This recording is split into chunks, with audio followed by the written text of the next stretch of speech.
अध्यक्ष जी,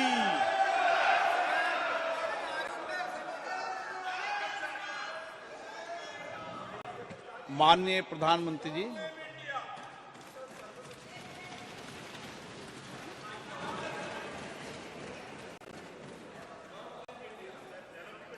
आदरणीय अध्यक्ष जी, आपने मुझे बोलने के लिए अनुमति दी, समय दिया, इसके लिए मैं आपका बहुत आभारी हूं। आदरणीय अध्यक्ष जी, मैं सिर्फ 2-4 मिनट लेना चाहता हूं। कल भारत की संसदीय यात्रा का एक स्वर्णिम पल था।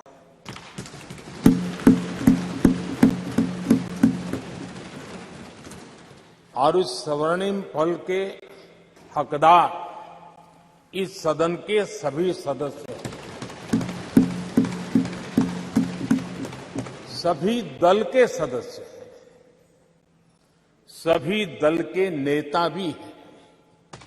सदन में हो या वह सदन के बाहर हो, वे भी उतने ही हकदार हैं। और इसलिए मैं आज आपके माध्यम से इस बहुत महत्वपूर्ण निर्णय में और देश की मातृशक्ति में एक नई ऊर्जा भरने में ये कल का निर्णय और आज राज्यसभा के बाद जब हम अंतिम पड़ाव भी पूरा कर लेंगे, देश की मातृशक्ति का जो मिजाज बदलेगा, जो विश्वास पैदा होगा, वो देश को नई ऊंचाइयों पर ले जाने वाली एक अकल्पनीय अप्रतिम शक्ति के रूप में उभरेगा। ये मैं अनुभव करता हूं। और इस पवित्र कार्य को करने के लिए आप सबने जो योगदान दिया है, समर्थन दिया है, सार्थक चर्चा की है, सदन के नेता के रूप में मैं आज आप सबका पूरे दिल से, सच्चे दिल से आदरपूर्वक अभिनंदन करने के लिए खड़ा हुआ हूं, धन्यवाद करने के लिए खड़ा हूं। नमस्कार। अब एक मिनट, सभी दलों के नेताओं ने कल समर्थन किया है। माननीय प्रधानमंत्री जी ने सबका आभार व्यक्त कर दिया। और सदन के नेता जब आभार कर दे तो पूरा सदन का आभार होता है। माननीय सदस्यगण, इसके बाद माननीय सदस्यगण, 21 सितंबर का दिन अंतर्राष्ट्रीय शांति दिवस के रूप में मनाया जाता है। सभी राष्ट्रों और लोगों के बीच शांति के आदर्शों को स्मरण और उन्हें सुदृढ़ बनाने के लिए इस वर्ष का अंतर्राष्ट्रीय शांति दिवस का विषय शांति के लिए कार्य # वैश्विक लक्ष्यों के लिए हमारी आकांक्षा।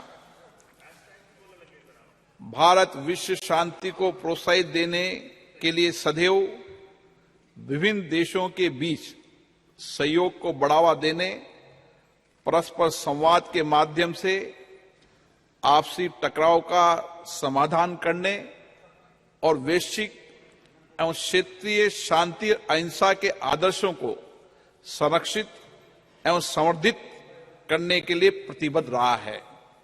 हमारी संस्कृति सदियों से अहिंसा की रही है। आइए हम इस अंतर्राष्ट्रीय शांति दिवस पर एक ऐसे विश्व के निर्माण के लिए संवाद, संवेदनशीलता, सहिष्णुता और सहयोग की भावना से काम करें, ताकि हम एक शांतिपूर्ण विश्व का सपना साकार कर सकें।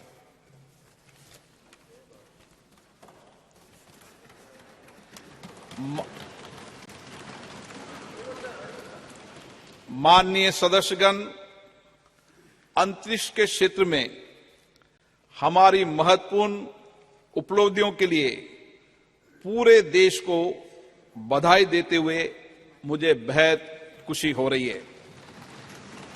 इन उपलब्धियों से प्रत्येक भारतीय गौरवान्वित हुआ है और वैश्विक स्तर पर हमारे देश का कद बढ़ा है।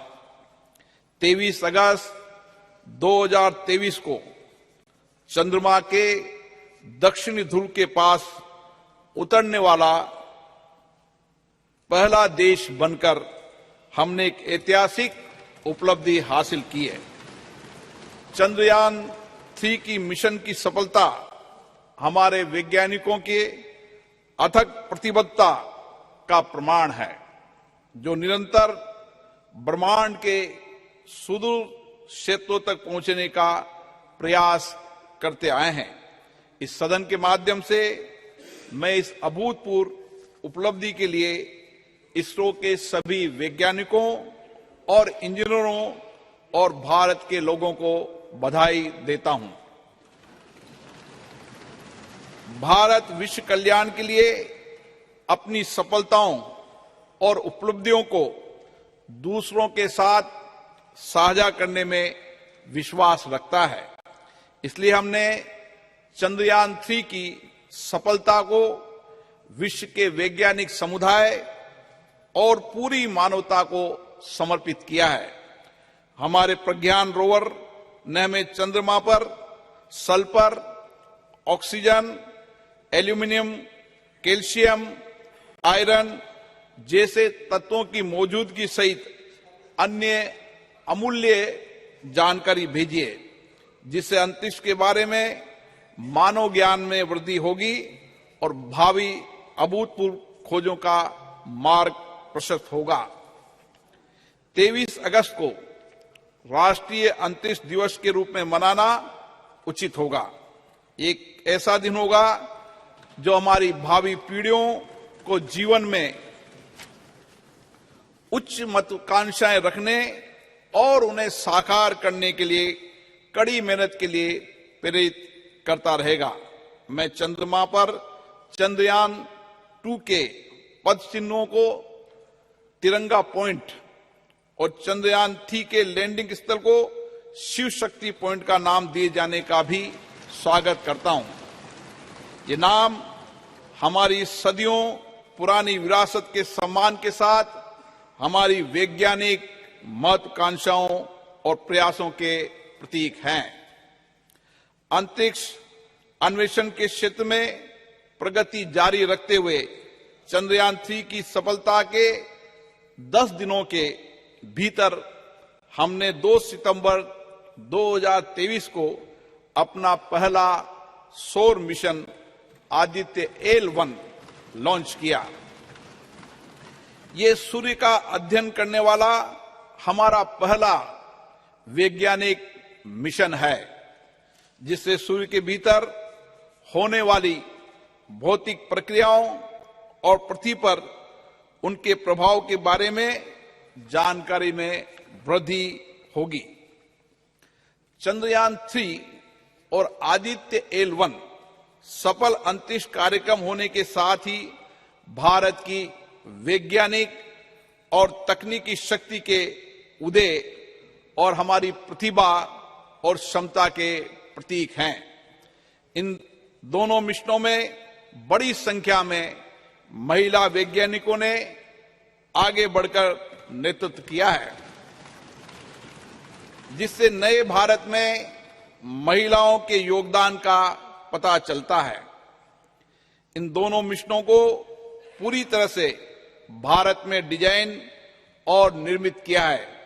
हमारे अंतरिक्ष कार्यक्रम की जो बात दूसरों से अलग करती है, वह हमारी सभी परियोजनाओं में कम लागत। इससे अंतरिक्ष प्रौद्योगिकी में हमारी बढ़ती क्षमताओं के साथ साथ हमारे वैज्ञानिकों की प्रतिभा का परिचय भी मिलता है। इन उपलब्धियों के फलस्वरूप भारत ने अंतरिक्ष के क्षेत्र में विश्व में अग्रणी देशों में अपना स्थान बनाया है।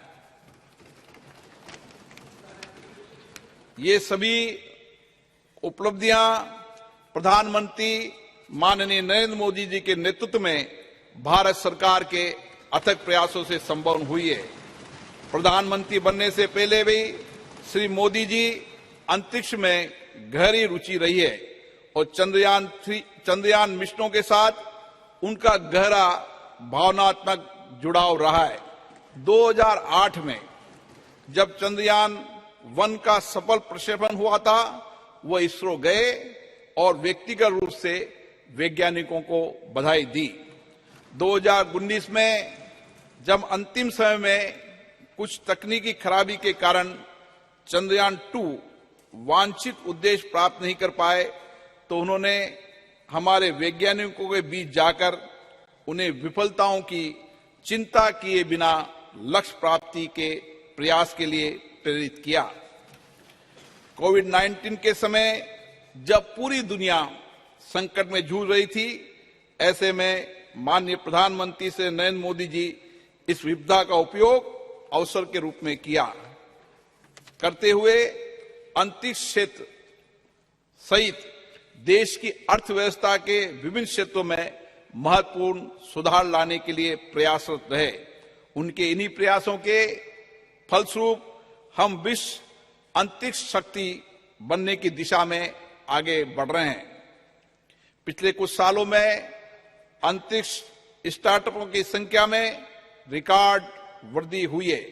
पिछले साल निजी क्षेत्र में निर्मित पहले रॉकेट विक्रम एस का प्रक्षेपण हुआ है। युवा स्कूली छात्रों ने 2 उपग्रह आजादी सेट और आजादी सेट 2 लॉन्च किए। अंतरिक्ष प्रौद्योगिकी क्षेत्र में हमें महत्वपूर्ण सफलता मिली है, जैसे प्रक्षेपण वाहनों का परीक्षण एक बार में 104 उपग्रह लॉन्च करके हमने विश्व रिकॉर्ड बनाया है। इन उपलब्धियों के फलस्वरूप भारत में दुनिया का नजरिया बदला है।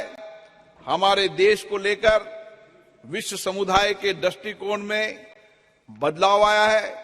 माननीय प्रधानमंत्री नरेंद्र मोदी जी के दूरदर्शी नेतृत्व और विज्ञान और नवाचार को बढ़ावा देने के कारण ही संभव हो पाया है। हमारा सफल अंतरिक्ष कार्यक्रम उनके जय विज्ञान, जय अनुसंधान के आह्वान का सबसे बड़ा प्रमाण है। ये विज्ञान और नवाचार का सबसे अच्छा उदाहरण है, जिसमें स्टार्टअप, एमएसएमई को बढ़ावा मिला है, रोजगार अवसरों का सृजन हुआ है। हमारे विकास को भी गति मिली है। कृषि, मत्स्य पालन, संचार, नेविगेशन, राष्ट्रीय सुरक्षा सहित हमारी अर्थव्यवस्था के सभी क्षेत्रों में योगदान के माध्यम से हमारा अंतरिक्ष कार्यक्रम देश के लोगों के जीवन में गुणात्मक परिवर्तन ला रहा है।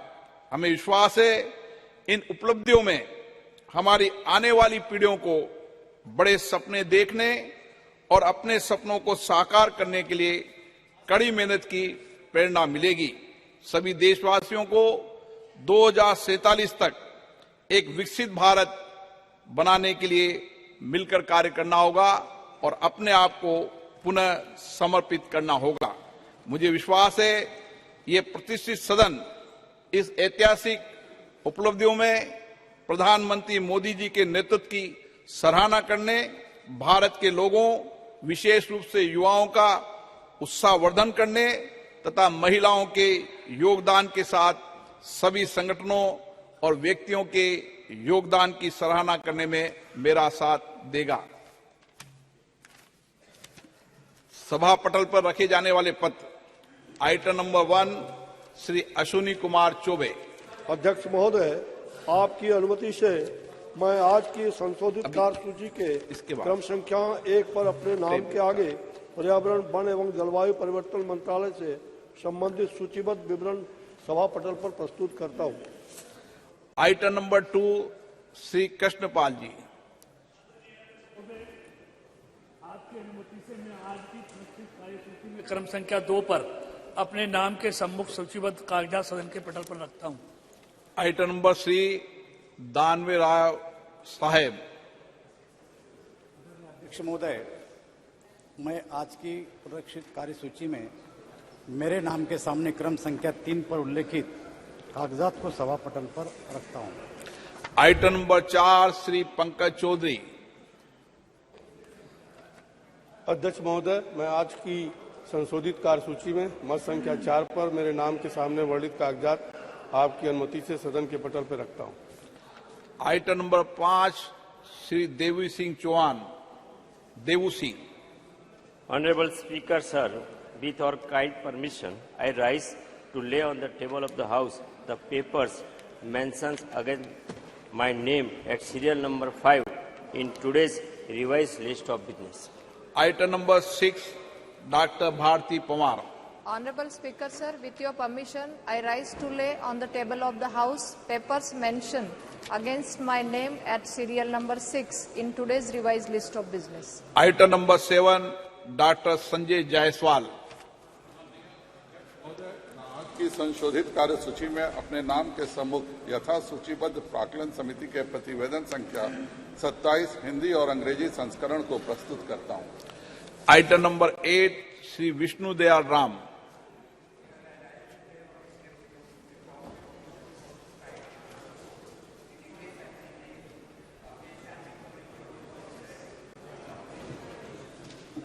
Reforms as listed against my name at serial number 8 in today's list of business.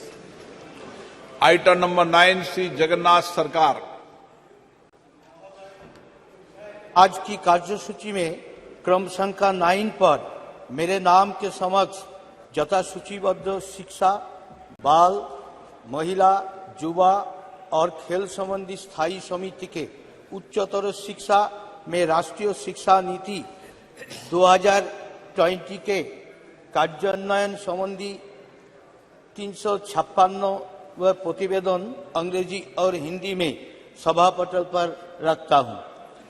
Item number 10 Shri Tapir गांव। Honorable Speaker, sir, I raise to lay on the table a copy of each of the 355, 356, 357, 358 and 359 report of the Standing Committee on Transport, Tourism and Culture listed against my name at serial number 10 in today's order paper. Item number 11, Dr. Mahesh Sharma. With your permission, I rise to lay on the table a copy of the 149th report on the subject implementation of Pradhan Mantri TB Mukt Bharat Abhiyan in Hindi and English of the Standing Committee on Health and Family Welfare. Item number 12, Sri Devu Singh Chauhan. Honorable Speaker, sir, in pursuance of the Direction 73A of the Honorable Speaker Lok Sabha, I would like to lay a statement showing status of implementation of the recommendations, observations contained in the 44th report of Standing Committee on Communication and Information Technology on demands for grants 2023-24 pertaining to Department of Post on the table of the House. Item number 13, Sri Prahlad Joshi ji. Sir, with your permission, I rise to move the following, that this House do agree with the 45th report of the Business Advisory Committee presented to the House on 20th September 2023. प्रश्न है कि सभा कार्य मंत्रणा समिति दिनांक 20/9/2023 का सभा में प्रस्तुत 45वां प्रतिवेदन से सहमत है। जो सदस्य इसके पक्ष में हाँ कहें, जो सदस्य विरोध में ना कहें, मेरे विचार में निर्णय हाँ वालों के पक्ष में, हाँ वालों के पक्ष में प्रतिवेदन स्वीकृत हुआ। आइटम नंबर 14, चंद्रयान 3 मिशन की सफलता, अंतरिक्ष क्षेत्र में हमारे राष्ट्र की अन्य उपलब्धियों के बारे में आज चर्चा होगी। मैं सभी माननीय सदस्यों से आग्रह करता हूं कि सभी वह अपने विचार रखें। पर्याप्त सबको अवसर दूंगा, लेकिन सब बोल लें ऐसी मेरी अपेक्षा है। From the House, under what rule this, whether it is 184 or 193, under what rule? Item number 14 मैंने शुरू किया है। इसका विषय श्री राजनाथ सिंह जी।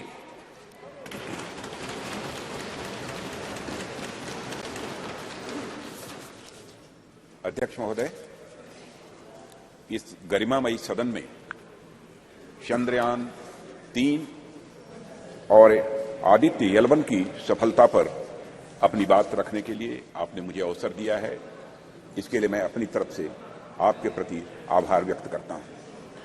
अध्यक्ष महोदय, चंद्रयान 3 की सफलता हमारे लिए निश्चित रूप से एक बहुत बड़ी उपलब्धि है, जैसा आपने भी अभी अपने संबोधन में कहा है, क्योंकि एक तरफ दुनिया के कई ऐसे विकसित देश हैं जो हमसे कहीं अधिक साधन संपन्न होते हुए भी चांद पर पहुंचने के लिए अब भी प्रयासरत हैं, तो वहीं दूसरी तरफ बेहद सीमित संसाधनों से चांद के दक्षिण ध्रुव पर पहुंचने वाले हम दुनिया के पहले देश बन गए हैं। अध्यक्ष महोदय,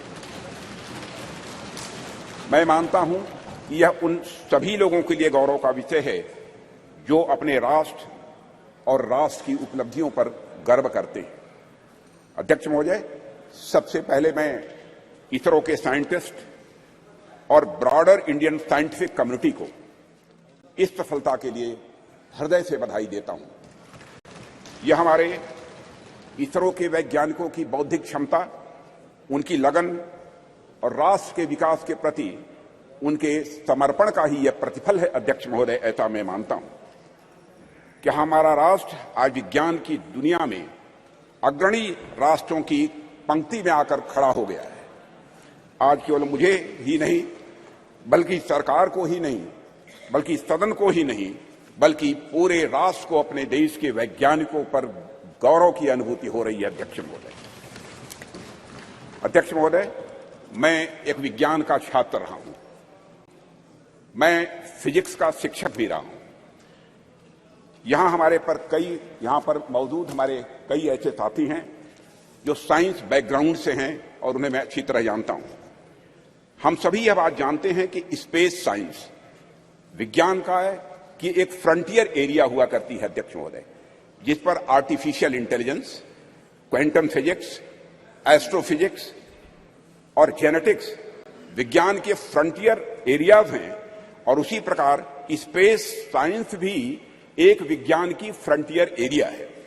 और इस एरिया में प्रगति करने के लिए अध्यक्ष महोदय, निश्चित तौर पर हमें एक टॉप क्लास साइंटिफिक इकोसिस्टम चाहिए होता है, और हमें उच्च गुणवत्ता वाली शिक्षा भी चाहिए और उच्च गुणवत्ता के हमें शिक्षक भी चाहिए, एजुकेशनल इंस्टीट्यूशंस भी चाहिए। अध्यक्ष महोदय, इंडस्ट्रीज चाहिए होती है जो साइंटिफिक प्रोडक्ट्स का निर्माण कर सके, ऐसी हमको इंडस्ट्रीज भी चाहिए।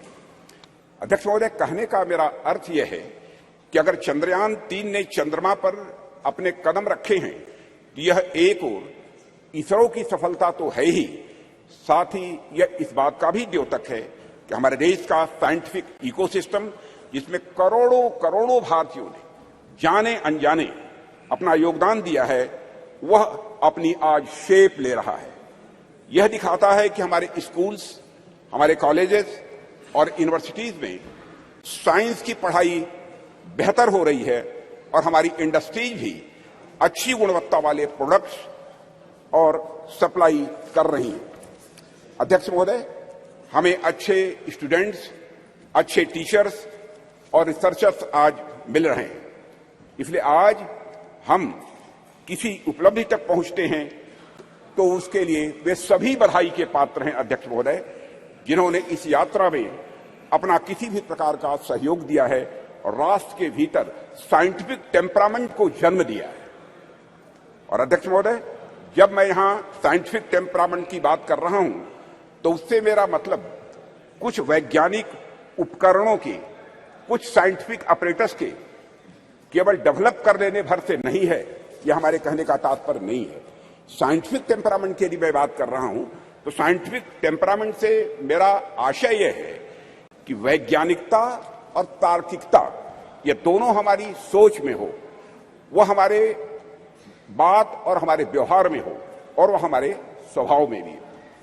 आवश्यक नहीं हम जब विज्ञान का विषय पढ़ें तभी हम साइंस से दो चार हों, बल्कि हम आर्ट्स, म्यूजिक और साथ ही साथ एस्थेटिक्स भी पढ़ें तो हम उसमें भी साइंटिफिक अप्रोच रख सकें। मैं इस साइंटिफिक टेम्परामेंट की यहां पर अध्यक्ष महोदय बात कर रहा हूं और हम सब इस संबंध में बड़े भाग्यशाली हैं अध्यक्ष महोदय कि यह टेम्परामेंट प्राचीन काल से ही हम भारतवासियों को विरासत में मिला हुआ है। आप देखें, चाहे हमारे प्राचीन ग्रंथ वेद हों या फिर उपनिषद देख लें या फिर स्मृति ग्रंथ देख लें, सर्वत्र आपको विज्ञान या फिर विज्ञान से युक्त विचारों के दर्शन करने को मिलेंगे।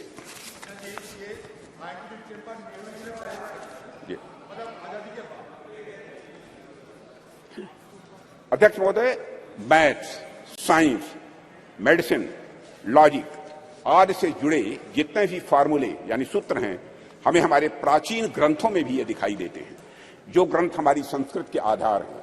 इनके मैं उदाहरण दे सकता हूं, लेकिन लंबा समय लगेगा अध्यक्ष महोदय, उस विस्तार में मैं नहीं जाना चाहता हूं। अध्यक्ष महोदय, कभी कभी कुछ लोगों द्वारा यह भी कहा जाता है और कुछ ऐसे लोग हमारे सदन में भी हो सकते हैं कि हमारी सांस्कृतिक विरासत और साइंटिफिक टेम्परामेंट के बीच विरोधाभास है। कुछ ऐसे भी मानने वाले लोग हमारे देश में हैं।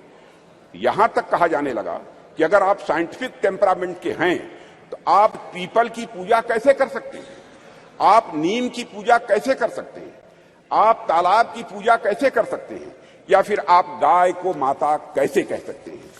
अध्यक्ष महोदय, अगर आप वैज्ञानिक की तरफ सोचते हैं तो मूर्ख की पूजा कैसे कर सकते हैं, यह कहने वाले लोग हमारे देश में हैं। महोदय, बात तो यहां तक अब होने लगी है कि संस्कृत का विरोध करना, विरासत का विरोध करना, यह प्रगतिवाद यानी प्रोग्रेसिव होने का सूचक हो गया है। और प्रगतिवाद वह नहीं रह गया जो प्रगति की बात करे, बल्कि प्रगतिवाद वह हो गया जो अपनी संस्कृत और विरासत का केवल विरोध करे, वह भी इसलिए कि उसे विरोध करना है। पूछा जाने लगा कि भारतीय संस्कृति और विज्ञान का भला आपस में क्या लेना देना है, इन दोनों में आपस में क्या रिश्ता है। भारत में कभी धर्म और विज्ञान का सामंजस्य रहा ही नहीं है, यह भी कहने वाले लोग हैं। विपक्ष के हमारे कुछ मित्रों का ऐसा भी आरोप रहता है, क्योंकि राज्यसभा में मैंने सुना था कि भारतीय संस्कृति और विज्ञान एक साथ चल ही नहीं सकते हैं, ऐसी उनकी मान्यता है। अध्यक्ष महोदय, इनका ऐसा मानना है कि संस्कृति विज्ञान की विरोधी होती है। मैं इस सदन के माध्यम से उनके इन प्रश्नों का जवाब देने की भी अपनी तरफ से कोशिश करूंगा।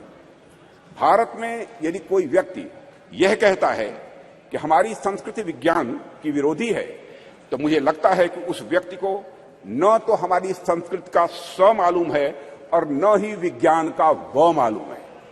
हमारे जो भी साथी विज्ञान का उद्गम पश्चिम के विचारों से मानते हैं, उन्होंने अगर इतिहास पढ़ा होगा तो मालूम होगा निश्चित रूप से उन्हें कि पश्चिम में ऐसे अनेक उदाहरण देखने को मिले हैं जहां चर्च और धर्म की मान्यताओं के खिलाफ जाने पर, वैज्ञानिक बातें कहने पर व्यक्तियों को जहर दे देना या उन्हें जिंदा जला देना यह आम बात सी हो गई थी। अध्यक्ष महोदय, उनको अपने वैज्ञानिक विचार छिपाकर कहने पड़ते थे, पर आज से लगभग 2000 साल पहले आर्यभट्ट ने जब कहा था कि हमारी पृथ्वी अपने एक्सिस पर घूमती है, तो क्या उनका विरोध हुआ था? बाराहमीर ने जब यह सिद्धांत दिया कि पृथ्वी का गुरुत्वाकर्षण बल, ग्रेविटेशनल फोर्स, हर वस्तु को अपनी तरफ खींचता है, तो क्या किसी व्यक्ति ने बाराहमीर के इस सिद्धांत को अधर्म कहा था?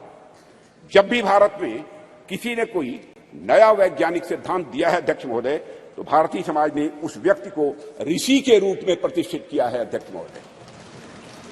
और मेरा मानना है कि संस्कृति के बगैर, कल्चर के बगैर, विज्ञान और विज्ञान के बगैर कल्चर या संस्कृति अधूरी है। संस्कृति और विज्ञान दोनों एक दूसरे से जुड़ने के बाद ही अध्यक्ष महोदय वह पूर्णता को प्राप्त करते हैं। दोनों को एक दूसरे का पूरक कहा जा सकता है, क्योंकि दोनों ही मनुष्यता के लिए भी यह आवश्यक है। इसका एक छोटा सा लेकिन बहुत ही महत्वपूर्ण उदाहरण मैं आपके सामने रखना चाहूंगा। अध्यक्ष महोदय, लगभग 2 वर्ष पहले उत्तराखंड में भूस्खलन के रूप में एक दुर्भाग्यपूर्ण आपदा आई हुई थी। मैं समझता हूं कि सदन के सभी सम्मानित सदस्यों को इसकी जानकारी होगी, जिसके कारण एक सुरंग में हमारे कुछ मजदूर फंस गए थे। अब इससे निपटने के लिए यहां पर विज्ञान की भूमिका सामने आएगी। हमने सेंसर आज के माध्यम से यह पता लगाया कि मजदूर सुरंग में कहां फंसे हुए हैं। उसके बाद हमने हेलीकॉप्टर से उन लोगों को वहां से निकालने में भी कामयाबी हासिल की।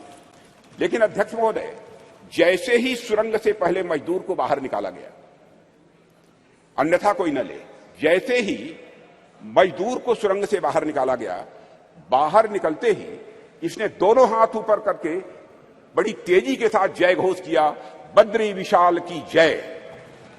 अध्यक्ष महोदय, इस वाकये ने सारी दुनिया को बताया कि धर्म और विज्ञान किस तरह से यह आपस में जुड़े हुए हैं। एक दूसरे से अलग नहीं है धर्म और विज्ञान, बल्कि यह एक दूसरे से जुड़े हुए हैं। निश्चित रूप से विज्ञान ने उस मजदूर को सुरंग से बाहर निकालने में, अध्यक्ष महोदय, बहुत बड़ी भूमिका निभाई है, इसमें कहीं दो मत नहीं है। लेकिन उन मजदूर बंधुओं को सुरंग के भीतर जिसने जिजीविषा की शक्ति प्रदान की, जिसने साहस प्रदान किया, जिसने मनोबल प्रदान किया, जिसने आखिरी समय तक प्रयास करते रहने की शक्ति प्रदान की, वह और कुछ नहीं, हमारा सांस्कृतिक विश्वास ही था अध्यक्ष महोदय, जिसने कि यह संबल उन्हें प्रदान किया।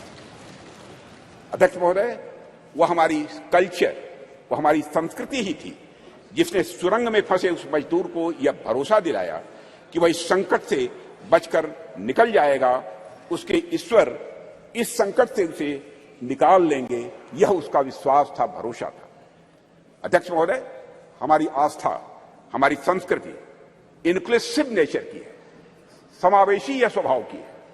हमारा सांस्कृतिक राष्ट्रवाद हमें अखिल मानवता के बंधुत्व का पाठ पढ़ाता है। हम सबने देखा कि जियो पॉलिटिकल दृष्टि से काफी कठिन जो वैश्विक परिस्थितियों के बावजूद हम G20 समिट का हमारे प्रधानमंत्री नरेंद्र मोदी जी के नेतृत्व में हम सफल आयोजन कर सके, एवं न्यू दिल्ली डिक्लेरेशन पर भी हम कंसेंसस जुटाने में पूरी तरह से कामयाब रहे। अध्यक्ष महोदय, इसके पीछे हमारे प्रधानमंत्री द्वारा हमारी प्राचीन ज्ञान परंपरा से दिया गया संदेश है, जिसमें पूरी मानवता को एक सूत्र में बांध दिया है। प्रधानमंत्री जी ने ही कहा था, one world, one family, one future. Bharat का यही विश्वास, भारत का यही बंधुत्व का भाव प्रधानमंत्री जी ने G20 की सफलता पर भी मुखरित किया, जब उन्होंने यह कहा था कि यह केवल भारत की सफलता नहीं है, बल्कि पूरे विश्व की यह सफलता है। अध्यक्ष महोदय, विज्ञान तो वैल्यू न्यूट्रल होता है। ये वैल्यू न्यूट्रल क्या है, मैं आगे इसको विस्तार में बताने की कोशिश करूंगा। चंद्रयान जैसे अंतरिक्षयान हो, या परमाणु के भीतर छिपी शक्ति हो, या फिर DNA एडिटिंग की टेक्नोलॉजी हो, विज्ञान हमेशा यह मूल्य निरपेक्ष होता है, यानी वैल्यू न्यूट्रल होता है। विज्ञान हमें परमाणु शक्ति का ज्ञान दे सकता है अध्यक्ष महोदय, लेकिन वह संस्कृति ही है, वह कल्चर ही है जो हमें मार्ग दिखलाएगी उस परमाणु शक्ति का उपयोग हम ऊर्जा के रूप में स्वयं के विकास में करते हैं, या फिर हथियार के रूप में अन्य का विनाश करने में हम करते हैं। कहते हैं, with great power comes great responsibility. इसलिए जैसे जैसे हमारी शक्ति बढ़ती जाती है अध्यक्ष महोदय, वैसे वैसे हमारे संस्कारों का महत्व भी स्वाभाविक रूप से यह बढ़ता जाता है। प्रारंभ में मानव के पास बहुत सारे विकसित हथियार नहीं थे, ऐसे में यदि उससे कुछ नुकसान भी होता था तो बहुत बड़े पैमाने पर नहीं होता था। पर अध्यक्ष महोदय, आज जब मानव के पास परमाणु शक्ति आ गई है और मानव ने चंद्रमा तक पहुंचने के भी रास्ते खोज लिए हैं, तब ऐसी शक्तियों का दुरुपयोग भी उसी पैमाने पर संभव है। इस संभावना को भी नकारा नहीं जा सकता है। इसे मैं एक उदाहरण के माध्यम से इस सदन के समक्ष रखना चाहूंगा। अध्यक्ष महोदय, जब मैं जर्मन फिलासफर नीत्शे ने गॉड इज डेड कहकर अपने महामानव को सामाजिक नैतिकता से मुक्त किया, तो उसका नतीजा जर्मनी में नाजीवाद के कहर के रूप में प्रकट हुआ था। जर्मनी में हुए नरसंहार में मानवता को खत्म करने के लिए जो अपरेटस, जो उपकरण प्रयोग में लाए गए थे, जिन हथियारों या फिर जिन केमिकल्स का प्रयोग हुआ था, निश्चित रूप से वे सभी विज्ञान की ही देन थी अध्यक्ष महोदय। लेकिन नैतिकता और मानवीयता के गुणों के अभाव में उन सभी वैज्ञानिक खोजों का किस प्रकार दुरुपयोग हुआ, इसे हम सभी अच्छी तरह जानते हैं। सेकेंड वर्ल्ड वॉर में हिरोशिमा और नागासाकी पर जो बम गिराए गए थे, वह निश्चित ही विज्ञान की ही देन थे अध्यक्ष महोदय। वह विज्ञान की शक्ति के प्रतिनिधि थे, पर अभाव था तो धार्मिक शक्ति और नैतिक शक्ति का अभाव था। अगर उनके भीतर धार्मिक और नैतिक शक्तियां यह प्रबल होती तो इतिहास को इस काले कृत्य से बचाया जा सकता था अध्यक्ष महोदय। इसलिए विज्ञान कितनी भी प्रगति कर ले अध्यक्ष महोदय, विज्ञान चाहे कितनी भी प्रगति कर ले, वह संस्कृति और संस्कारों के बिना सदैव अधूरा रहेगा, ऐसी हमारी मान्यता है अध्यक्ष महोदय। जैसा कि मार्टिन लूथर किंग ने कहा है कि science gives man knowledge which is power, religion gives man wisdom which is control. अध्यक्ष महोदय, एक बात पर मैं समझता हूं कि ध्यान देने की हम सभी को जरूरत है कि जिस टेक्नोलॉजी का इस्तेमाल वैज्ञानिक किसी यान को चांद या मंगल पर भेजने के लिए करते हैं, कमोबेश उसी टेक्नोलॉजी का इस्तेमाल मिसाइल में भी काफी हद तक किया जाता है।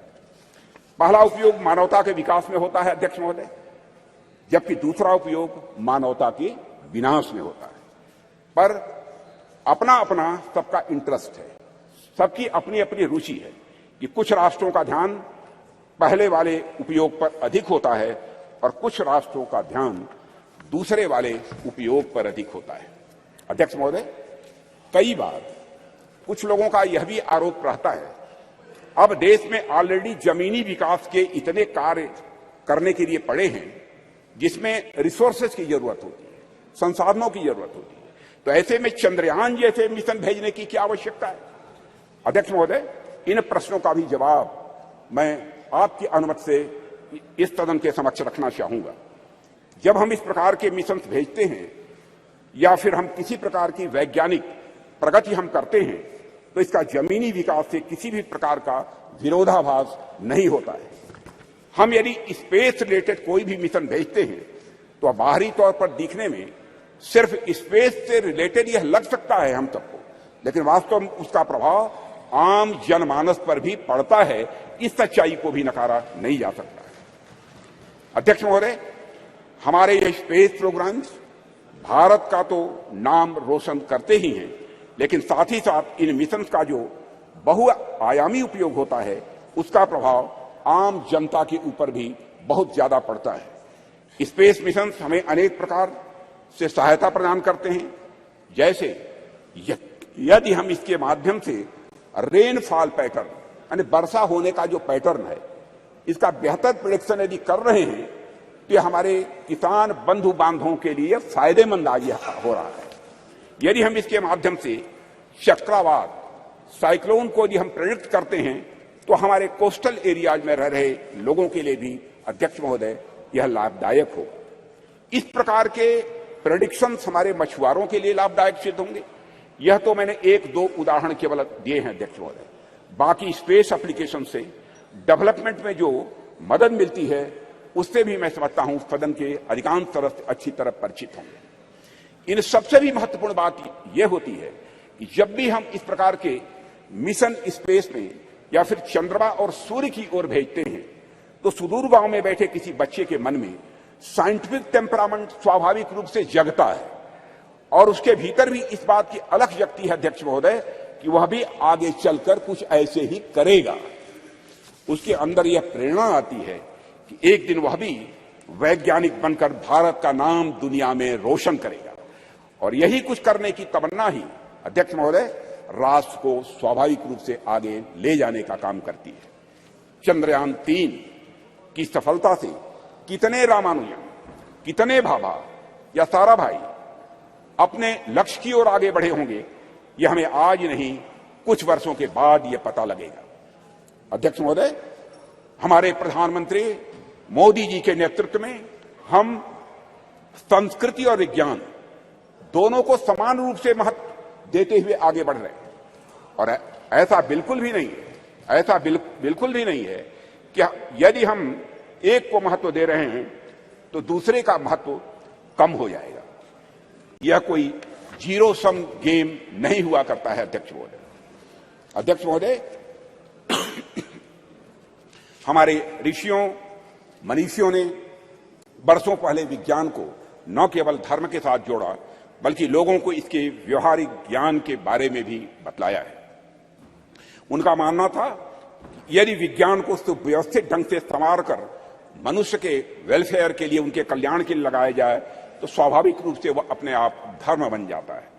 यही वजह है कि हमारे वेद, उपनिषद, दर्शन आदि जितने भी धर्म ग्रंथ हैं, उनमें विज्ञान स्वाभाविक रूप से यह पिरोया हुआ हम पाते हैं। उदाहरण के तौर पर वैदिक रिचुअल्स में, स्वर्ण सूत्रों में ज्योमेट्री का सिद्धांत ये निहित पाए जाते हैं। जैसे मैं बतलाना चाहूंगा इस सदन को अध्यक्ष महोदय, जैसे हवन कुंड हम बनाते हैं तो वह भी हमारे प्राचीन ज्योमेट्रिक कंसेप्ट पर ही आधारित होता है। यह बिल्कुल हमारी जनता के मन में, उनकी सोच में यह पूरी तरह से रचा बसा है। और यही कारण है कि बड़े बड़े वैज्ञानिक भी सांस्कृतिक विरासत की महत्ता को अच्छी तरह स्वीकार करते हैं।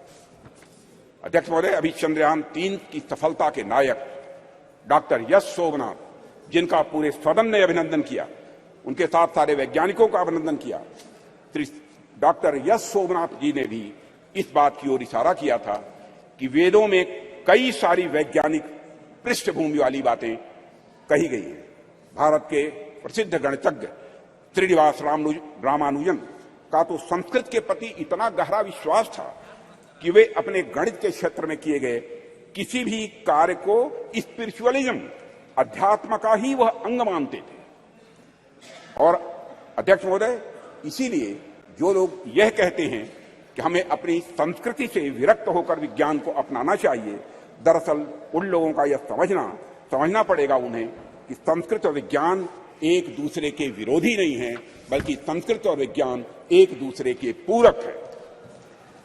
अध्यक्ष महोदय, मैं देश का रक्षा मंत्री हूं, रक्षा मंत्रालय का दायित्व तो मेरे ऊपर है और देश की सुरक्षा का कार्यभार देख रहा हूं। जब मैं यहां आ रहा था तो मैं रास्ते मैंने सोचा कि चंद्रयान 3 की सफलता को देश के रक्षा मंत्री होने के नाते मैं किस नजरिए से देखता हूं, इस पर भी मैंने अपनी कुछ बातें आपके सामने में रखना चाहूंगा।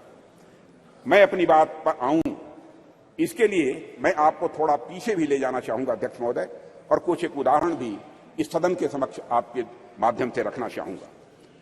आप सभी सदन के लोग अच्छी तरह अवगत हैं कि कुछ ही समय पहले हमारे प्रधानमंत्री मोदी जी ने के प्रयासों से काशी तमिल संगमम का भव्य और सफल आयोजन किया गया था।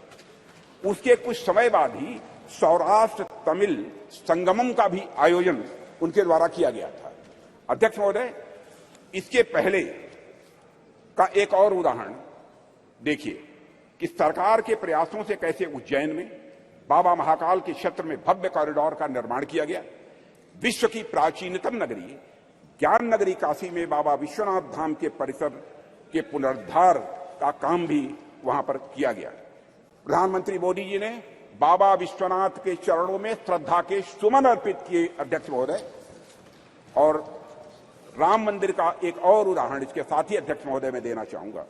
जो रामचंद्र जी देश के जनमानस में निवास करते हैं, उन राजा जी को अयोध्या में निवास करना कितना मुश्किल कार्य हो गया था। जाने कितनी पीढ़ियां इस प्रतीक्षा में ही निकल गई कि रामलला के मंदिर का निर्माण कभी होगा कि नहीं होगा। सैकड़ों वर्षों से राम मंदिर बनने का सपना पाले बैठे उन भक्तों ने इसे बस एक सपना भर ही मान लिया था, कभी न पूरा होने वाला सपना ऐसा मान लिया था। पर माननीय प्रधानमंत्री जी के नेतृत्व में सरकार का प्रयास देखिए अध्यक्ष महोदय कि आज अयोध्या में राम मंदिर के निर्माण का कार्य बड़े जोर शोर के साथ चल रहा है। और अध्यक्ष महोदय, राष्ट्र में सांस्कृतिक उत्कर्ष के एक नए युग का प्रारंभ हुआ है। राष्ट्र के प्रयासों से भगवान राम अपने नए अवतार में जल्द ही जनता के सामने होंगे और यह भारतवासियों की, मैं समझता हूं, एक बहुत बड़ी, बहुत शानदार यह उपलब्धि होगी। अध्यक्ष महोदय, इस प्रकार के कुछ और उदाहरण देखिए। गंगा जैसी अनेक नदियों का पुनरुद्धार किया गया। हम देशव्यापी अभियान चलाकर हम गंगा, यमुना और नर्मदा जैसी नदियों की सफाई और उनके संरक्षण का कार्य कर रहे हैं। ऐसे ही अनेक उपक्रम सरकार द्वारा किए जा रहे हैं जो हमारी संस्कृति और परंपरा से जुड़ी चीजों को सहेजने और सुरक्षित रखने का वो काम कर रहे हैं। अध्यक्ष महोदय, आप सभी राष्ट्र के उपयुक्त विकास के लिए अनेक प्रकार की सुरक्षा से भी मैं समझता हूं सदन के सम्मानित सदस्य अच्छी तरह अवगत होंगे।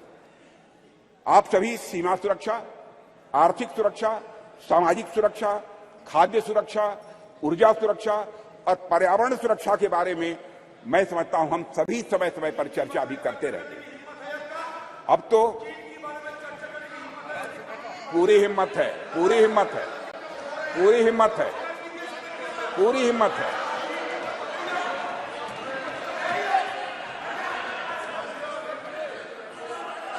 पूरी हिम्मत है। पूरी हिम्मत है। मत इतिहास में मत ले जाओ। अधीर रंजन जी, इतिहास में मत ले जाइए। माननीय सदस्य प्लीज। चर्चा चीन पर भी। अध्यक्ष महोदय, अरे भाई अब सुन लिया आपकी बात, मेरी बात सुन ली।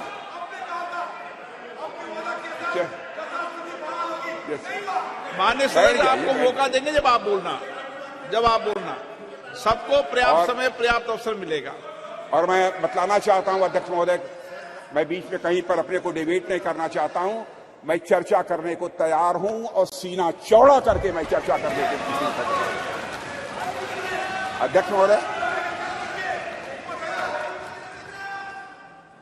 अध्यक्ष महोदय, आप सभी राष्ट्र के उपयुक्त विकास के लिए अनेक प्रकार की सुरक्षा से हमारे सदन के सम्मानित सदस्य अवगत होंगे। आप सभी सीमा सुरक्षा, आर्थिक सुरक्षा से अवगत होंगे। आप सभी सीमा सुरक्षा, आर्थिक सुरक्षा, सामाजिक सुरक्षा और खाद्य सुरक्षा, ऊर्जा सुरक्षा और पर्यावरण सुरक्षा के बारे में भी अवगत होंगे। अब तो स्पेस और साइबर सुरक्षा, स्पेस और साइबर सिक्योरिटी जैसे नए नए डायमेंशन इसमें जुड़ गए हैं अध्यक्ष महोदय।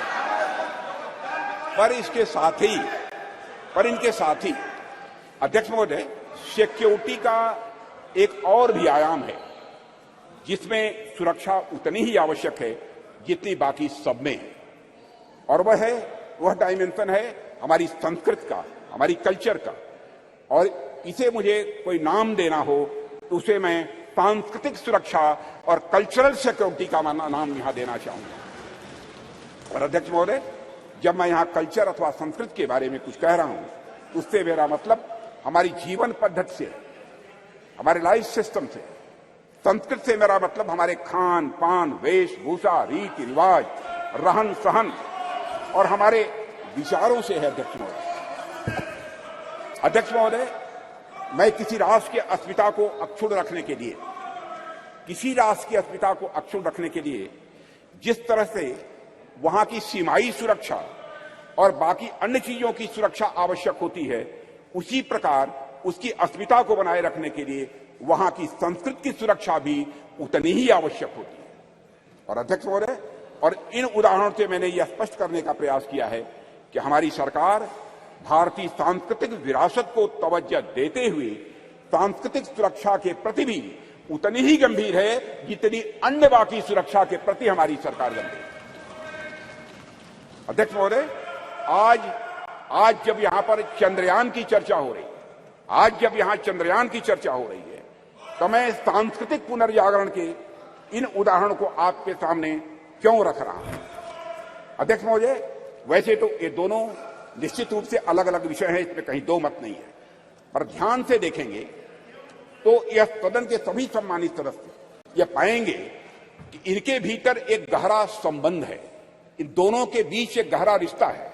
अध्यक्ष महोदय, विश्व का इतिहास उठाकर कोई देखे तो आप पाएंगे कोई भी ऐसा राष्ट्र नहीं है, कोई भी ऐसा समाज नहीं है जिसने सांस्कृतिक पुनर्जागरण के बिना आर्थिक, सामाजिक, राजनीतिक और वैज्ञानिक प्रगति की हो। दुनिया में कोई देश नहीं मिलेगा। जब तक संस्कृति समाज को जीवंत नहीं करती, उन्नत नहीं करती, उसे एक दिशा नहीं देती, तब तक समाज जड़ बना रहता है।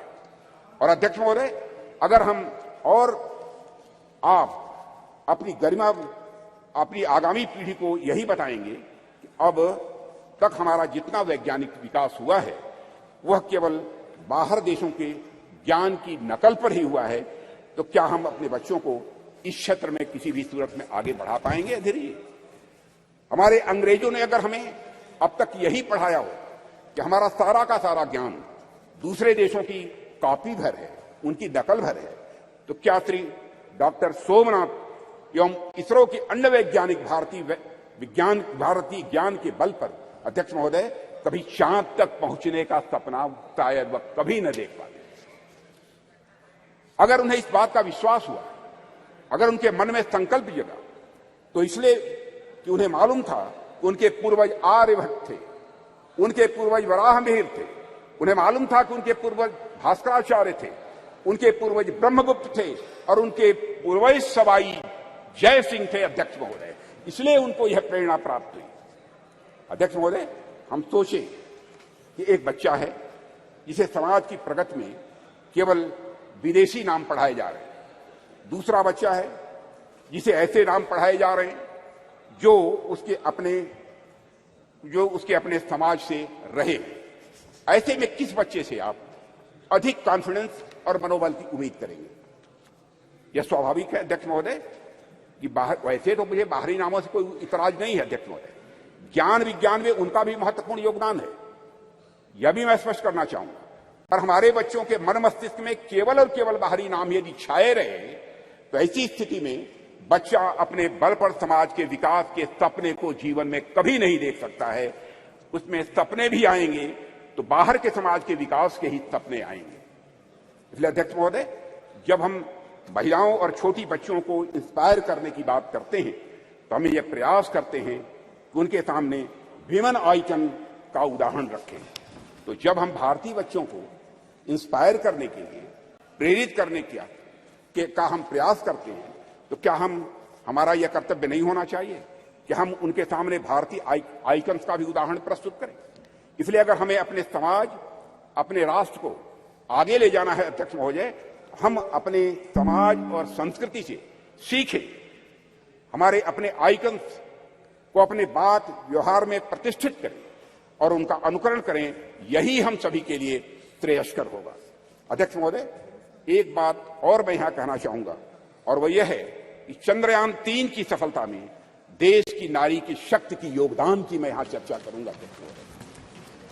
पूरा सदन अच्छी तरह जानता है कि इस मिशन में महिला साइंटिस्ट का भी बहुत बड़ा महत्वपूर्ण योगदान है। यह मिशन अगर इतना सफल हो पाया है तो इसके पीछे हमारे देश की नारी शक्ति का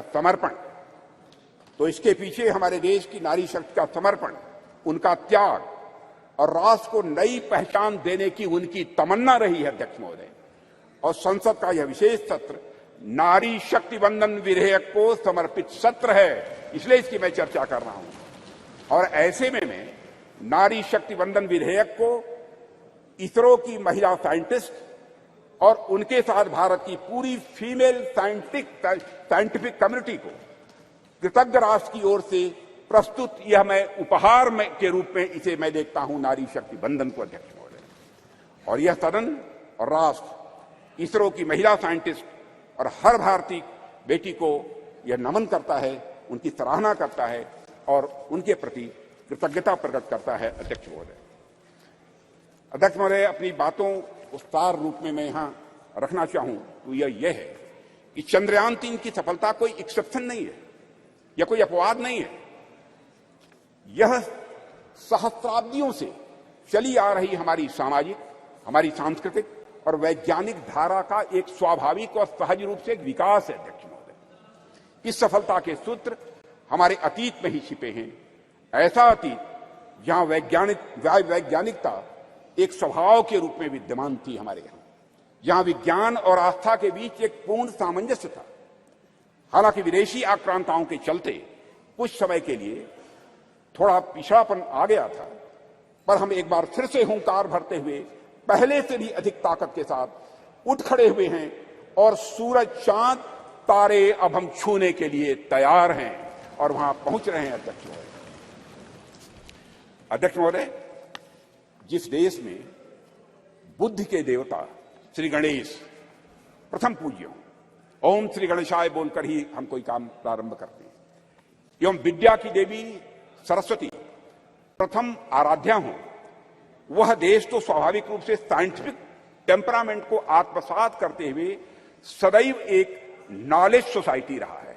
हमारे यहां कहा गया है तेजस्विनावधीतमस्तु, यानी मे व्हाट वी स्टडी बी रिम्प्रेंडेटेड, कि प्रार्थना करने वाले भारतीयों को सिर्फ चंद्रयान तक ही नहीं रुकना है अध्यक्ष महोदय, बल्कि उसके आगे जाना है। अभी अंतरिक्ष में अनेक लक्ष्य हमारा इंतजार कर रहे हैं। अभी हम भारतीयों को कई मानदंड यहां स्थापित करने हैं। अध्यक्ष महोदय, मैं अपने वैज्ञानिकों की कामयाबी की एक दो और चर्चा करके अपनी बात यहां समाप्त करना चाहूंगा। अध्यक्ष महोदय, भारत द्वारा, हमारे वैज्ञानिकों का करिश्मा देखिए, भारत द्वारा अब तक लॉन्च किए गए 424 विदेशी उपग्रह, इनमें से 389, 424 में से 389 आउट ऑफ 424 जितने भी हमारे विदेशी उपग्रह हैं, उसमें 389 प्रधानमंत्री श्री नरेंद्र मोदी के नेतृत्व वाली सरकार के पिछले 9 वर्षों में लॉन्च किए गए हैं अध्यक्ष महोदय। और विदेशी उपग्रहों के सफल प्रक्षेपण के साथ भारत का अंतरिक्ष क्षेत्र दुनिया में बहुत तेजी से एक प्रमुख स्थान हासिल कर रहा है। भारत द्वारा अब तक लॉन्च किए गए 424 विदेशी उपग्रहों में से 389 प्रधानमंत्री श्री नरेंद्र मोदी की नेतृत्व वाली सरकार के पिछले 9 वर्ष में लॉन्च किए गए थे। इसके अलावा अध्यक्ष महोदय, 174 मिलियन अमेरिकी डॉलर में से 157 मिलियन की कमाई पिछले 9 वर्षों में हुई, और इसी तरह अब तक की अर्जित 256 मिलियन यूरो में से 223 मिलियन मोदी शासन के 9 वर्षों के दौरान आए हैं। अध्यक्ष महोदय, यह भी मैं सदन की जानकारी में यहां लाना चाहता हूं। एक बार अध्यक्ष महोदय, मैं फिर अपने वैज्ञानिक समुदाय को बधाई देता हूं और आशा करता हूं कि जल्द ही हम नए मिशनों को भी अंजाम देंगे, आगे नए मिशनों को भी हम अंजाम देंगे, ऐसा मेरा पक्का विश्वास है, समस्त देशवासियों का भी विश्वास है। अध्यक्ष जी, अभी तो यह शुरुआत ही है, आने वाले समय में हमारा हाथ मंगल और शनि तक भी पहुंचेंगे और हमारा देश वहां भी अपना परचम लहराएगा अध्यक्ष महोदय, जहां अब तक कोई नहीं पहुंच पाया है। इन्हीं शब्दों के साथ मैं अपनी वाणी को विराम देता हूं और सदन की ओर से राष्ट्र के वैज्ञानिकों को नमन करता हूं। अध्यक्ष महोदय। श्री शशि थरूर जी। Thank you very much, Honourable Speaker.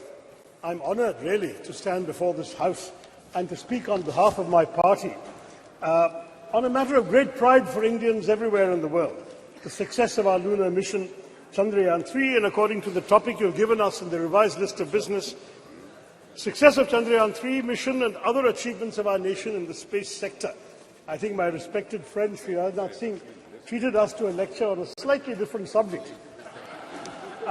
But on August 23rd, Mr. Speaker, we scripted history as our unmanned moon mission's lander module made a flawless soft landing, making us only the 4th country to achieve this feat and the first to reach the uncharted south pole of Earth's only natural satellite, the moon. It is fitting, sir, that as you proposed, we observe August 23rd as National Space Day in future. How far we have come since the late 1950s, when a classic photograph by Henri Cartier-Bresson showed Indian rocket parts being transported on a bullock cart. Let me take you back, sir, nonetheless, to when our nation's scientists, led by Dr. Vikram Sarabhai, began to develop the contours of India's nascent space program in the early 1960s. Back then, the coastal village of Thumba, in the outskirts of Thiruvananthapuram, was identified as an ideal location, given its latitude and natural geological features, to allow for rocket launches and allied research. Imagine, friends in this House, a sleepy village with golden beaches and palm-fringed coconut trees, populated largely by an overwhelmingly Catholic community of fisherfolk. The catch, however, was that the community of scientists had identified a piece of an area of land, which housed in Thumba the St. Mary Magdalene Church and the residence of the bishop himself, Peter Bernard Pereira, his own official residence. Now, in any other community or any other part of the world, even, the matter might have been put to rest right there. After all, the thought of displacing an active spiritual establishment would certainly have evoked outrage and fury, especially in today's India. But in this relatively obscure part of India near Thiruvananthapuram, where a decision of national importance and scientific progress presented itself, the community chose to make a remarkably patriotic choice, a choice for development and progress. When initial conversations with politicians and bureaucrats made little headway, something special happened. One day, when Bishop Pereira was sitting in his little office in the church, he heard a knock on the door. He said, "Who is this?" And a man in a white suit came and said, "I am Dr. Vikram Sarabhai." Dr. Sarabhai explained the importance of this area to India's scientific research in space. The bishop understood the proposed mission of the scientists, and he told Dr. Sarabhai, "Come to my church on the following Sunday." So during the Sunday service, Dr. Sarabhai was there, and Bishop Pereira presented a proposition before the congregation. "My children," he said, "I have a famous scientist with me who wants our church and the place I live in for the work of space science research. Dear children," he said, "science seeks truth by reasoning. In one way, science and spiritualism seek the same divine blessings for doing good for the people. My children, can we give God's abode for a scientific mission?" The answer from the congregation was quite literally a resounding Amen. The church and the bishop's house, as well as other neighboring inhabited areas, were handed over without protest to Dr. Sarabhai and his team. Thus was established in 1962 the Thumba Equatorial Rocket Launching Station, or TERLS, which would later be renamed Vikram Sarabhai Space Centre after the death of the legendary Dr. Sarabhai 9 years later. A year after TRLS was established, India launched its first two-stage rocket, our first foray into space, from Thiruvananthapuram. As our late President, Dr. APJ Abdul Kalam, who was part of the original launch team in 1963, and he went on to work from the church building himself, he wrote later, looking back at this remarkable episode, "Today among us, Professor Vikram Sarabhai is not there, Reverend Dr. Bernard Peter Pereira is not there, but those who are responsible for the creation and make the flower and blossom will themselves be a different kind of flower, as described in the Bhagavad Gita," he said. And he quotes the Gita, "See the flower, how generously it distributes perfume and honey. It gives to all, gives freely of its love. When its work is done, it falls away quietly. Try to be like the flower, unassuming despite all its qualities." That is what a lot of ISRO's foundations have been, sir. Unassuming, but with the power to change the world. One of the world's oldest and most ambitious, it arose from the physical research laboratory established in Ahmedabad in 1947, the year of our independence and the brutal partition with Pakistan. Our visionary first Prime Minister, Jawaharlal Nehru, then created the Indian National Committee for Space Research, or INCOSPA, marking our country's official entry into space exploration. This committee was set up on the recommendation of the Scientific Advisory Committee to the Cabinet for the promotion and exploration of space and its utilization for peaceful purposes, a committee led by the legendary Homi Bhabha. Then, in 1962, as we've seen, TRLS was established. On 15th August 1969, our 22nd Independence Day, under the trusted guidance of Vikram Sarabhai, INCOSPAR and TRLS became the Indian Space Research Organization, ISRO giving Indian space a developmental boost. There was a tragic setback, as I mentioned, when Dr. Sarabhai died suddenly of a heart attack at the age of just 52. Dr. Satish Dhawan, the head of the Indian Institute of Science in Bangalore, was invited by then Prime Minister Indira Gandhi to lead the organization because she knew that the vision and legacy of Vikram Sarabhai could only be fulfilled by someone like Dhawan. He accepted the invitation, though on condition that the headquarters be shifted to Bangalore, and guided ISRO as a leader who is still admired by many. In July of 1979, sir, our first satellite launch vehicle failed, and Mr. Dhawan, an exemplary leader, took responsibility for it. He gave a statement saying, "Dear friends, we have failed today. I want to support my technologists, my scientists, my staff, so that next year they succeed." The very next year, they did succeed. This is ISRO's history. Every setback became a stepping stone to greater success. And so we Indians are proud of our space program for good reason. Since then, ISRO has undertaken missions to the moon, Chandrayaan 1, 2 and 3, and the failure of 2 became a stepping stone to the success of 3, to Mars, the Mangalyaan Mars Orbiter mission. And we have created our own launch vehicles and satellites. Moreover, of course, as the Speaker has said, India launched the Solar Observatory Aditya L1 this month and aims to put 2 or 3 people into low Earth orbits by the end of this year, to emulate the legendary Rakesh Sharma, who orbited the planet on a Soviet spacecraft in 1984.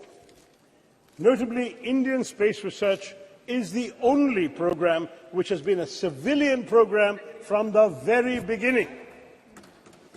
We are focused on the development angle, like the use of space for rural development, weather forecasting and communication, in addition to high-end research. And this, sir, is just the beginning. India's space program is set literally to skyrocket. Experts predict that India could account for at least 10% of the global space economy in the next decade, up sharply from 2% currently. India's space program bolsters our development, having made important contributions even in seemingly unrelated areas such as disaster management, education, healthcare, agriculture, fisheries and urban planning. Moreover, it serves India's global diplomacy as well, sir, enhancing our credibility and influence. Those who once scoffed at the idea that a poor developing country aspired to send rockets into space must concede that India is now a technological force to be reckoned with in the world. To my mind, there is yet another sterling triumph within India's Chandrayaan moment. It has become a good occasion to recognize the alumni of unsung engineering colleges everywhere in India. Indians are rightly and justifiably obsessed with the IITs, but Chandrayaan 3's landing, especially 4 years after the failure of Chandrayaan 2, was attributable to many, many scientists from far less glamorous educational backgrounds. While the ISRO chairman, S. Somnath, is a product of TKM College of Engineering in Kollam, represented by my friend Premachandran, at least 8 of his other colleagues graduated from the College of Engineering, CET, Thiruvananthapuram. Somnath Institution was founded in 1956 by a successful Muslim cashew merchant, Tangal Kunju Musliar, abbreviated soon enough to TKM, and has gone on to establish a stellar local reputation, while CET in my constituency, established in 1939 as the first engineering college in then Travancore state, retains its record and repute as the premier engineering college in the state of Kerala. Yes, at least 7 more engineers from CET were involved in the Chandrayaan 3 success, and there were others, alumni from small engineering colleges in Tamil Nadu, In small towns throughout India, we've had graduates of these small colleges contributing to ISRO because, let's face it, we must, yes indeed, it was in the very first launch, Dr. Abdul Kalam. We must proudly salute these alumni of unsung engineering colleges because they serve the public sector with dedication and are the backbone of national enterprises like ISRO. As I wrote on social media at that time, if IITians went to Silicon Valley, CETians took us to the moon.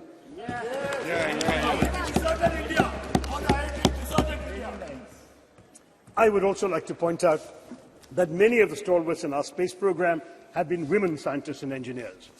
Some 20% of ISRO's key personnel are women. And as women increasingly excel in science and technology studies, this number may only go up.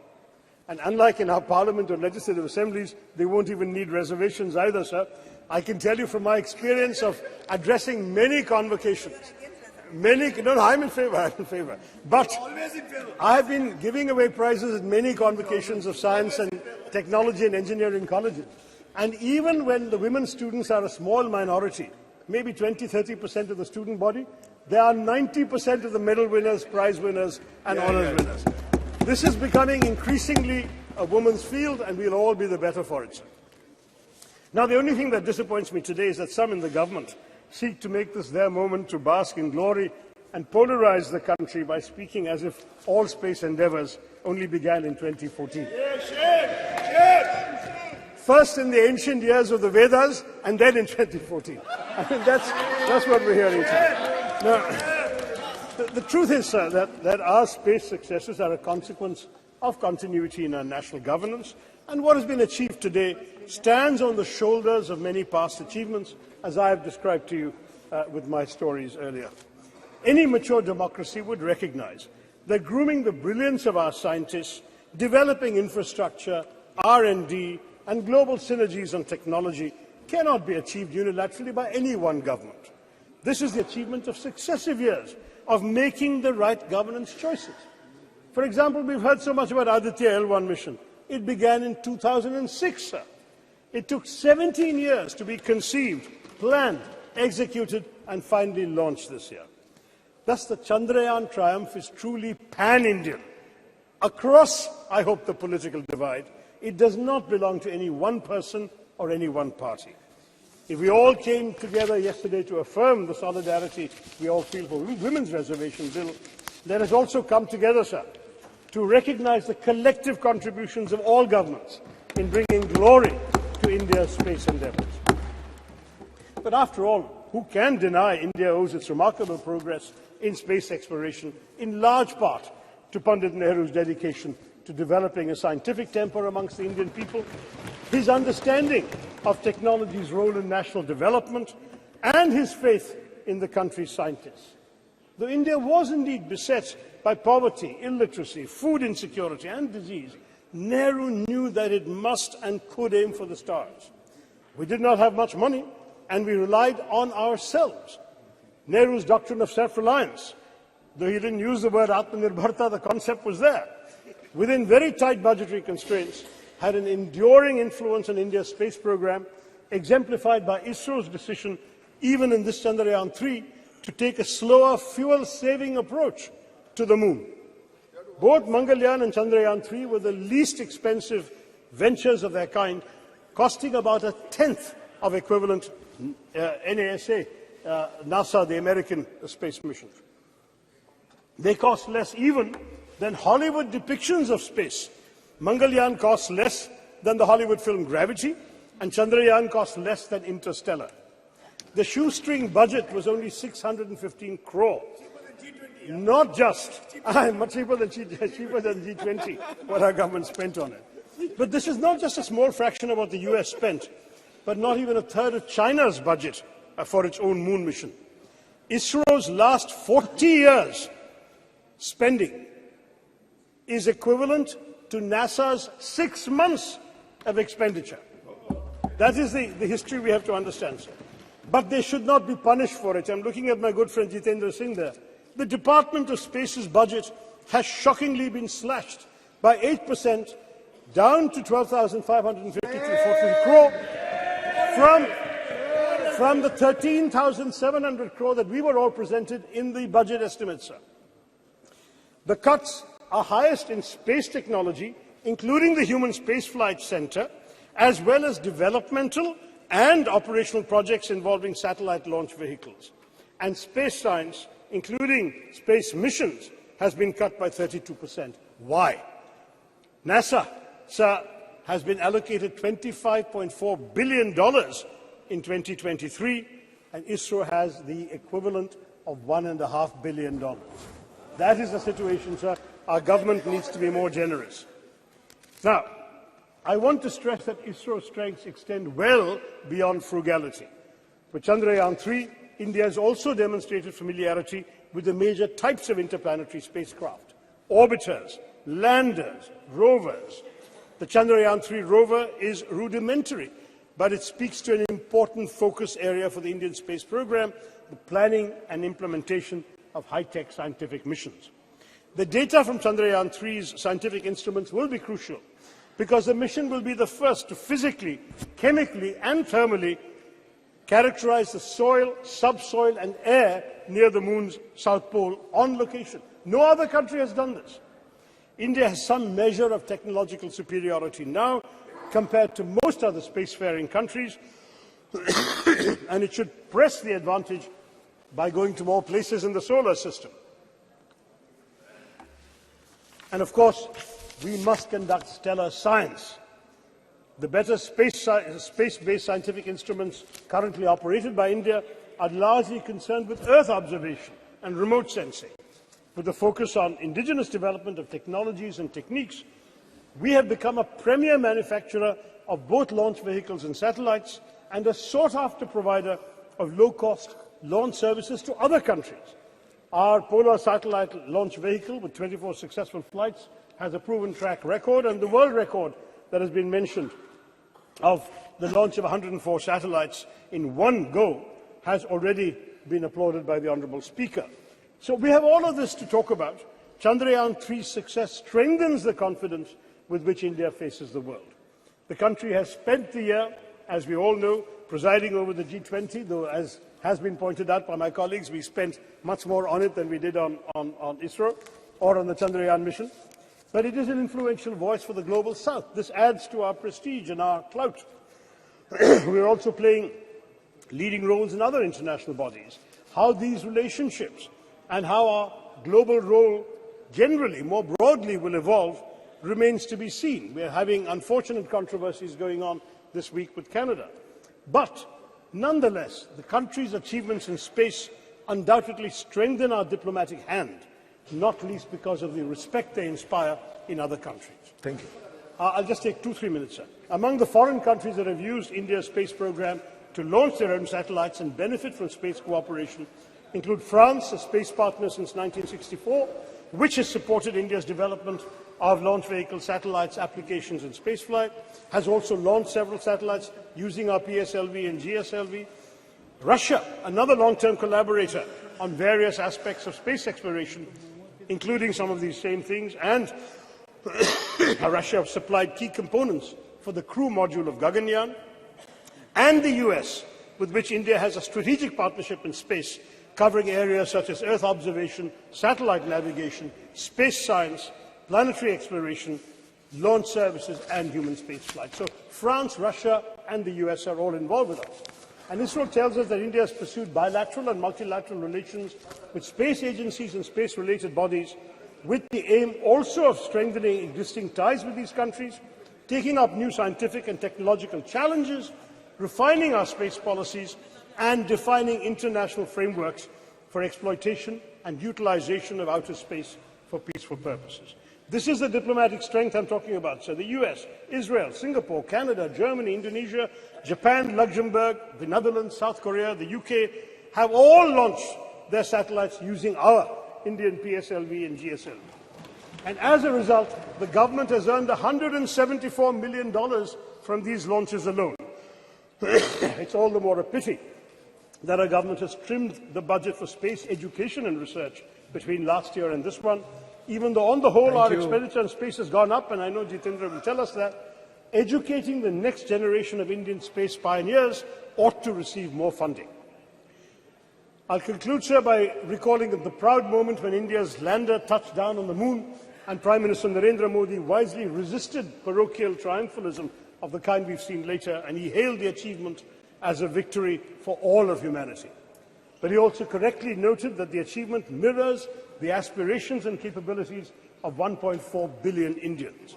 By showcasing its technological prowess, India's space program reminds the world not only of our innovative capabilities, but also of our capacity to help shape solutions to global challenges in other areas, from cyberspace regulation to peacekeeping. Looking up at the sky after Chandrayaan-3, Indians can contemplate a glorious global future. We are showing the world that India can be a standard setter rather than just a follower of rules made by developed countries. New horizons beckon, for the world is now our canvas, or should I even say, the whole universe. Jai Hind. Thank you very much. कुछ आपको कहना है क्या? Okay.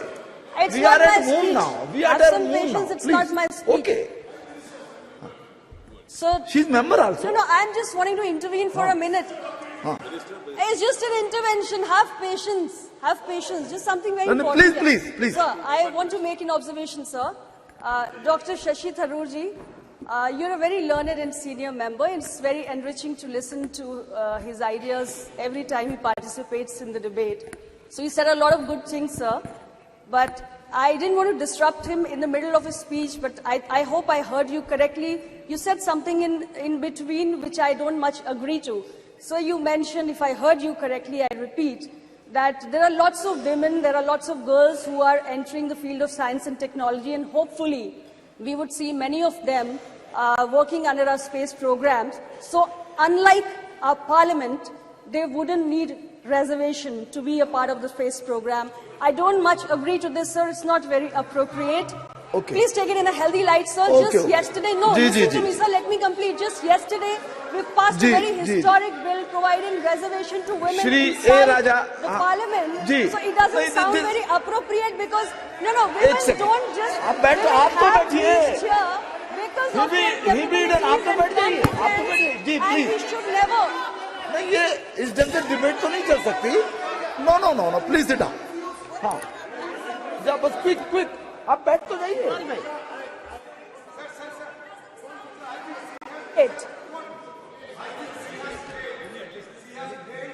नहीं आप बैठ जाइए. Sir, your party has supported this very historic bill, sir, which means you agree to the idea of providing reservation to women for them to reach ji आप बैठिए please. Only A Raja. Only no आप भी बैठ जाइए. बाद में बात कर लीजिएगा प्लीज. मिस्टर ए राजा.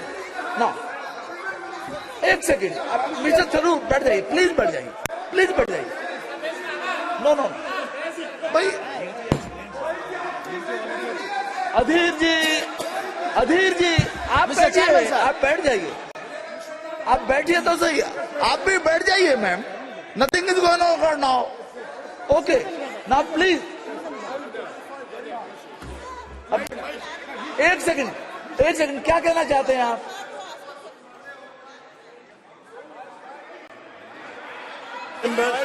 अरे आप बैठिए ना. I would like to clarify, since the minister, the honourable minister, is also a good friend, appears to have misunderstood the thrust of my remarks. I would like to clarify that I meant no disrespect to either women in general or the very many honourable women in this House who have been elected without any benefit of reservation for all these years. Okay. We have said, sir, that we need reservation because the numbers are not enough. And that is why we passed the Women's Reservation Bill yesterday. I'm saying that in science and technology, we already have 20% in ISRO and the numbers are going up, sir. That's my point. That's it. Thank you. जी. Sir हो गया. कुछ कहना है आपको क्या?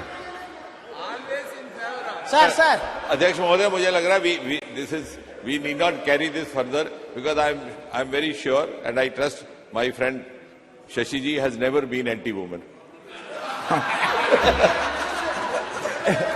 जी जी Mr. Chairman, sir. Okay okay let ठीक है Mr. Chairman, sir. It should be in good humour I must always express my gratitude. Mr. Chairman, sir, I must express my gratitude to invite me to speak on this important issue. Sir.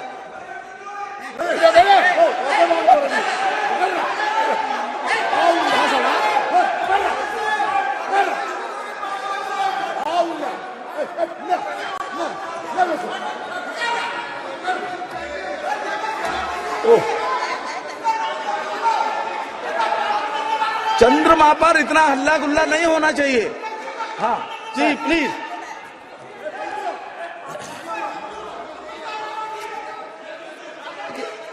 चंद्रमा शांति और शीतलता का प्रतीक है चंद्रमा शांति और शीतलता का प्रतीक है इतना हंगामा नहीं होना चाहिए ना please mister A Raja only you are going on record only please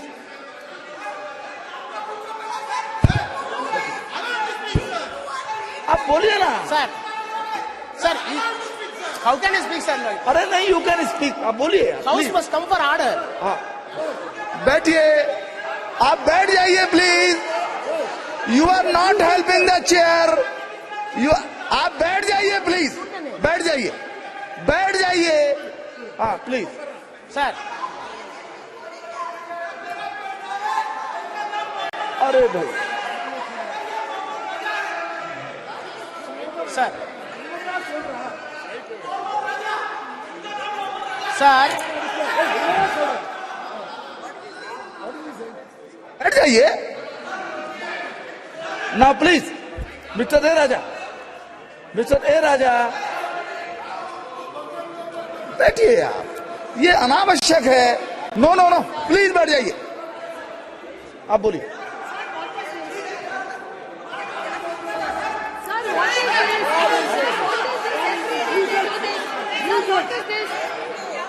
Yesterday also the same thing.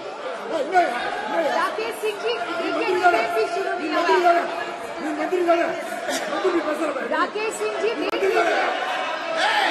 Rakesh Singh ji, what?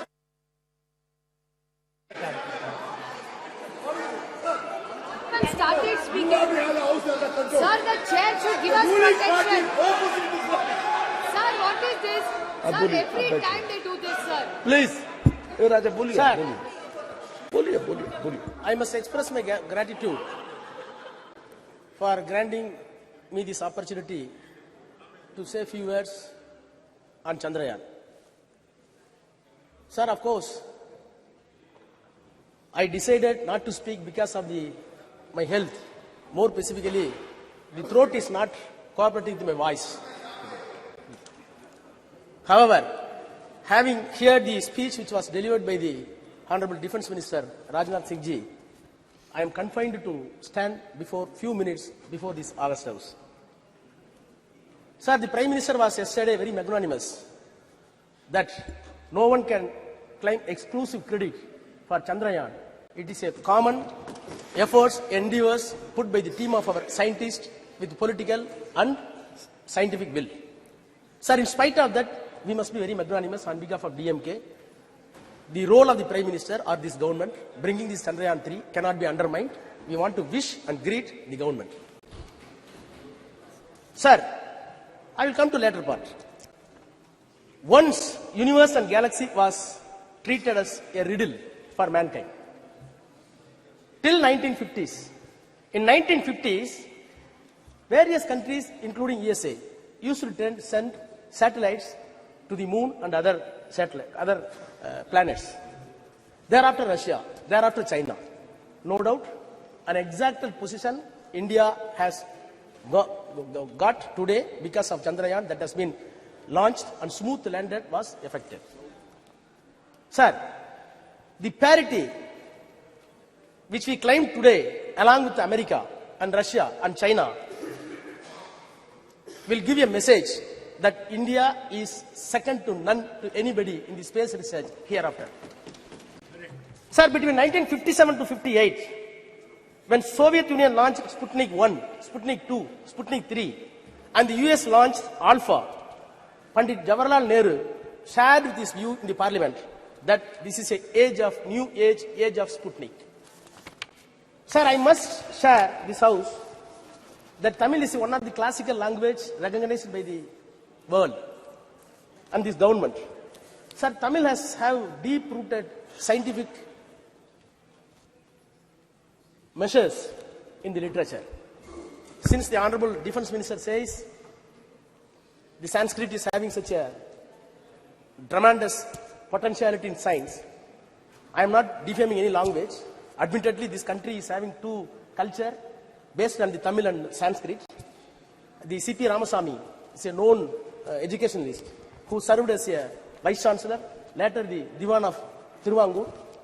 Maybe Sasi may be well aware about his knowledge and prowess. He admitted that there are two cultures in the country. One is headed by Sanskrit by way of Aryan culture, and one is Tamil in the basis of the Dravidian culture. Sir, I am entitled, having said the Defence Minister, now I am entitled to say what Dravidian and Tamil language says about science. Sir, you cannot imagine, when I read Tolkappiyam, that is 3,500 years back, nobody can believe. It says this country was not created by a single man. This country was produced by evaluation of science. How? Nilam, Neer, Thi, Vali, Visumbodu, Kalanda, Aindin, Mayakam, Ivulaham. What does it mean in English? Sir, there is a metabolical change out of water, land, fire, air and space, what we call Panchabhutas. Panchabhutas.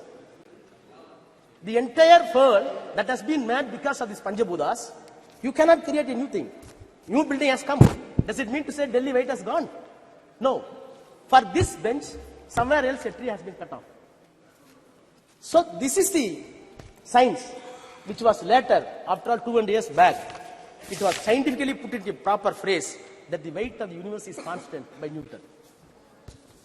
300 years back, English law says by Newton that the weight of the universe is constant. But whereas 3,500 years back, Nilam, Thi, Neer, Vali, Visumbu, Aindodu Kalanda Mayakam, metabolical change of the water, land, space, everything. So, are we not entitled to have pride for 3,000 years back?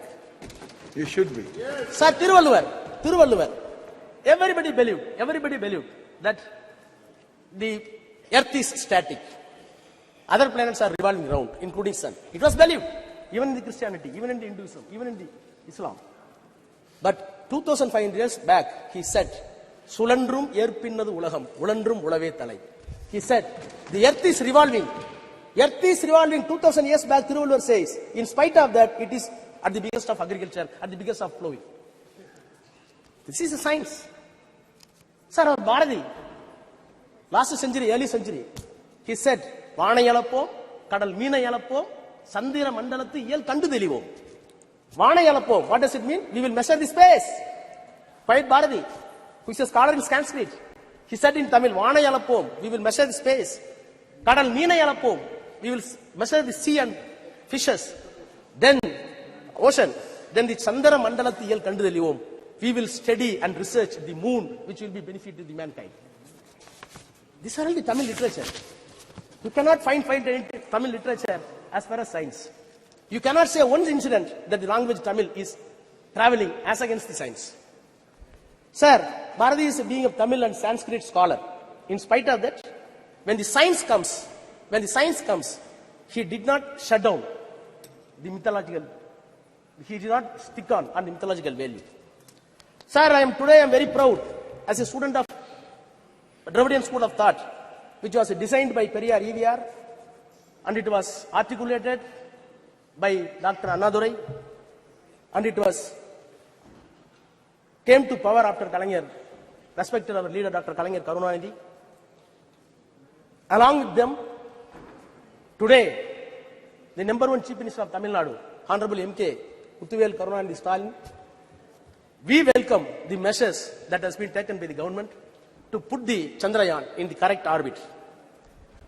By putting the Chandrayaan in the correct orbit, the mythological illusion that has been removed, that is a success of the Dravidian story, Dravidian concept. Sir, by this time, I must extend my congratulations to all scientists, those who involved in the scientific team, space in the space. More specifically, the contribution of Tamilian. In Chandrayaan 1, Mailsami Annadurai. In Chandrayaan 2, Sivam. In Chandrayaan 3, Veera Muttuvel. Sir, these people are very proud. These people are not even went to private schools, private colleges.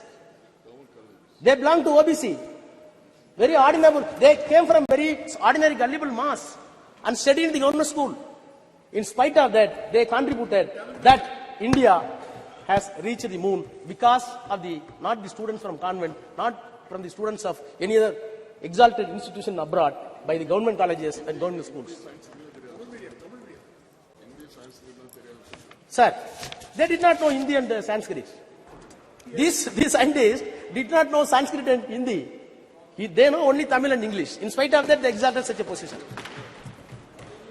Sir, I am looking back the history of space research since 1952, as put in my friend Shashi Tharoor. Sir, rightly he said, when Indian National Committee for Space Research, INCSR, was set up by the Pandit Jawaharlal Nehru, under the chairmanship of Vikram Sarabhai, and later it was developed to renamed as ISRO. Sir, I am disturbed when such a remarkable phenomenon took place and the nation got pride. We must introspect other mode of thoughts and views. Sir, I heard the defense minister very patiently. I recall my memories and check it up with the documents in the parliament just 1 hour back. In 2004, in my 30s, I was Minister of State Health in the Council of Ministers headed by Vajpayee, Dr. Vajpayee. He is known for protecting the Raj Dharma in politics. Sir, that time, a debate was brought by the honorable member from Andhra, Jaipal Reddy, a veteran leader in Congress. The motion is, drop the 3 cabinet ministers from the cabinet. One of the person he named is Murali Manohar Joshi, then the HRD minister. Sir, the motion was moved by Jaipal Reddy. The house was rapt attention. Murali Manohar Joshi was there. Atal Bihari Vajpayee was there. Then the Arun Jaitley said, I quote, I have always regarded Dr. Murali Manohar Joshi as a genius scholar, but my philosophical problem with him is that he is confused himself, history with mythology, philosophy with theology, astronomy with astronomy. And he further went, Mr. Joshi, you want to change the syllabus and you want to give a saffron syllabus for the students. I am entitled to call, he said, I am entitled to call you in the house that you are a textbook terrorist. Unquote. Sir, I was part of the government, in BJP government, no doubt. The reason is something different. This is not the place to elucidate. Nothing is different. But sir, the accusation that has been made, the accusation that was made by the Murali Manohar Joshi still continues in the mouth of Defense Minister Rajnath Singh. Sir, no doubt, government has done a great job. When the satellites were successfully sent by the America and Russia, Prime Minister Nehru wrote to the all chief ministers, please note this. We have not sent it. India did not send it. Not able to send. But in spite of that, Prime Minister wrote letter to all the chief ministers, I quote, intrusion of the man into outer space, and unquote. Letter further says, it is very important. Our narrow world, we are entangled with all kinds of rivalries in the name of caste, greed and religion and national conflicts which have no meaning in this new age of science and space, unquote. Sir, when the Chandrayaan sent to the moon, naturally your mind and heart must enlarge. Whereas I feel with all my sincerity that one side you are sending the Chandrayaan to the space and your heart and brain going down somewhere else, which contradicts us. What happened to my elder leader, T.R. Balu is here.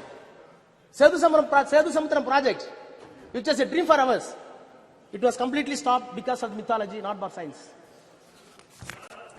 Sir, among the Chandrayaan celebration, sir, it is very painful. No, sir, nothing. क्या point of order है? Indian Constitution. Sir, I will finish 1 minute. Some point of order is there. Mr. Raja, some point of order is there. It should be listened. आप बैठ जाइए ma'am.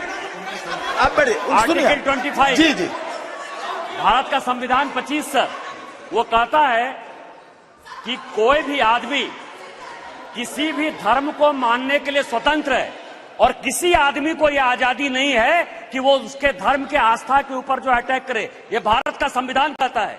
ये बार बार जो है हमारे ऊपर अटैक कर रहे हैं. हम सनातन को मानते हैं, हम हिंदू हैं और आपको कोई राइट नहीं है हमारे ऊपर अटैक करने के लिए. बैठिए. ओके. देख लेंगे इसको, देख लेंगे. बैठ जाइए. जी. बैठिए. Mr. Raja, please. Mr. Raja, now please continue. Continue. And be careful. Sometimes mythology and history, they are mixed. They can't be separated altogether. You please take care of those things. Please. Okay. No. Please, बैठ जाइए. आप Mr. Raja, only Mr. Raja. Yes, please. Okay, his point is taken here. आप चलिए बोलिए. Please, you continue, please. Sir. Okay.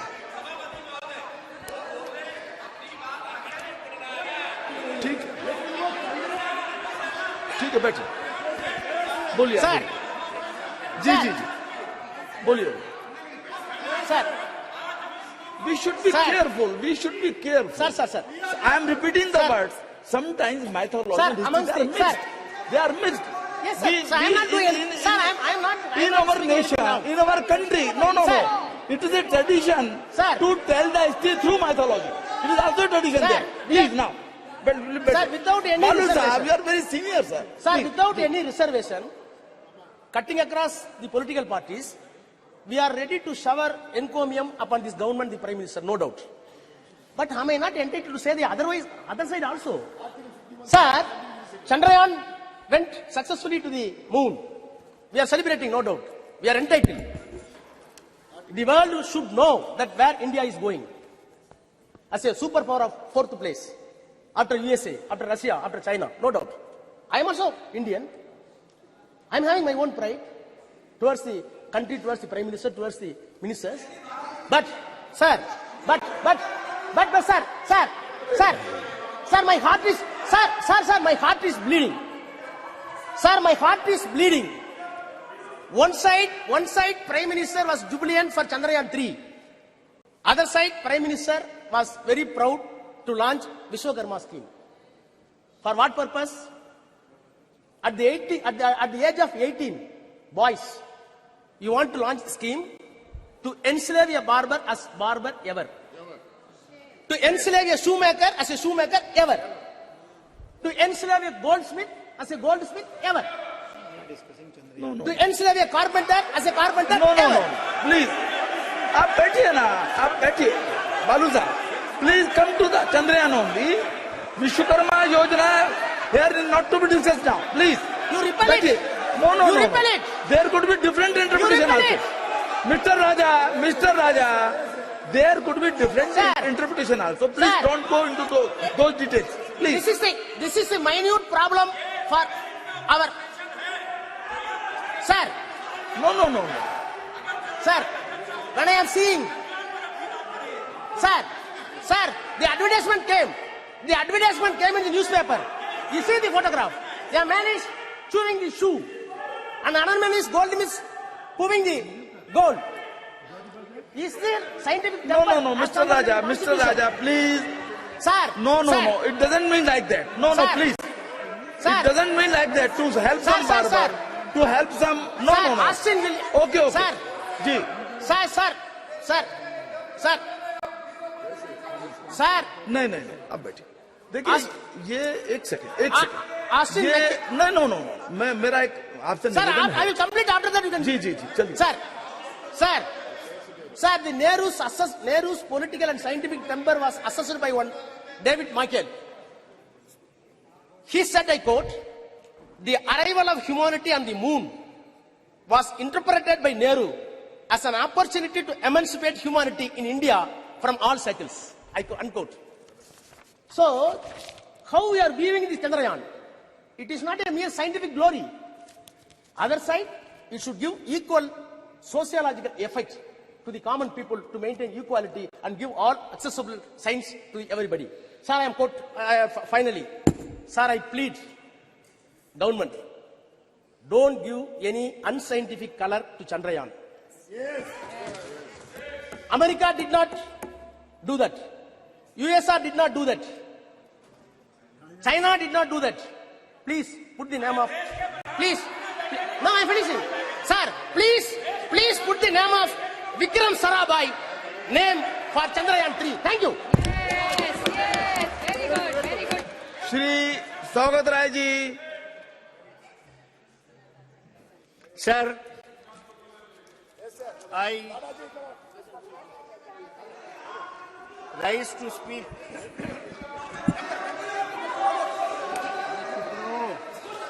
On the पिछले बार क्या बोले थे याद है फिर बोले क्या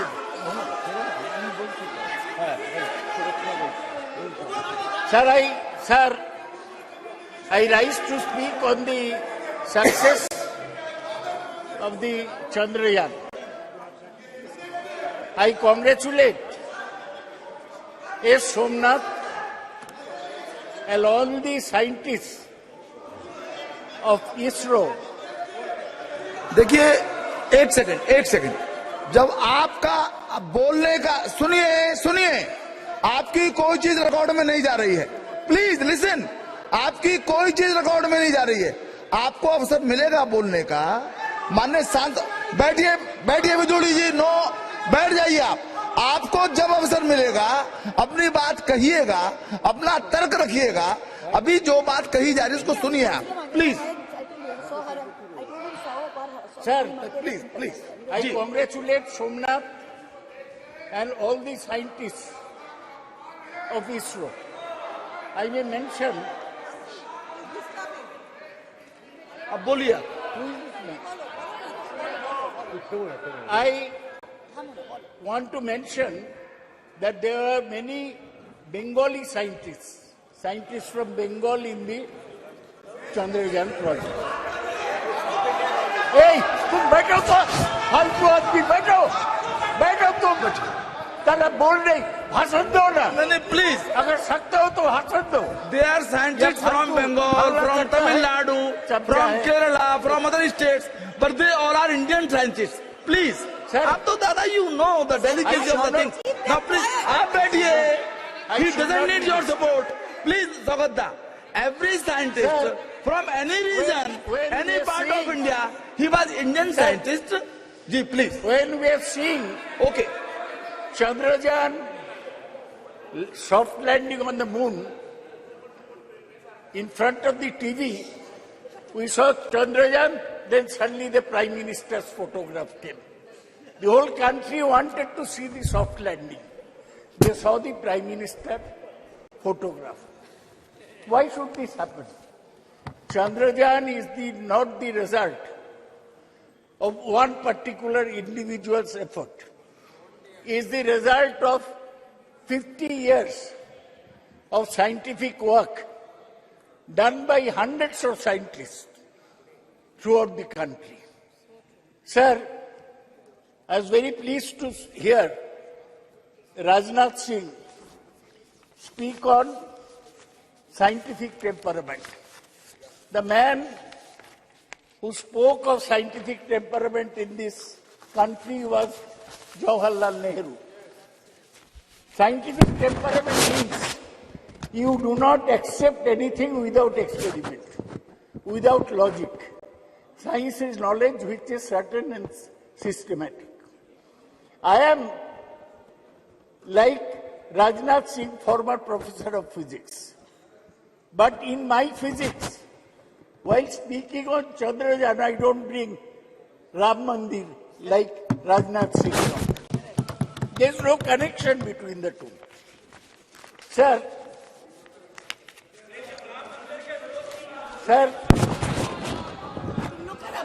खराब हो गया। Sir, You continue on the. I want to say, I am not Indian. Sir, I want to say, when somebody in top position says that Ganesh had plastic surgery in the ancient days, I do not accept this. When somebody says that Kauravas were born due to in vitro fertilization, I do not accept this. When somebody says that in Ramayana, the Pushpak Rath was a discovery by the ancient Indians, I do not accept this. I accept only that which is proved by science. Let me make it very clear. Sir, let me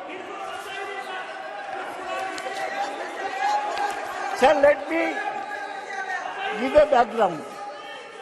Sir, the background is this. In 1957, the Soviets sent the Sputnik to the space. In 1961, Yuri Gagarin became the first person in space. In 1963, Valentina Tereshkova became the first woman in space. It was at this time that Jawaharlal Nehru felt that we must go into space science.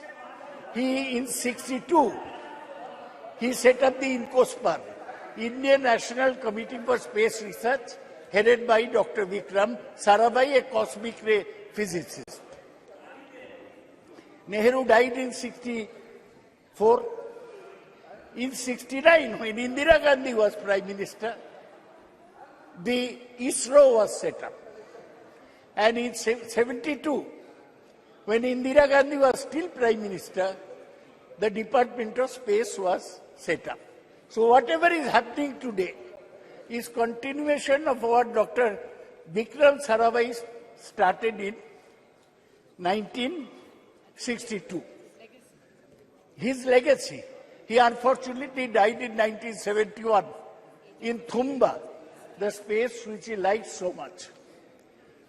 So now, India has... Arey, chup karo. Sir, chup karo. Sir, India got the first success in Aryabhatta, which was completely designed and fabricated in India and launched by a Soviet Cosmotos 3M rocket from Kapustin Yar on 19th April 1975. ISRO has successfully launched almost 150 satellites since 1975. Sir, ISRO has established major space systems for communication, television broadcasting, meteorological services, resources monitoring and management, space-based navigation services. ISRO has its headquarters in Bengaluru. Its facility spreads across various centers. Launch vehicles are built at Vikram Sarabhai Space Center, Thiruvananthapuram. Satellites are designed and developed at U.R. Rao Satellite Center, Bengaluru. Integration of launching of satellites and launch vehicles are carried out from Satish Dhawan Space Center in Sriharikota, Andhra Pradesh. Development of liquid stages, including cryogenic state, very cold state, is done in Liquid Propulsion Laboratory at Bengaluru. ISRO has carried out 125 spacecraft missions and planned several missions including Gaganayan, an interplanetary mission such as Chandrayaan, Lupex, Shukrayan and Mangalayan, MOM-2. Sir, ISRO, our own organization, it has surpassed NASA in efficiency, resourcefulness and cost effectiveness. In 2005, NASA launched the solar mission that cost $550 billion. Now ISRO is planning to launch the similar solar mission, Aditya L1, at a cost of $55 million only. That is 1/10 of the cost of NASA. There are 4 types of satellites sent by ISRO. One is communication satellites, which helps our communication system. 2 is Earth observation satellite, which take the pictures of the Earth. 3 is navigational satellite, and 4 is astronomical satellite. These works are going on. What is great about Chandrayaan, that so far we are using rockets to send satellites around the Earth. They are called either geosynchronized satellites, that means speeding at the same speed as Earth, or the polar satellite launch vehicles, which are placed fixed in the poles. Now, for the first time, sir, we have gone that from a satellite, our rocket has taken a lander mission, lander and a rover, onto the surface of the moon. We failed in Chandrayaan 2. Our lander crash landed, but this time there was no crash.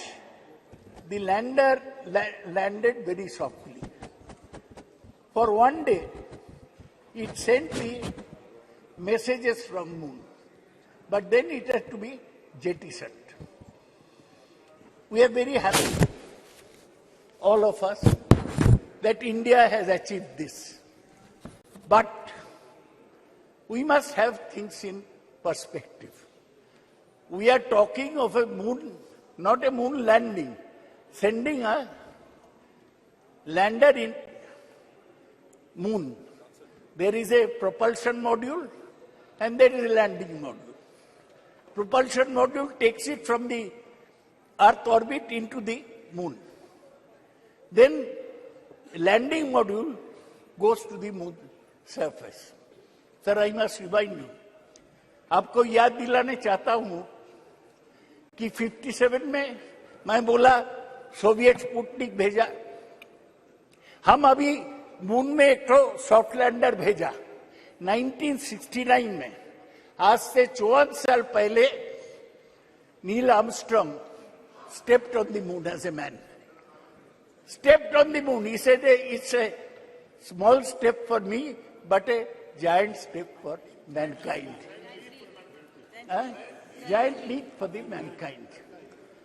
So हम लोग चौवर नहीं है, तो हमें balance करके चलना चाहिए. लेकिन हमारा जो सैटेलाइट सिस्टम है, ये बहुत सर्विस दिया. दे प्रिडिक्ट वेदर, कब तूफान आ रहा है. They predict crop development, and they GPS, our taxi walas use GPS now. That is also based on satellite tracking. So I want to say that Chandrayaan 3 has demonstrated safe and soft landing on the lunar surface. It has demonstrated rover roving onto the moon. Thoda hi gaya, and to conduct in situ scientific experiments. What are the technologies there? Altimeters, laser-based altimeters, velocimeters, inertial measurement with laser gyro-based surface, propulsion system, navigational guidance and control, hazard detection and avoidance, and landing leg mechanism.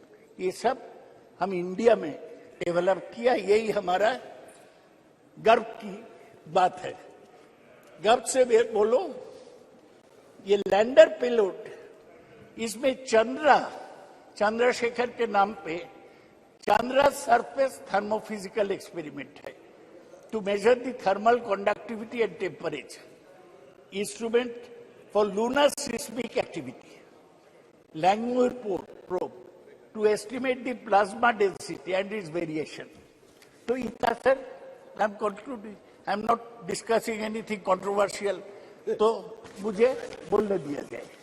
Agarwal ji, chairman साहब, sir मुझे यही कहना है कि हम आगे बढ़े हैं, लेकिन बहुत दूर जाने पड़ेगा।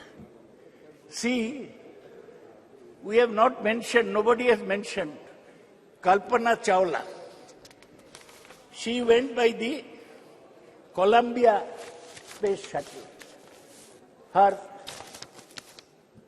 craft exploded in 2003, and she, along with 7 others, died. Today, I pay respect to Kalpana Chawla, who was an Indian-born astronaut. Sir, आज क्या है? 1 साल पूरा हुआ। क्या? किसका? फ्रैंक रूबियो, एक नासा के एस्ट्रोनॉट है। वो 1 साल स्पेस में है। 1 साल इंसान स्पेस में है। He is set to return to Earth this fall after setting the record for the longest single space flight by astronaut. He arrived at the International Space Station 21st September 2022 and will return home after 371 days in space. Rubio and his fellow crew members conducted dozens of scientific investigation and technology demonstration. Sir, ये NASA 58 में setup हुआ। उस समय Soviet union आगे था। वो पहले Sputnik भेजा, पहले मैन ऑन द मून भेजा, पहले मैन ऑन द मून नहीं, मैन इन स्पेस भेजा, वुमेन इन द स्पेस। लाइका मर गया, लेकिन वेलेंटिना टेरेस्कोवा पहुंच गया। तो हमारा लक्ष्य जो है, आप लक्ष्य सिनेमा देखे होंगे ऋतिक रोशन का, लाइफ में एक लक्ष्य होना चाहिए। लक्ष्य यही है कि हम देश को आगे बढ़ाएंगे। देश में जो कुसंस्कार है इन लोग का बीच, ये दूर करेंगे। देश को विज्ञान में और टेक्नोलॉजी में आगे ले जाएंगे जी, तभी हमारा काम पूरा होगा। सर, अभी भी इंटरनेशनल स्पेस स्टेशन घूम रहा है, वो उधर ही रहता है, खाता है, ऐसा जैसा घर है। फ्रैंक रूबियो ऐसा किया है। अभी भी चाइना एक इंटरनेशनल स्पेस स्टेशन बना दिया। 2 American have 1, Chinese have 1। So Chinese भी स्पेस स्टेशन नाउ प्लीज। बहुत सारे काम करना है। ये जो इंटरनेशनल स्पेस स्टेशन है, उसमें NASA, Russia, Japan, Europe and Canada. अभी एक और वक्ता है आपके। One more speaker is there from party जी। सर, हमको यही कहना है कि हमारा रैंक अभी 6th है। किसका पीछे? NASA, Russia, Japan, Europe, Canada and China. China बहुत आगे बढ़ गया है। सर, आज इसलिए इस चर्चा में मैं जवाहरलाल नेहरू को प्रणाम करता हूं। Thank you. इंदिरा गांधी को प्रणाम करता हूं, ये हमारा स्पेस प्रोग्राम को आगे बढ़ाए। डॉक्टर विक्रम साराभाई को प्रणाम करता हूं। और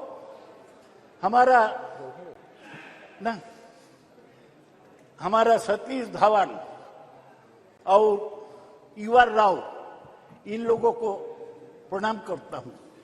ये सब लोग मिलके हमारा स्पेस प्रोग्राम आगे बढ़ाया। ये बीजेपी का कोई कंट्रीब्यूशन नहीं है, ये साइंटिस्ट का कंट्रीब्यूशन है। Thank you, thank you. लक्ष्य में Shri लाबू Shri Krishna ji.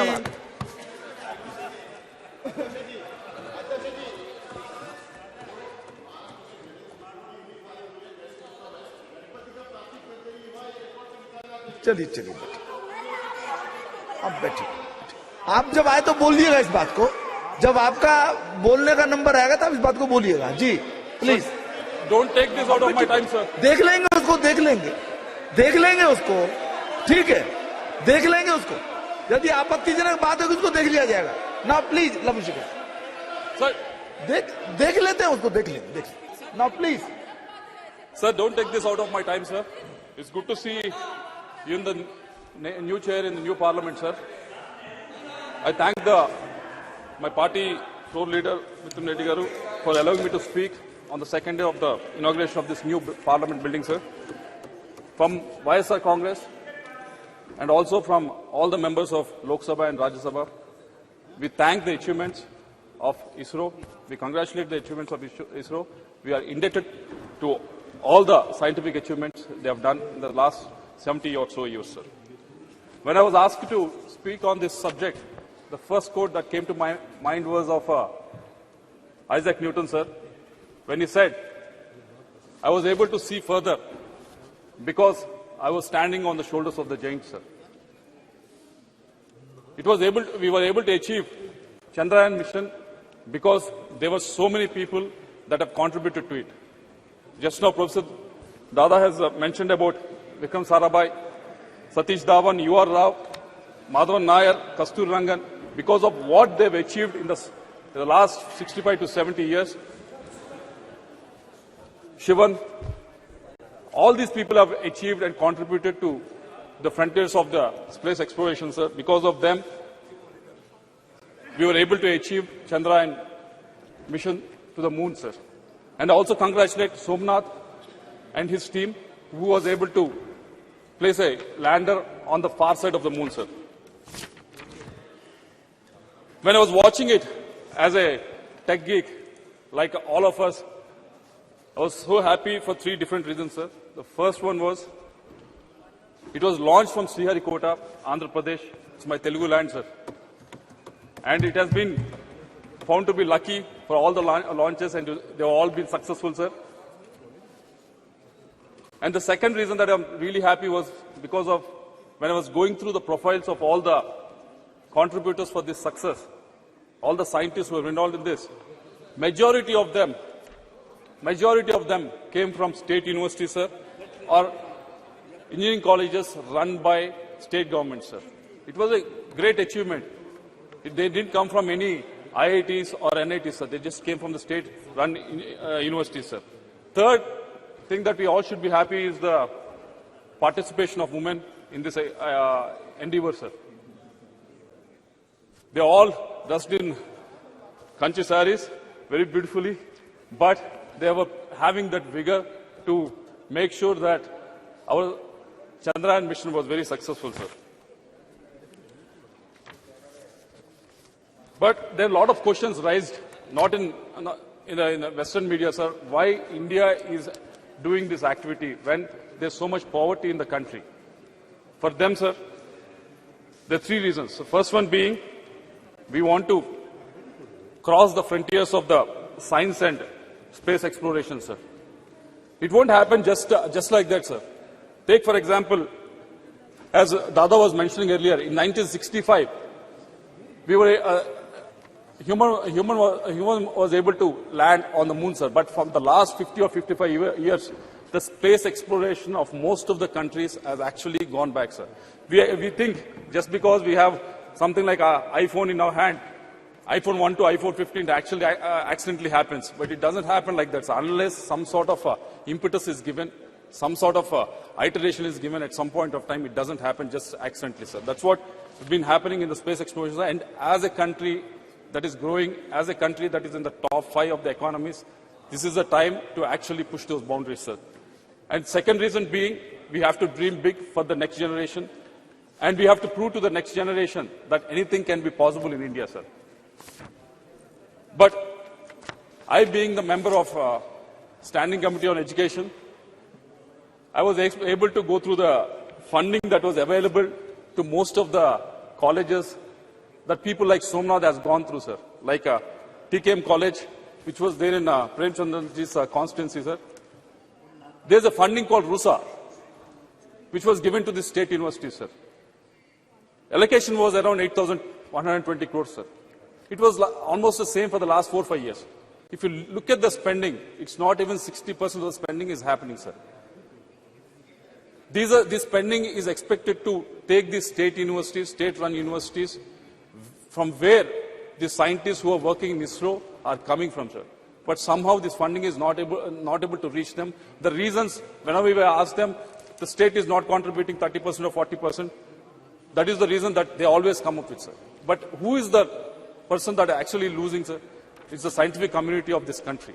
So I hope the minister was here, but I hope the point is taken so that this scheme can be altered, so that the maximum amount of funds can be utilized by all the state universities and state governments, sir. And coming to the women participation, Shashi Tharoor has mentioned about it, and there were some comments from the other side also, sir. There's 20 to 25% of the women participation in ISRO, which has a workforce of almost 16,000, sir. And if you look at the STEM graduates from India, women STEM graduates who are pursuing science, technology and engineering in India, 43% of them are women, sir. When you compare to US, it is only 34%. When you compare to the developed countries like Canada, it's only 31%. Even in UK, it is only 38%, sir. We are far, far, far ahead, sir. And also 30% of the research papers across 186 fields, this information I got it from Scopus, sir, are being published by women, sir. But only 14%, even though there's 43% of them are STEM graduates, of them are women, only 14% of the women are participating in STEM-related jobs, sir. Yesterday we were very proud that we have passed the women reservation bill, sir, but these people are putting the effort for almost 15 to 16 years to graduate, coming out with these degrees, but not able to participate in this workforce, sir. Unless we come up with new schemes to encourage them, unless we place the money where we talk, this situation is not going to increase, sir. And third, Minister Jitendra Singh ji is also here, sir. It is regarding National Research Foundation, sir. I wish somehow every Friday the House gets adjourned, sir, and he always gets the time. We always get the time to ask him the question only on the Friday, but somehow it gets adjourned and we never get to ask the question. But National Research Foundation has been envisaged almost 4 years back with the outlay of 50,000 crores that has been mentioned. And until now, not a single rupee has not been, correct me if I'm wrong, but not been actually given out to any of these IITs or NITs or any of the state-funded universities, sir. For the last 4 years, all these institutes have been actually waiting for it, sir. Mike, please. Yeah. Mike, sir, Mike. Because it's still being structured. So when my turn comes to speak, I'll elaborate on that. Yes, sir. I'll also elaborate on, because out of these 50,000 crores, we thought it's all coming from the state government, sir, but we have been told that 36,000 crores are supposed to be mopped up from the private. Yes. If you can give us the modalities of how you're going to raise it. I don't want to interrupt you, no. So I'll elaborate when my turn comes. Yes, because you're right. Almost 36,000 will be from non-government sources. That's the difference now. Because yes. Dada, please. Dada, Baidi, please. Because we are actually at one of the lowest globally, sir, with respect to the spending on the research. Only 0.7% of the GDP is spent on the research, sir. So that's why I expect the minister to answer it when elaborate it when you're speaking of it, sir. And the other point being, I've been speaking to a lot of the startups who are in the space exploration, sir, and most of them have come up with a request. You are doing PLI, Production Linked Incentive Scheme, for all the industries, coming from food sector to steel and every other industry, but somehow this PLI scheme is not being implemented for this space technology, sir. So if the minister can actually take it up. And also the second suggestion that they came up with is regarding GST exemptions for private satellite launch service providers, sir.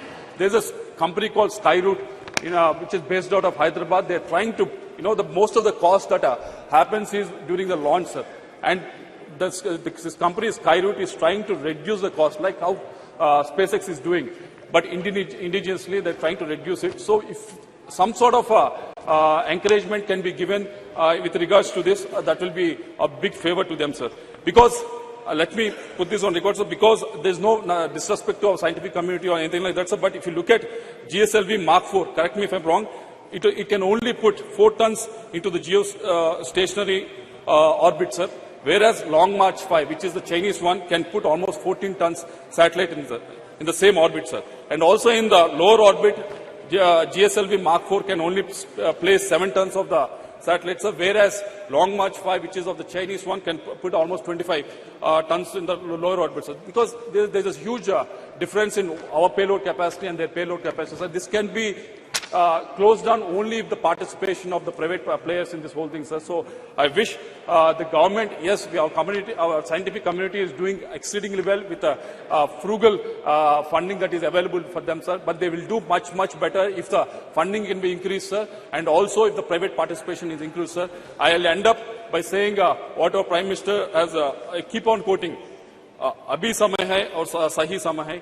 I think this is the right time for all of us to do, because India being a country with young population, with a lot of aspirations, so this is the right time for the treasury benches to actually put the money where they are talking, sir. Thank you very much. Thank you. Honorable Member Pratap Rao Jadhav.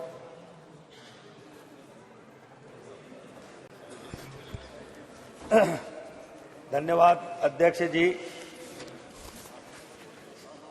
आज यहाँ पर जो हो रही है चंद्रयान 3 की चर्चा पर मुझे बोलने का अवसर दिया।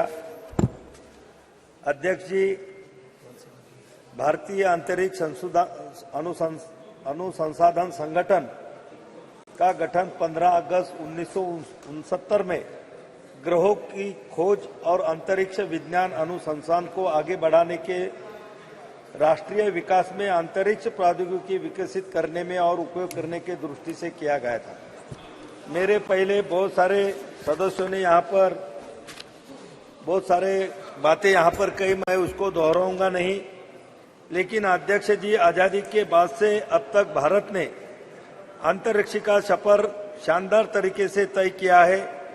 साइकिल व बैलगाड़ी से शुरू हुई हमारी अंतरिक्ष की यात्रा मंगल और चांद तक पहुंच गई है और सूरज के तरफ भी हम निकल चुके हैं। आज भारत मानव को अंतरिक्ष में भेजने की तैयारी भी कर रहा है। अध्यक्ष महोदय,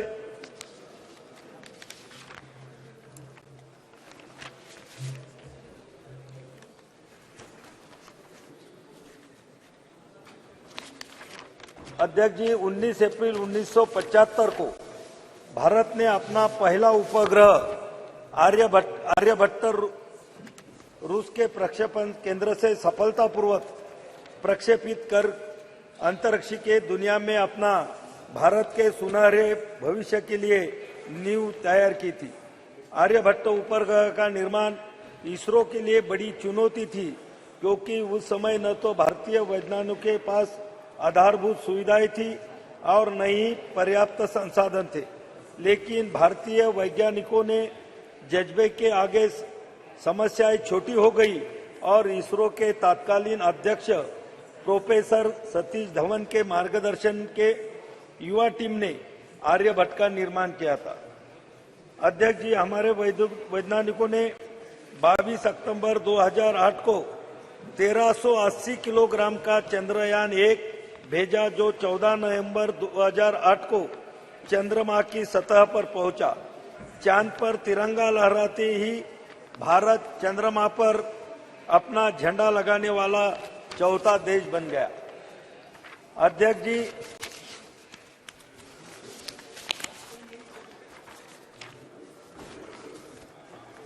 यह सिलसिला यहां नहीं रुका। 22 जुलाई 2019 को भारत ने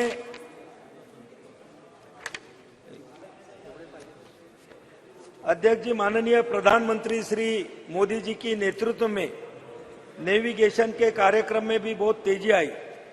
अध्यक्ष जी, कारगिल युद्ध में के दौरान अमेरिका ने अपना नेविगेशन सिस्टम भारत को देने से मना कर दिया था, जिससे हमारी सेना को कारगिल की पहाड़ियों पर दुश्मन के छुपे ठिकानों का पता लगाना मुश्किल हो गया था।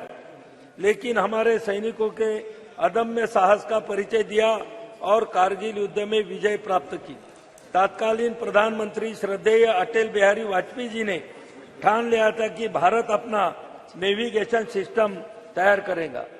अध्यक्ष जी, माननीय प्रधानमंत्री मोदी जी के नेतृत्व में 11 अप्रैल 2018 को इसरो ने नेविगेशन उपग्रह IRNSS लॉन्च किया। यह स्वदेशी तकनीक से निर्मित था और इसके साथ ही भारत के पास अब अमेरिका के GPS सिस्टम की तरह अपना नेविगेशन सिस्टम है। अध्यक्ष जी, 27 मार्च 19 को इसरो ने एक और बड़ी उपलब्धि हासिल की थी। इन दिनों सैटेलाइट से एक लाइव भारतीय सैटेलाइट को नष्ट करने में सफलता मिली। अंतरिक्ष में सैटेलाइट को मार गिराने वाला भारत चौथा देश बना। इतना ही नहीं, 1 अप्रैल 2019 को इसरो ने इलेक्ट्रॉनिक इंटेलिजेंस उपग्रह समेत 29 उपग्रहों को एक साथ प्रक्षेपित किया। इसमें 28 विदेशी उपग्रह शामिल थे। पहली बार इसरो ने एक ही मशीन से 3 अलग अलग कक्षाओं में उपग्रहों को स्थापित किया। अध्यक्ष जी, इसरो के समक्ष बहुत चुनौतियां थी, जैसे कि अंतरिक्ष यात्रियों की प्रशिक्षित करने और मानव अंतरिक्ष उड़ाने के लिए लॉन्च व्हीकल की उन्नत तकनीक भी कमी थी। श्रीहरिकोटा स्थित सतीश धवन अंतरिक्ष केंद्र में तकनीकी दक्षता का अभाव, निजी क्षेत्र की सीमित भूमिका, परियोजना का धीमा कार्यान्वयन, सरकार द्वारा पर्याप्त समर्थन नहीं होना, बजट की कमी। लेकिन जब केंद्र में माननीय श्री मोदी जी के नेतृत्व में NDA की सरकार आई, परियोजनाओं के क्रियान्वयन में तेजी आई और बजट की कमी भी दूर हुई।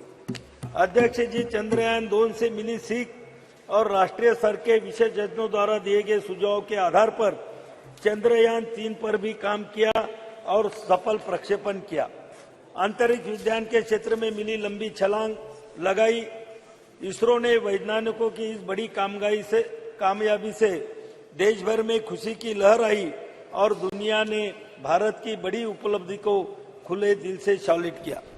अध्यक्ष महोदय, मुझे यहाँ बताने में बहुत गर्व महसूस हो रहा है कि जिस लोकसभा क्षेत्र बुल्ढाना से मैं आता हूँ, वहाँ से चंद्रयान मिशन में जो सिल्वर स्टर्लिंग ट्यूब्स लगी है, वह मेरे लोकसभा क्षेत्र बुल्ढाना के खामगांव तहसील से बनाई गई थी और महाराष्ट्र के हिंगोली भूमि में एक शुष्क हिस्सा दुनिया के सबसे महत्वाकांक्षी विज्ञान कार्यक्रमों में से एक गुरुत्वाकर्षण तरंगों का अध्ययन करने के लिए LIGO वेधशाला का स्थल बनने जा रहा है। यह साधारण प्रयास वैज्ञानिक अनुसंधान और नवाचार के लिए सरकार के दृढ़ समर्थन का एक चमकता उदाहरण है। प्रधानमंत्री नरेंद्र मोदी जी के नेतृत्व में भारत ने अभूतपूर्व वैज्ञानिक अन्वेषण का एक युग देखा है, जिसने हमारे देश को वैश्विक वैज्ञानिक उपलब्धि में सबसे आगे खड़ा कर दिया है।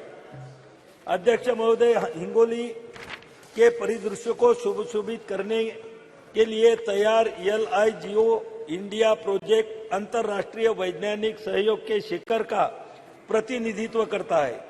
यह प्रधानमंत्री मोदी जी के दृढ़ नेतृत्व द्वारा समर्थित ब्रह्मांड के रहस्यों का पता लगाने के हमारे देश के संकल्प का प्रतीक है। अध्यक्ष महोदय, यहाँ पर बहुत सारी बातें यहाँ पर कही गई, ब्रह्मांड के बारे में भी यहाँ पर बोला गया, लेकिन अध्यक्ष महोदय, हमारे जो सनातन हिंदू धर्म के जो ग्रंथ है, वो ग्रंथ में भी ब्रह्मांड में जो ब्रह्मा विष्णु महेश को हम मानते हैं, और कुछ लोग ब्रह्मा विष्णु महेश का जो कार्य है उसको अंग्रेजी में गॉड कहते हैं। अध्यक्ष महोदय, मैं 2 मिनट में खत्म करूंगा। जो ब्रह्मा विष्णु महेश को जो कार्य है उसको गॉड मानते हैं, उसको गॉड बोलते हैं। गॉड जी बोले तो जनरेट करना, वो बोले तो ऑपरेट करना, और डी बोले तो डिस्ट्रिक्ट करना, बोले तो ब्रह्मांड का निर्माण, ब्रह्मांड की रक्षा और ब्रह्मांड की समाप्ति, ये तीनों हमारे ब्रह्मा विष्णु महेश में समाई गई है। अध्यक्ष महोदय, मैं ये वैज्ञानिक को इसका श्रेय देते हुए हमारे ग्रंथ लिखने वाले ऋषि मुनियों को भी मैं इसका श्रेय दूंगा कि जिन्होंने अपने ग्रंथों में पुराने जो 5000 नहीं कई हजार साल पहले हिंदू धर्म के जो हमारे ग्रंथ है वो ग्रंथ में ये सभी चीजों का उल्लेख वहां पर क्या है। आज चंद्रयान का जो उल्लेख यहाँ पर हो रहा है, अध्यक्ष जी, हम बचपन में जब हमको समझ भी नहीं थी तो तब हमारी माँ, हमारी नानी, हमारी दादी हमको चंद्रमा की लोरियां सुना कर वहां पर हमको सुलाती थी, खाना खिलाती थी। और आज वो चंद्रमान की जो उत्सुकता थी हमारे दिल में पहले से ही मौजूद थी। और आज हमें यह भी महसूस हो रहा है कि हमारा देश और हमारा देश का तिरंगा वो चंद्रमा पे जाके लहरा रहा है। मैं हमारे वैज्ञानिकों को और उनको पूरा सपोर्ट करने वाले हमारे एनडीए सरकार को, आदरणीय नरेंद्र मोदी जी को बहुत बहुत धन्यवाद देता हूं और मैं मेरी भाषण समाप्त करता हूं। धन्यवाद। ऑनरेबल मेंबर दिनेश कामित जी। माननीय सभापति महोदय, आपने मुझे चंद्रयान 3 की सफलता पर बोलने का मौका दिया, इसके लिए बहुत बहुत धन्यवाद। महोदय, मैं सबसे पहले भारतीय वैज्ञानिकों का आभार प्रकट करता हूं कि उन लोगों के प्रयास से हमारा देश का नाम गौरवान्वित हुआ है। सभी भारतवासियों के लिए एक बड़े हर्ष गर्व की बात है कि भारतीय वैज्ञानिकों ने चांद पर अपना यान भेजा है। अब हम सभी देशवासियों को यह उम्मीद रखनी चाहिए कि हमारे वैज्ञानिकों की मेहनत सफल हो। जैसा कि हम जानते हैं, भारत में सबसे पहली बार 2008 में चांद पर अपना यान भेजा था। उसके बाद 10 से 15 साल की मेहनत के बाद दोबारा यह समय आया है कि हमारा यान फिर से चांद पर अपना कदम रखा है। महोदय, चंद्रयान 3 का लॉन्च सतीश धवन अंतरिक्ष केंद्र श्रीहरिकोटा से 14 जुलाई 2023 शुक्रवार को भारतीय समय अनुसार दोपहर 2:35 बजे हुआ था। यह यान चंद्रमा के दक्षिण ध्रुव के पास की सतह पर 23 अगस्त 2023 को भारतीय समय अनुसार सायं 6:04 के आसपास सफलतापूर्वक उतर चुका है। इसी के साथ भारत चंद्रमा के दक्षिण ध्रुव पर सफलतापूर्वक अंतरिक्ष यान उतारने वाला पहला और चंद्रमा पर उतरने वाला चौथा देश बन गया है। इसके अलावे भारत एवं भारतीय वैज्ञानिकों के अंतरिक्ष के क्षेत्र में एक नई पहचान प्राप्त हुई है। अब हम सभी देशवासियों को अपने वैज्ञानिकों का समर्थन करना चाहिए। हम सभी को उनके द्वारा किए गए इस कार्य के लिए उनको प्रोत्साहित करना चाहिए। महोदय, चंद्रयान 3 के मिशन का उद्देश्य चंद्रमा की सतह पर सुरक्षित लैंडिंग का प्रदर्शन करना, चंद्रमा पर रोवर के चलने का प्रदर्शन करना और इन सीटू यानी चांद की सतह पर ही वैज्ञानिक प्रयोगों का संचालन करना है। मिशन के उद्देश्यों को प्राप्त करने के लिए लैंडर में कई उन्नत प्रौद्योगिकी मौजूद हैं, जैसे कि लेजर और RF आधारित अल्टीमीटर, वेलोसीमीटर, प्रोपल्शन सिस्टम आदि। ऐसी उन्नत तकनीकों को पृथ्वी की स्थितियों में सफलता प्रदर्शित करने के लिए कई लैंडर विशेष परीक्षण जैसे integrated cold test, integrated hot test और लैंडर लैंग मैगजीन प्रदर्शन भारत परीक्षण की योजना बनाई गई है और इसे सफलतापूर्वक किया गया है। महोदय, चंद्रयान 3 के माध्यम से भारत का लक्ष्य अपनी तकनीकी कौशल, वैज्ञानिक क्षमताओं और अंतरिक्ष अन्वेषण के प्रति अपनी प्रतिबद्धता को प्रदर्शित करना है। यह सफलता अंतर्राष्ट्रीय अंतरिक्ष समुदाय में भारत की स्थिति को और मजबूत करेगा। यह मिशन युवा पीढ़ी को विज्ञान, प्रौद्योगिकी, इंजीनियरिंग और गणित में कैरियर बनाने के लिए प्रेरित करेगा तथा विश्व में भारत की प्रतिष्ठा को बढ़ाने का काम करेगा।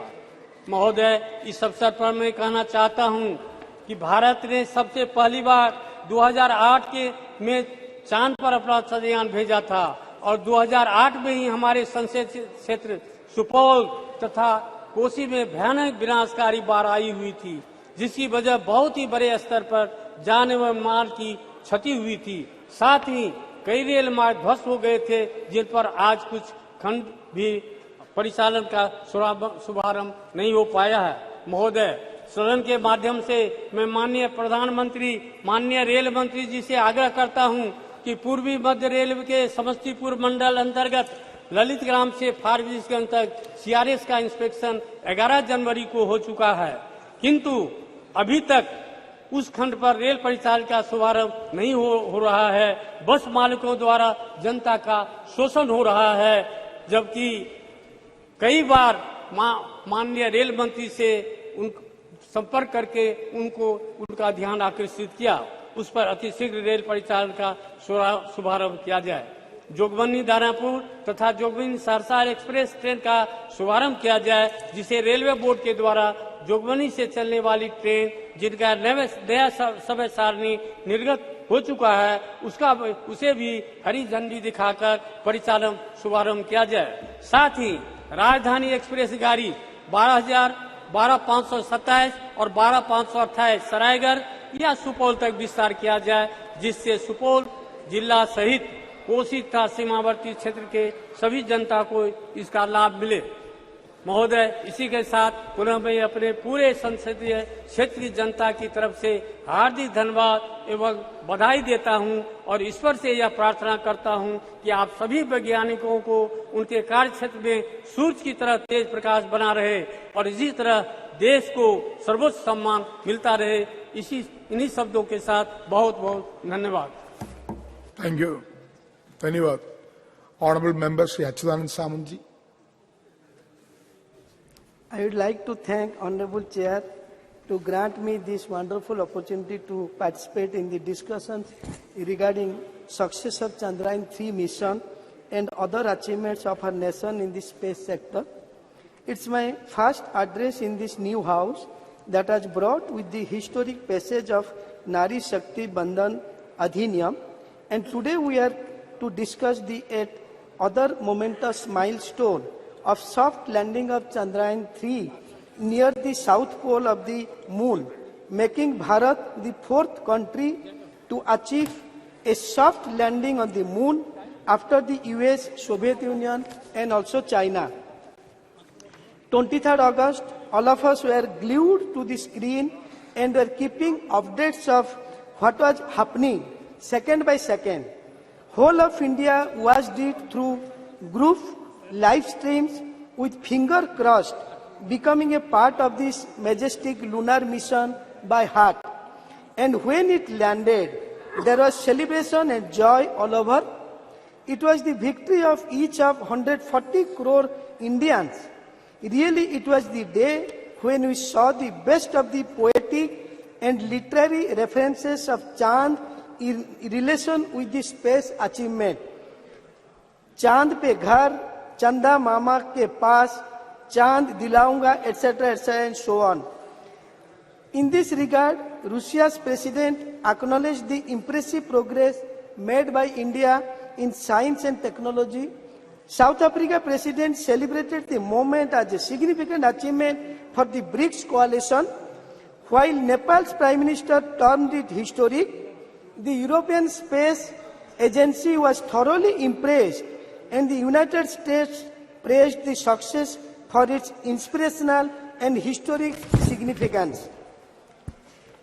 In this regard, we acknowledge this and celebrate the significant contribution of Indian scientists who made this possible.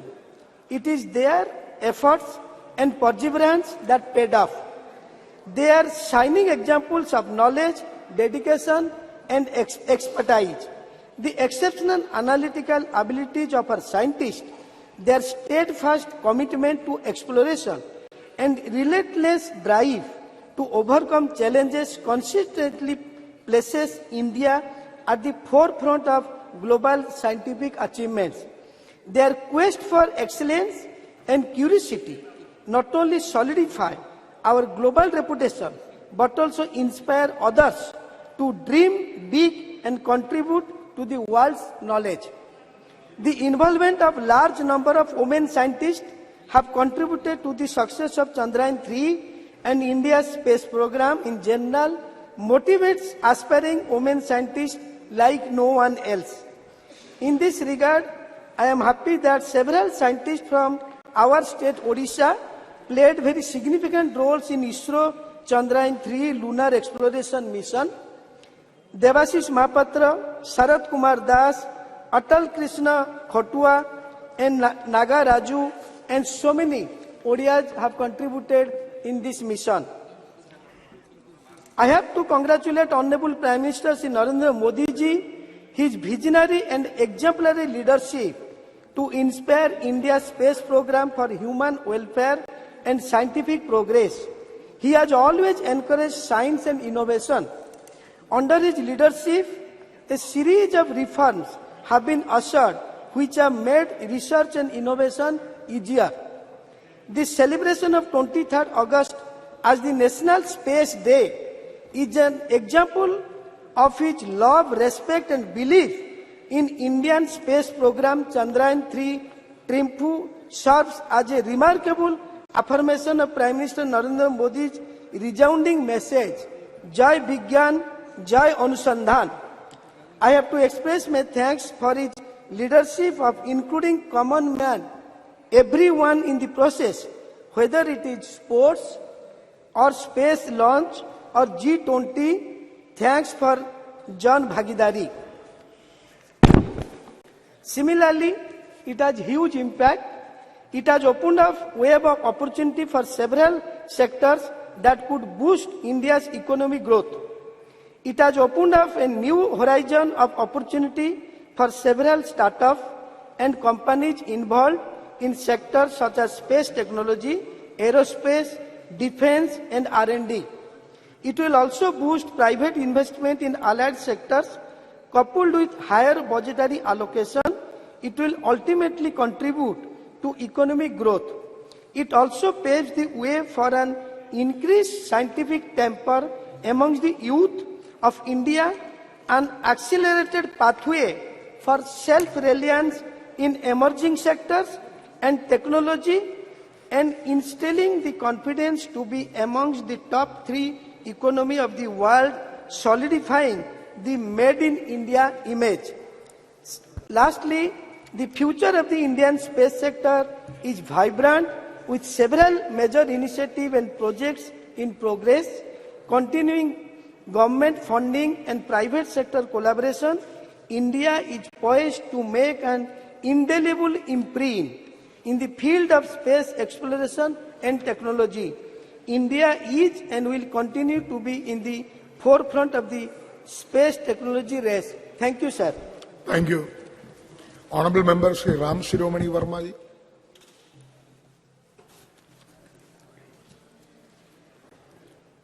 अध्यक्ष महोदय, आपने मुझे महत्वपूर्ण विषय चंद्रयान की सफलता पर अपने विचार रखने का मौका दिया।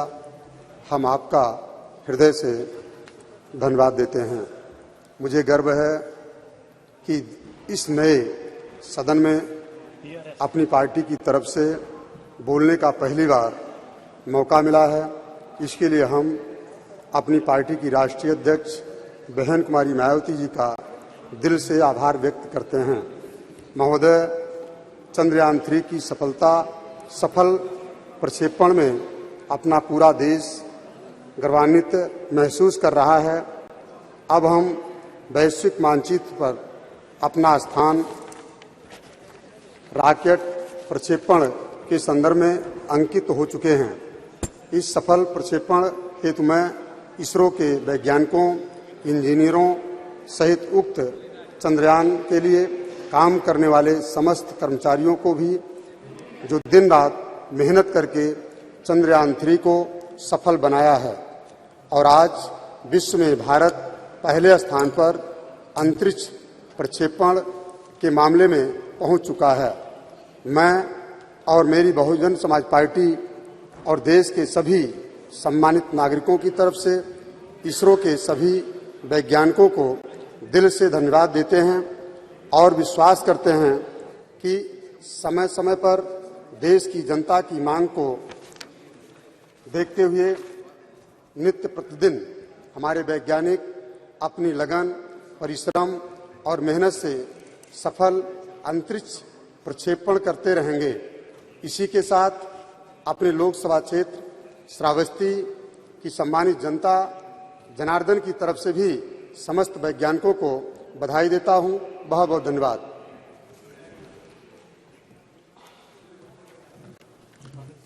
Thank you. Honorable Member Shri Kota Prabhakar Reddy ji.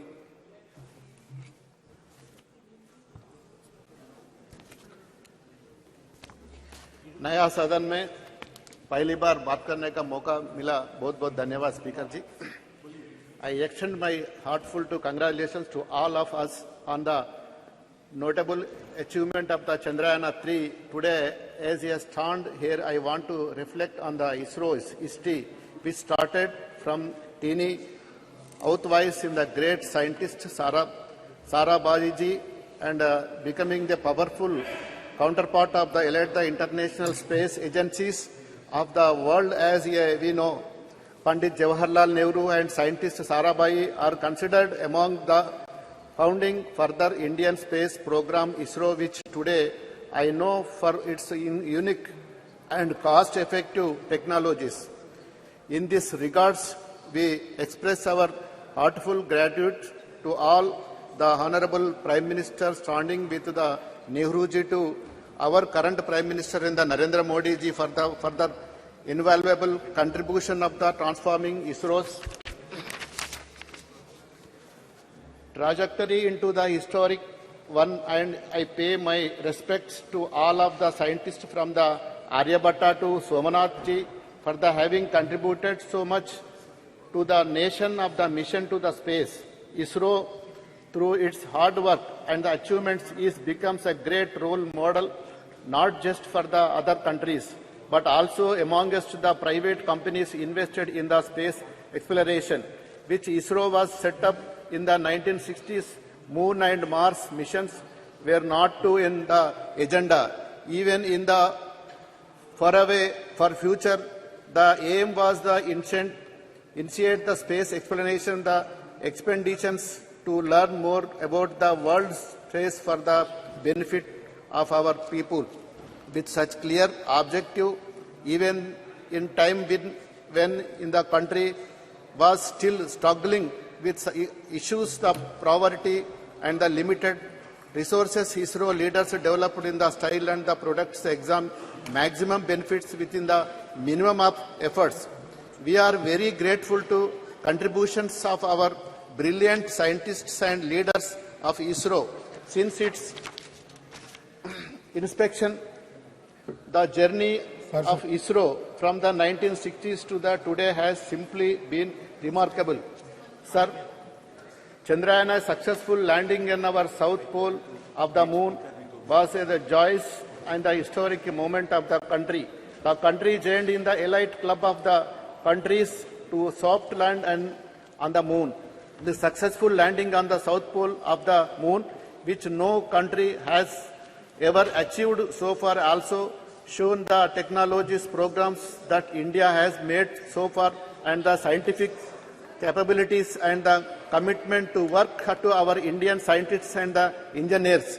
The success Chandrayaan-3 is not only an achievement for the country to fulfill global aspirations, but also open the avenue for the economic growth across various sectors. In the believed the bolster of Make in India initiative to contribute to the growth, sir, of domestic companies which are engaged in the developing satellite systems and the telecommunications. The success of the great missions has also paved the way of the fostering heightened scientific mindset among the Indian youth, accelerating the journey towards the self-reliance of the emerging sectors and the technologies, and installing confidence position ourselves among top of 3 economics globally. While taking about the many achievements of the ISRO, it is the quality important also take about the extensive role played by the Telangana for our same the Telangana state emerging as the commercial hub of the space-related products and the services in the well-known that over 30% of the components used in the ISRO highly acclamated Mars orbits missions in the supplied by SME based in Hyderabad. Sir, 1 minute, sir. I can proudly to say that I am the first state that effectively take about the mate waivers and most receptive state of encourage youth and relay space of the behind this was is the dream that turned out of the true overturn. There was no vision of the mission of the Chief Minister of Chandrasekhar Rao and our IT Minister of the KT Ramarao, which is the launch of the space technology framework in the April 23. Telangana government under the leadership of K. Chandrasekhar Rao unvalued, and this is the aim of the blustering private industry involvement in the space technology sector.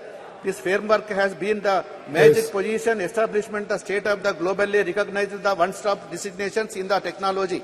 And we are the emerging closer to that dream. My launching is the space tech framework and the implementing of the plan initiated to the Telangana state is the intents of the further achievements realized vision, the promoting the domestic products and the launch of the vehicle satellite systems and their companies ground the equipment manufacturing and the various other facilities within the state of Telangana. The state's government of India can be matched, guided by the vision of the Chandrasekhar Rao Chief Minister, dedicated effort the Ramarao young individuals of the T-Hub established by Telangana government are the achieving the remarks factors on the across the various domestic expansional talents in the Telangana pushing the boundaries, achieving the significant milestones in the nations of the setup and the provide the satellite launch of the history. Hyderabad startup companies spended the door of the new opportunities in the Indian space sectors. 1 minute, sir. One notable achievements in the economy, Skyroof Aerospace Private Limited, which has successfully pioneered Indian the maiden private rocket launches in the Vikram S, setting the remarkable presented. This is the epitome of the Telangana government. Involving the support of the young individuals who are the showing of the talented world and the transforming their brilliant ideas in the reliability through their startups. Further coming up the latest national achievements of the Chandrayaan 3, there is the doubt about the mission if the displayed the fact of the Indian will be soon emerge prominent player as the cost of the effective satellite launcher. It is expected that is a will urgent argument of the Indian contribution of the global space of the economy by 8.10%. Honourable member, please sum up. Moreover, expected the believement the Chandrayaan 3 is the ending time the influences Indian domestic market as is the expected and the foreign investors prepare respectively on the Indian growth in the space of the research. Yes. Thank you, sir. Okay. Honourable member, Srimati Supriya Sule. Thank you, sir. Is there a cabinet minister present in the house? Please raise your hand. Cabinet minister, cabinet. Cabinet, not for MOS, cabinet minister. Sir, such an important debate going on, there is not one cabinet minister, sir. We can expect ministers. Sir, please, you must put it, sir. It's such how serious they are about Chandrayaan 3, sir. Yes. It's such a, we are so proud of what has happened. Sir, you must give a ruling. There has to be one cabinet minister here, sir. Message will convey it to ministers. Sir, please put it on record. Start. There is not one cabinet minister for such an important debate, sir. Your point is noted. It will convey it to ministers. Please do, sir. Please give us. You can start now. Aap ruling kijiye, sir. They don't have any right Not to a single like cabinet minister. That's really shameful, sir. Sir, I'd like to take this opportunity to congratulate the success of Chandrayaan 2. Every scientist and technocrat that has contributed in this 60-year journey. So I would like to congratulate everybody who has contributed in their way. Success of Chandrayaan is about competencies, capabilities and capacities of people who have contributed in 60 years. Sir, I was very fortunate enough to grow in a city of Mumbai, which had Nehru Science Center and Nehru Planetarium. And I was brought up completely with a scientific temper. I see this whole debate actually with absolute respect to Rajnath Singh ji, who we always look up to. So today in his speech, I had a slight disappointment in his speech because I was expecting him to give us the vision of tomorrow, Chandrayaan 4, 5, 6, Aditya, L1 further. But that really lacked, so I was a little disillusioned today. And I am very strong about tradition, about values, about culture and heritage. These are all the things we are all brought up with. But today as a proud Indian, I felt from the treasury benches that completely lacked in the speeches that came from me. I will not repeat the points about Dr. Tharoor and Dr. Roy said, but I would definitely put it on record that it was like Pandit Jawaharlal Nehru and Dr. Sarabhai, who we grew up learning and reading about. It was Dr. E.V. Chitnis also, who substantially contributed in the growth story of ISRO. And it was, of course, Professor Dhawan, Dr. Brahman Prakash, who was one of the best metallurgists India has ever had. U.R. Rao, Dr. Nair, Dr. Kasturanga, Dr. Krishna, Dr. Shivam, and now Dr. Somnathan, who have contributed to the growth of ISRO where we are today. Sir, the Honorable Prime Minister always talks about indigenous growth of India. I would like to put it on record that I was very fortunate enough to get elected from a constituency called Baramati in Pune district in Maharashtra, sir. I'm very proudly happy to share with you, sir, there is an industry over 100 years started by Walchand Hirachand. It's called the Walchand Nagar Industries, which 100 years ago started innovation under that leadership, and the entire Doshi family and the Lalchand Walchand family today have contributed to the growth of that area, which is Indapur, which is in my constituency, Walchand Nagar, sir. And they have made immense parts to this entire Chandrayaan जो बना है sir, उसमें वालचंद नगर की और इंदापुर की बहुत बड़ी then है, और ये सब वालचंद हीराचंद ग्रुप ने बनाया है. तो 100 साल से ये फैक्ट्री इसमें एक काम कर रही है, और मैं I would like to put it on record कि इन्होंने 100 साल में जो काम किया, इंडिजिनियस जो कहते हैं आत्मनिर्भर भारत, तो ये वालचंद ग्रुप का बहुत बड़ा योगदान. इसरो के जो पार्ट्स बनते हैं वो मेरे निर्वाचन क्षेत्र है, कि मेरा भाग्य कि ऐसे निर्वाचन क्षेत्र से मैं चुन के आती हूँ सर. वैसे इनोवेशन की जब बात होती है तो और दो है कि खेड़ शिवापुर जो एरिया मेरे निर्वाचन क्षेत्र में है सर, वहाँ VCB इलेक्ट्रॉनिक्स ये एक कंपनी है, VCB इलेक्ट्रॉनिक्स, जहाँ भानुदास भोसले, सुजाता भोसले, संदीप चौहान और सोन सुंदर ये वेलू एरिया में है, जिन्होंने चिप्स बनाई है सर जो इस चंद्रयान में गई है. तो मेरे निर्वाचन क्षेत्र से दो बड़े कॉन्ट्रीब्यूशंस है, एक वालचंद ग्रुप का और दूसरा VCB इलेक्ट्रॉनिक्स का. So I feel very very proud when I stand here where we are praising about Chandrayaan, and these are all indigenous. और ये सारी कंपनियां सर 2001 तो 100 साल पुरानी है और दूसरी 15-20 साल पुरानी है. So I just would like to put on this record straight. And there are other companies which are doing wonderful work in my constituency, like the hydrogen technology, sir, software, be it Wipro, be it KPIT, Tata's, Mahindras, they've all contributed to all these works that are going on, sir, in the new development of the new India. Sir, the whole thing which Dr. Tharoor also mentioned and Professor Roy also said was the spirit of inquiry and the spirit of the questioning, sir. The entire debate today, somewhere I felt that we are very proud of our glorious traditions, sir. Be it in mathematics, be it in metallurgy, and be it in astronomy. India is very proud. 2000 years ago, mathematics, something that everything goes with. Unless तुम्हारा गणित अच्छा हो, life में कुछ नहीं हो सकता. So we have such rich tradition. So instead of getting trapped into stories, which people were talking about earlier in the debate, I'm not condescending. It's wonderful. Whatever your mother has taught you can never be wrong. But we must not forget the rich tradition of mathematics, metallurgy and astronomy which India is so proud of. Because श्रद्धा तो होनी ही चाहिए sir, लेकिन अंधा श्रद्धा नहीं होनी चाहिए. So श्रद्धा जो आपको सिखाया वो जो आप चाहते हैं उस पर आप विश्वास रखिए, वो आप, it is in a democracy, it's your right. But the problem is I get worried when people in position of power and who are sitting on that side of parliament today talk about issues which actually surprise me when we are talking about the scientific temper. मेरे महाराष्ट्र में sir पिछले हफ्ते एक doctor आया था जो blankets डालता है लोगों पे, और ब्लैंकेट डालने के बाद वो बोलता है कि आपकी तबीयत ठीक हो जाएगी. सर आप सोचिए, एक तरफ हम लोग चंद्रयान 3 की बात करें और दूसरे जगह एक भारतीय जनता पार्टी का MLA बोल रहा है कि ब्लैंकेट डालिए आपकी तबीयत ठीक हो जाएगी. ये कैसे चलेगा? तो श्रद्धा जरूर होनी चाहिए लेकिन अंधश्रद्धा नहीं होनी चाहिए. आपको याद होगा sir, B Ed Shri Dabolkar, Shri Gauri Lankesh, Govind Pansare and Kalburgi ji. What were they? How did they die, sir? Because this was whole conflict which we are, and I think this was a debate where we only should discuss about scientific temper.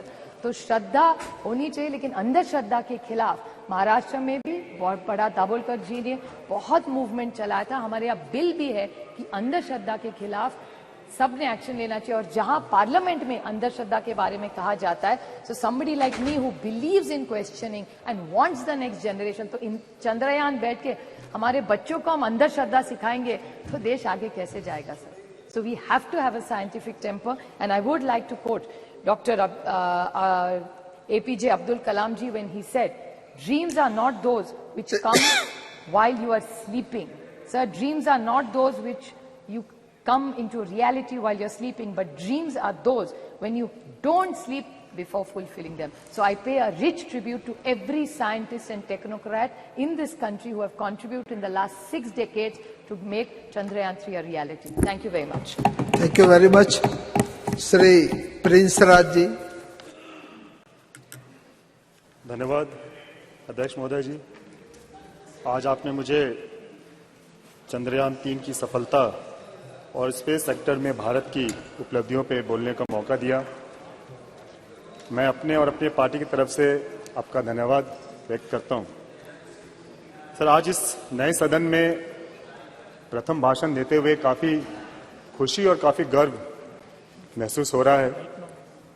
आज का विषय कोई political विषय तो नहीं है sir, और ना इस पे पॉलिटिक्स करनी चाहिए, लेकिन कल जैसे राज्यसभा में इस पे डिस्कशन हो रहा था और आज लोकसभा में हो रहा है। कई माननीय सदस्यों को हमने सुना, जैसे कल लोकसभा में महिला बिल पर चर्चा हो रहा था और आज चंद्रयान-3 पे हो रहा है, तो कुछ माननीय सदस्य के भाषण से लगा कि ये क्रेडिट टेकिंग मूवमेंट बन गया है, कि जब बिल लाया गया तो उसमें कहा गया ये बिल हम पहले लेके आए। जब चंद्रयान-3 पे बात हो रही है तो कहा जा रहा है कि इसरो की स्थापना हमने की। तो हमें लगता है इस तरीके की पॉलिटिक्स आज नहीं होनी चाहिए, और आज मुक्तः हमें अपने विषय पर रहना चाहिए। आज इस मंच के माध्यम से अध्यक्ष महोदय जी, हम अपने वैज्ञानिकों का, इंजीनियर्स का, रिसर्चर्स का और उन सभी कर्मचारियों को हम बधाई देते हैं और उनका धन्यवाद करते हैं कि उन्होंने भारत देश का नाम पूरे दुनिया में रोशन किया। और आदित्य 1 L1 की जो सफल लॉन्चिंग हुई है उसके लिए भी हम उन्हें बहुत बहुत शुभकामनाएं देते हैं।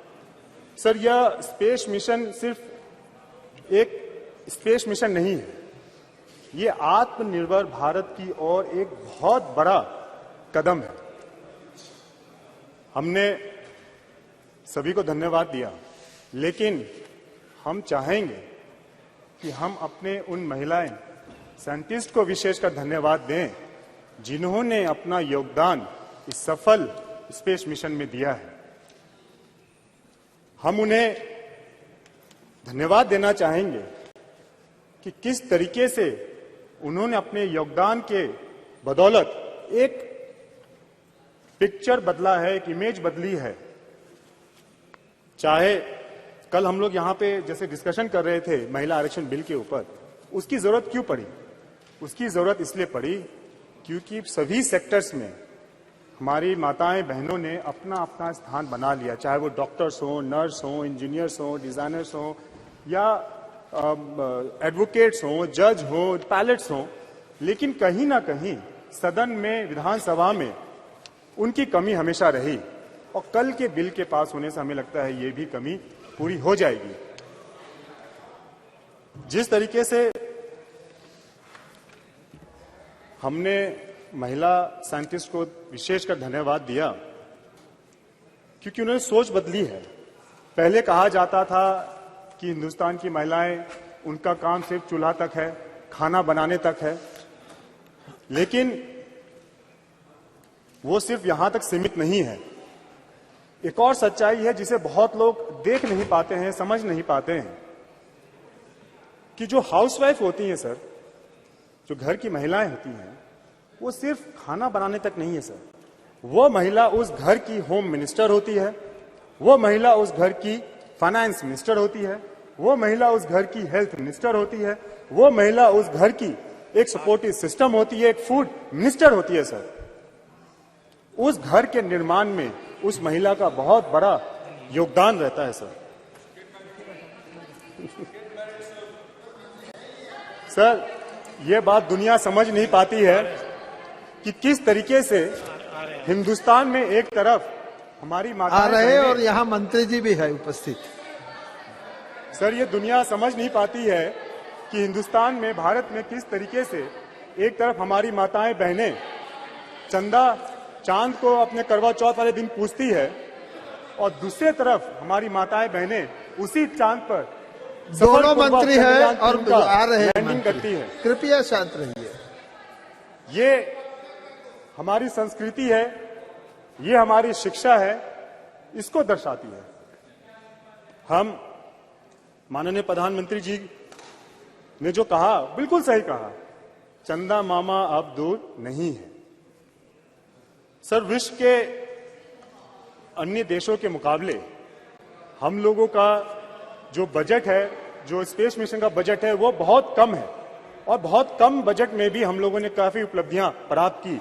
अगर हम देखें, अन्य देशों ने भी प्रयास किया, लेकिन भारत ही एक प्रथम ऐसा देश है जो कि दक्षिण ध्रुव में पहला सफलपूर्वक लैंडिंग उन्होंने किया। तो इसके लिए हम अपने साइंटिस्ट को बहुत बहुत बधाई देते हैं और एक आत्मनिर्भर भारत की ओर बढ़ता एक भारत का पहचान उन्होंने बनाया है। सर, हम अपने प्रधानमंत्री आदरणीय नरेंद्र मोदी जी का भी धन्यवाद और करेंगे कि जिस तरीके से बुरे परिस्थिति में उन्होंने अपने साइंटिस्ट का साथ दिया, उनका हौसला बढ़ाया, उनको हिम्मत दी, उनका नेतृत्व किया, उसी का परिणाम है सर कि आज हम लोगों ने एक सफल मिशन, स्पेस मिशन हम लोगों ने पूरा किया। हमें पूर्ण विश्वास है सर कि उनके कौशल नेतृत्व में जिस तरीके से कोरोना काल में हम लोगों ने देखा कि देश ने एक स्वदेशी वैक्सीन का निर्माण किया, जिस तरीके से आज देश डिफेंस सेक्टर में सर इक्विपमेंट्स बना रहा है, इसको एक्सपोर्ट कर रहा है, हम लोग देख रहे हैं। हम लोग वहां गए थे, देखे भी थे। और जिस तरीके से ये नया संसद भवन भव्य भवन बनकर तैयार है और चंद्रयान 3 की लैंडिंग हो या आदित्य L1 की सक्सेसफुल लॉन्चिंग हो, सर इससे यह दर्शाता है कि किस तरीके से भारत आत्मनिर्भर बनता जा रहा है। और सर वो दिन दूर नहीं है जब आदरणीय प्रधानमंत्री की सोच 2047 में एक विकसित भारत अपने पूरे देश की सूची में अपना नाम दर्ज कराएगा। वो दिन दूर नहीं है सर। सर, ज्यादा समय नहीं लेते हुए सर, आप एक बार पुनः हम अपने सभी साइंटिस्ट, सभी अपने महिला साइंटिस्टों का, सभी इंजीनियर्स का, सभी रिसर्चर्स का, सभी उन कर्मचारियों का और जितने भी लोग इस कार्यक्रम से जुड़े हुए थे, मिशन से जुड़े हुए थे, हम उन्हें पुनः हमें नमन करते हैं, उन्हें धन्यवाद देते हैं, उन्हें बधाई देते हैं। बहुत बहुत धन्यवाद सर। बहुत बहुत धन्यवाद। श्री जयंत सिन्हा जी। बहुत बहुत धन्यवाद सभापति महोदय।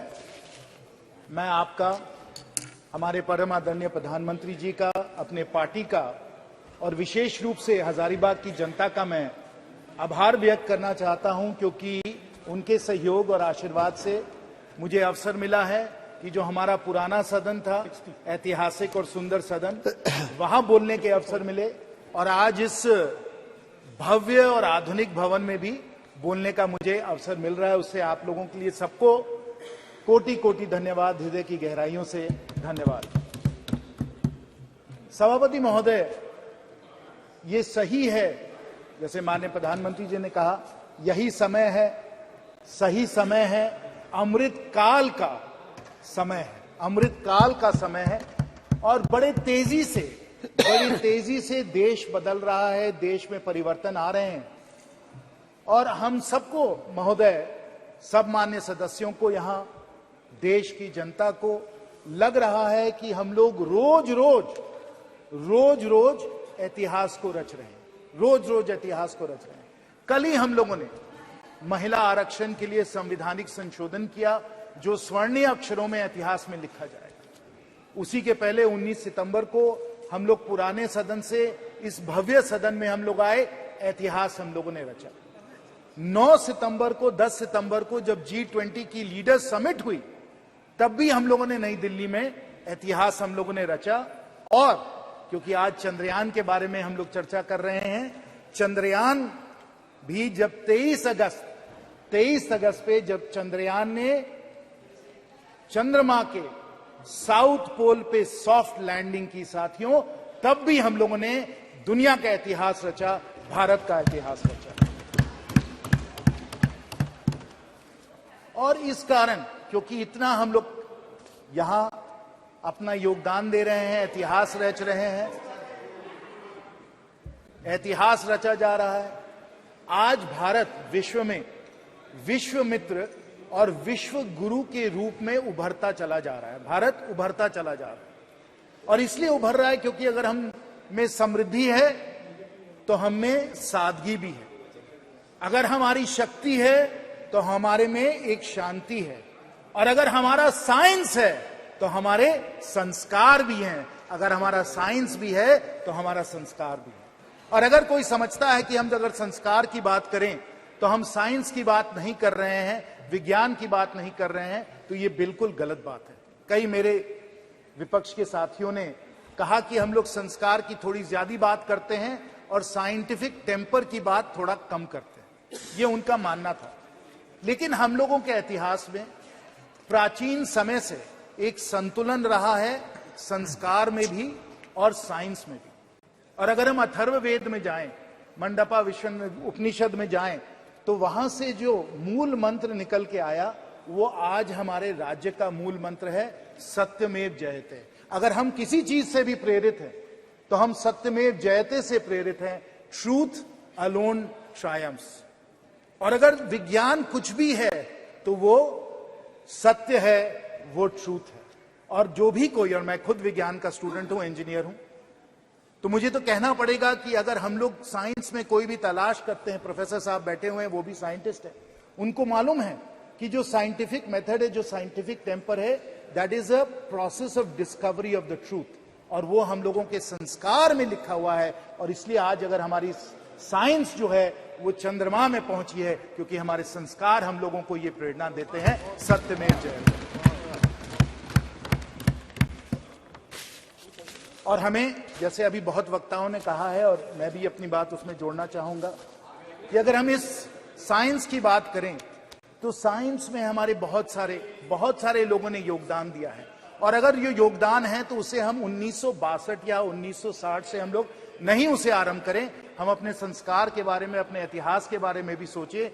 जहां विश्व को, प्राचीन समय विश्व को आर्यभट्ट जैसे, भास्कर जैसे, ब्रह्मगुप्त जैसे, वरमहीर जैसे वैज्ञानिक थे, जिन्होंने विश्व को गिनती सिखाई, विश्व को ट्रिग्नोमेट्री सिखाई, विश्व को एस्ट्रोनॉमी सिखाई। और प्रोफेसर साहब और सब जो मेरे यहाँ साइंटिफिक जो हमारे सब यहाँ साथी हैं, उनको अच्छी तरीके से मालूम है ये हमारे संस्कार हैं, ये हमारे साइंटिफिक संस्कार हैं।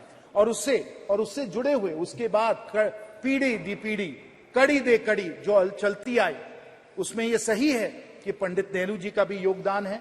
पंडित नेहरू जी का भी योगदान है। 1960 में, फिर 1962 में उन लोगों ने इसरो को आरंभ किया। उसके बाद सब माननीय प्रधानमंत्रियों जी का सहयोग है, इंदिरा गांधी जी का सहयोग है। उन्होंने सतीश धवन जी को वापस बुलाया, कैलटेक में वो पढ़ रहे थे, उनको उन्होंने वापस बुलाया, इंडियन इंस्टीट्यूट ऑफ साइंस से जाकर वो इसरो गए, उनका बहुत बड़ा योगदान था। और उसी प्रकार हमारे भारत के बहुत सारे ऐसे वैज्ञानिक रहे हैं जो मुझे प्रेरणा जिन्होंने दिया है, जैसे सीवी रमन साहब, मेघनाथ साहा साहब, विक्रम साराभाई, होमी भाभा, एचजीएस मूर्ति, वामन पटवर्धन, हमारे परम आदरणीय एपीजे अब्दुल कलाम जी, सतीश धवन जी, इसरो के सब जो चेयरमैन रहे हैं, सतीश धवन जी, राधाकृष्णन जी, शैलेश नायक जी, किरण कुमार जी, शिवन जी, और अब सोमनाथ जी, यूआर राव जी, कस्तूरी रंगन जी, माधवी नायर जी, इन सबको हमें धन्यवाद देना है। और विशेष रूप से इन सबको तो धन्यवाद देना ही है, लेकिन हम लोगों को सब जो हम लोगों की साइंटिफिक कम्युनिटी है, ना सिर्फ आईआईटी दिल्ली में या और सब आईआईटीज में जहां से मैं हूं, लेकिन जो हमारे सैकड़ों इंजीनियरिंग कॉलेजेस हैं, हजारीबाग में विनोबा भावे में भी इंजीनियरिंग कॉलेज है, वहां से हमारे इंजीनियर आए जिन्होंने इसरो में और साइंस में उन्होंने योगदान दिया है। अभी हमको बता रहे थे विद्युत जी कि जमशेदपुर से भी बहुत सारे लोग हैं जो इसरो में जुड़े रहे हैं, त्रिवेंद्रम से लोग जुड़े हुए हैं, चेन्नई से लोग जुड़े हुए हैं। पूरे हमारे महान इस भारत से हमारे इतने सारे साइंटिस्ट और इंजीनियर हैं जिनके योगदान, जिनके सहयोग समर्थन के कारण ये हमारा जो पूरा अब आते हैं। लेकिन इन सबको धन्यवाद, हम सबका नमन करते हैं, हम सबका प्रणाम करते हैं। लेकिन अगर एक व्यक्ति का योगदान इसमें स्मरणीय रहा है अकल्पनीय रहा है, अतुल्य रहा है, तो हमारे परम आदरणीय प्रधानमंत्री जी का योगदान रहा है। सबको हम धन्यवाद देते हैं, लेकिन नेतृत्व और जो अतुल्य योगदान हमारे माननीय प्रधानमंत्री जी का रहा है, वो इतिहास कभी नहीं भूल जाए। हमारे विपक्ष के साथी भले भूल जाएं या चाहे उसको भूलने के लिए, लेकिन इतिहास उनको नहीं भूल सकता। और अगर सत्य में जयते, अगर आप साइंटिस्ट है, अगर आपको फैक्ट से अगर आपको कोई ताल्लुक है, तो इसको आप ना भूले। और मैं इसको सिर्फ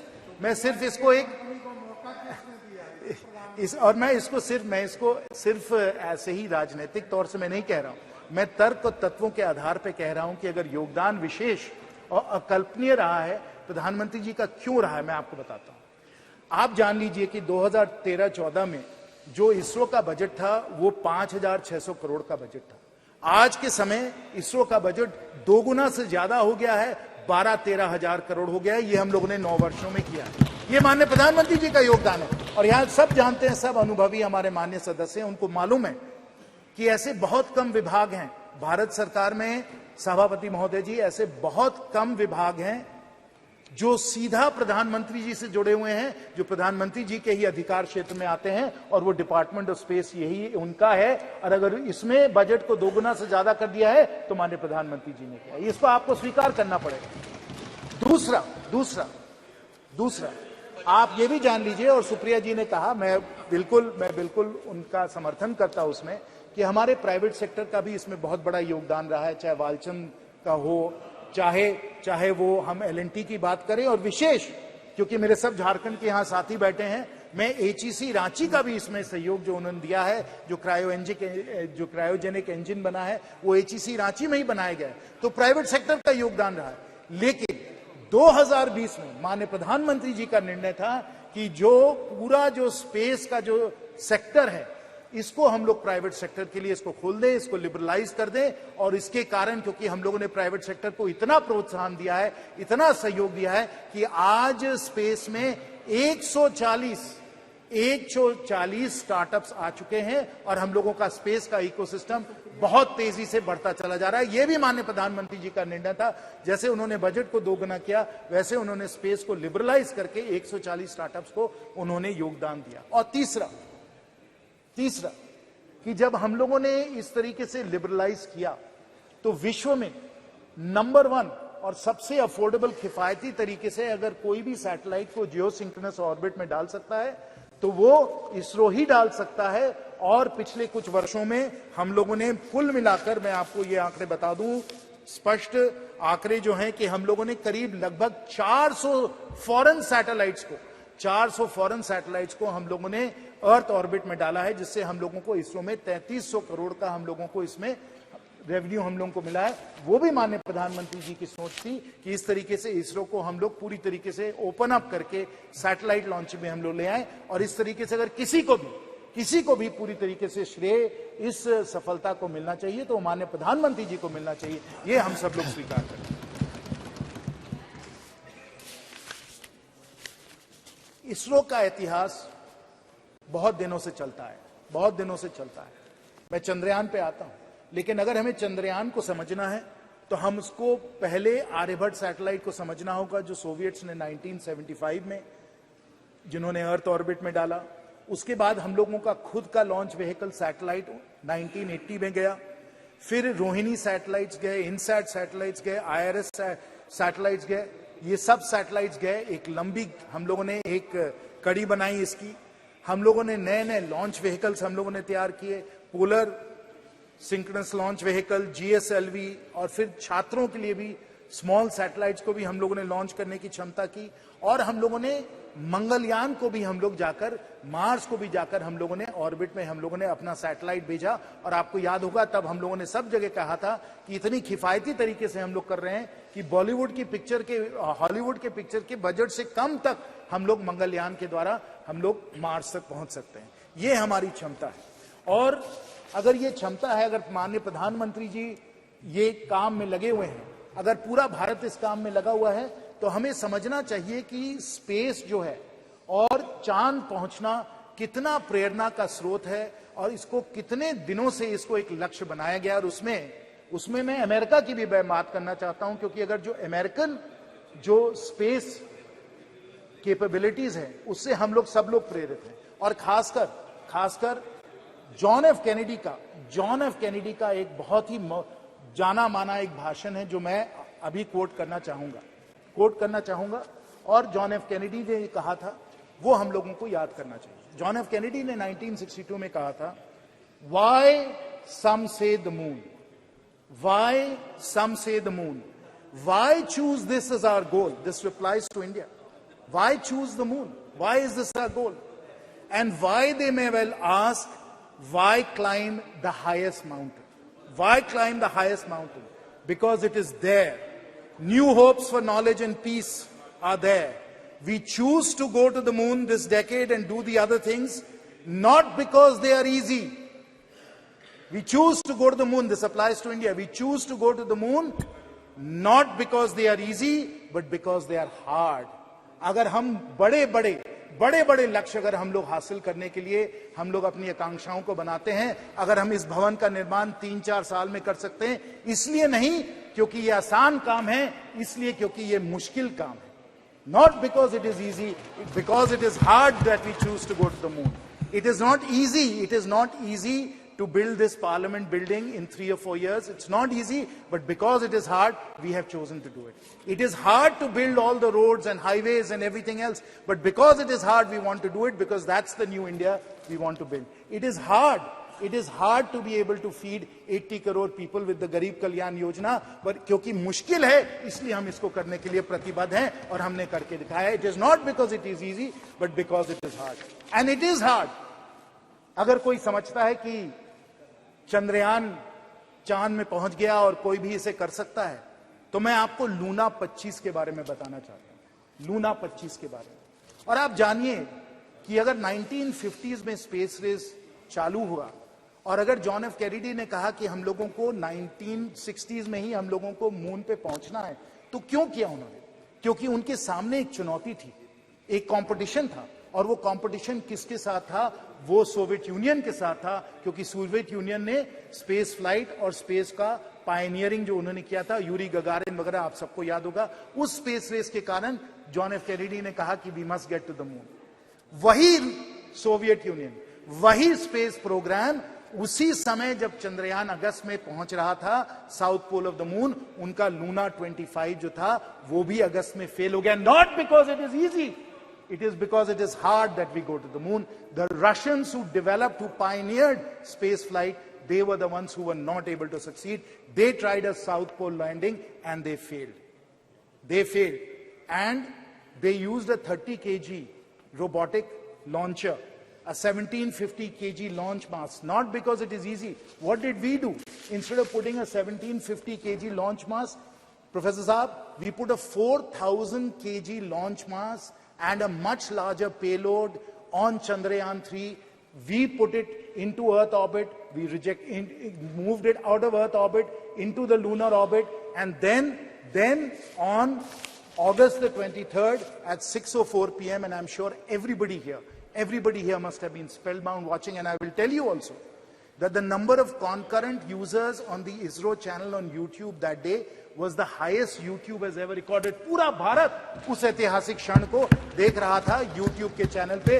और 6 बजे अगस्त 23 को हम लोगों का चंद्रयान वहां चांद पे पहुंचा. साउथ पोल की लैंडिंग हुई. 14 दिन उन लोगों के सब साइंटिफिक एक्सपेरिमेंट चले. Not because it is easy, the Russians were not able to do it. It is because it is hard that we did it, and we accomplished something that the Russians were not able to accomplish. Because it is hard, not because it is easy. That is the India we are building. That is the India that we want to see. That is the India our Prime Minister wants to see. और इसी कारण जो हमें चंद्रयान में सफलता मिली, सब हमारे scientist और इंजीनियर्स की सफलता थी. और मुझे तो खुद निजी तौर पे बहुत खुशी हुई, बहुत मुझे गर्व हुआ. हजारीबाग के भी कई लोग उससे जुड़े हुए थे, मेरी फोन पे भी उनसे बात हुई. और जब आप उनसे बात करें, हर से वो गदगद थे कि इतना बड़ा लक्ष्य हम लोगों ने हासिल किया है. लेकिन ये तो एक और ही कड़ी है. अभी हमें और बहुत दूर जाना है. चांद पे तो हम पहुंच ही गए, फिर आदित्य L1 तो हम लोगों को सूरज तक ले गया. और सूरज पे जो हम लोगों ने एक्सपेरिमेंट्स किए, जो कोरोना पे जो एक्सपेरिमेंट्स हो रहे हैं, जो कोरोना का स्टडी हो रहा है, वो भी बहुत ही ऐतिहासिक है.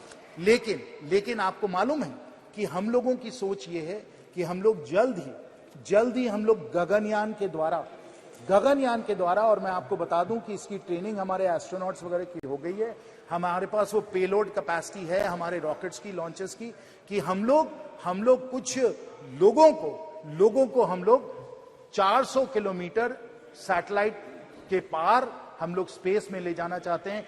गगनयान के द्वारा मैन्ड स्पेस फ्लाइट भी यहां भी हम लोग जाना चाहते हैं। तो ये लक्ष्य, ये हमारा लक्ष्य है, यहां हम लोग पहुंचना चाहते हैं। और इसके द्वारा जो हम लोगों का स्पेस का इकोसिस्टम बन रहा है उसे भी हमें समझना चाहिए। ये हमारे माननीय प्रधानमंत्री जी की दूरदर्शी सोच है कि हमें सिर्फ ये मिशंस जो है इसमें हमें सफल नहीं होना है, हमें मिशन से और आगे बढ़कर पूरा स्पेस का एक इंडस्ट्री, पूरा स्पेस का एक इकोसिस्टम भी हम लोगों को बना देना है। और क्यों हमें इस तरीके से बनाना है? क्योंकि जब स्पेस का इकोसिस्टम बनता है तो बहुत सारे एडवांस टेक्नोलॉजीज भी हम लोग उसके द्वारा उसमें बहुत आगे बढ़ जाते हैं। और ये एडवांस टेक्नोलॉजीज, क्योंकि हम लोग डेवलपमेंट के तौर पे इन एडवांस टेक्नोलॉजीज पे हम लोग अपना कंट्रोल हासिल करना चाहते हैं, ये बहुत ही जरूरी है। और इसमें मैं हमारे भारत रत्न पूर्व राष्ट्रपति श्री अब्दुल कलाम जी का मैं एक कोट आपको बताना चाहता हूं। ISRO's vision was clear.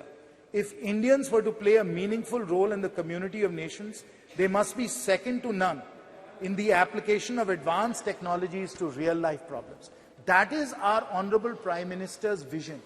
We use the space ecosystem to develop the knowledge and the ability and the capabilities to deal with these advanced technologies, whether they pertain to material science, whether they pertain to telecommunications, whether they pertain to remote sensing, weather forecasting.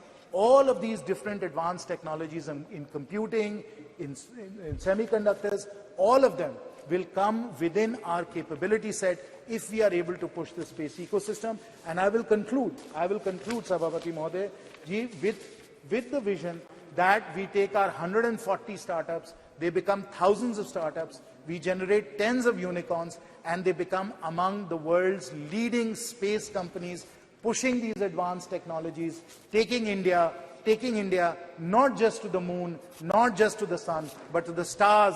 That is the new India that we are building, not because it is easy, because it is hard, and we want, as Thank you very much. said, progress of all the Thank you very much. Sri Karti Chidambaram ji.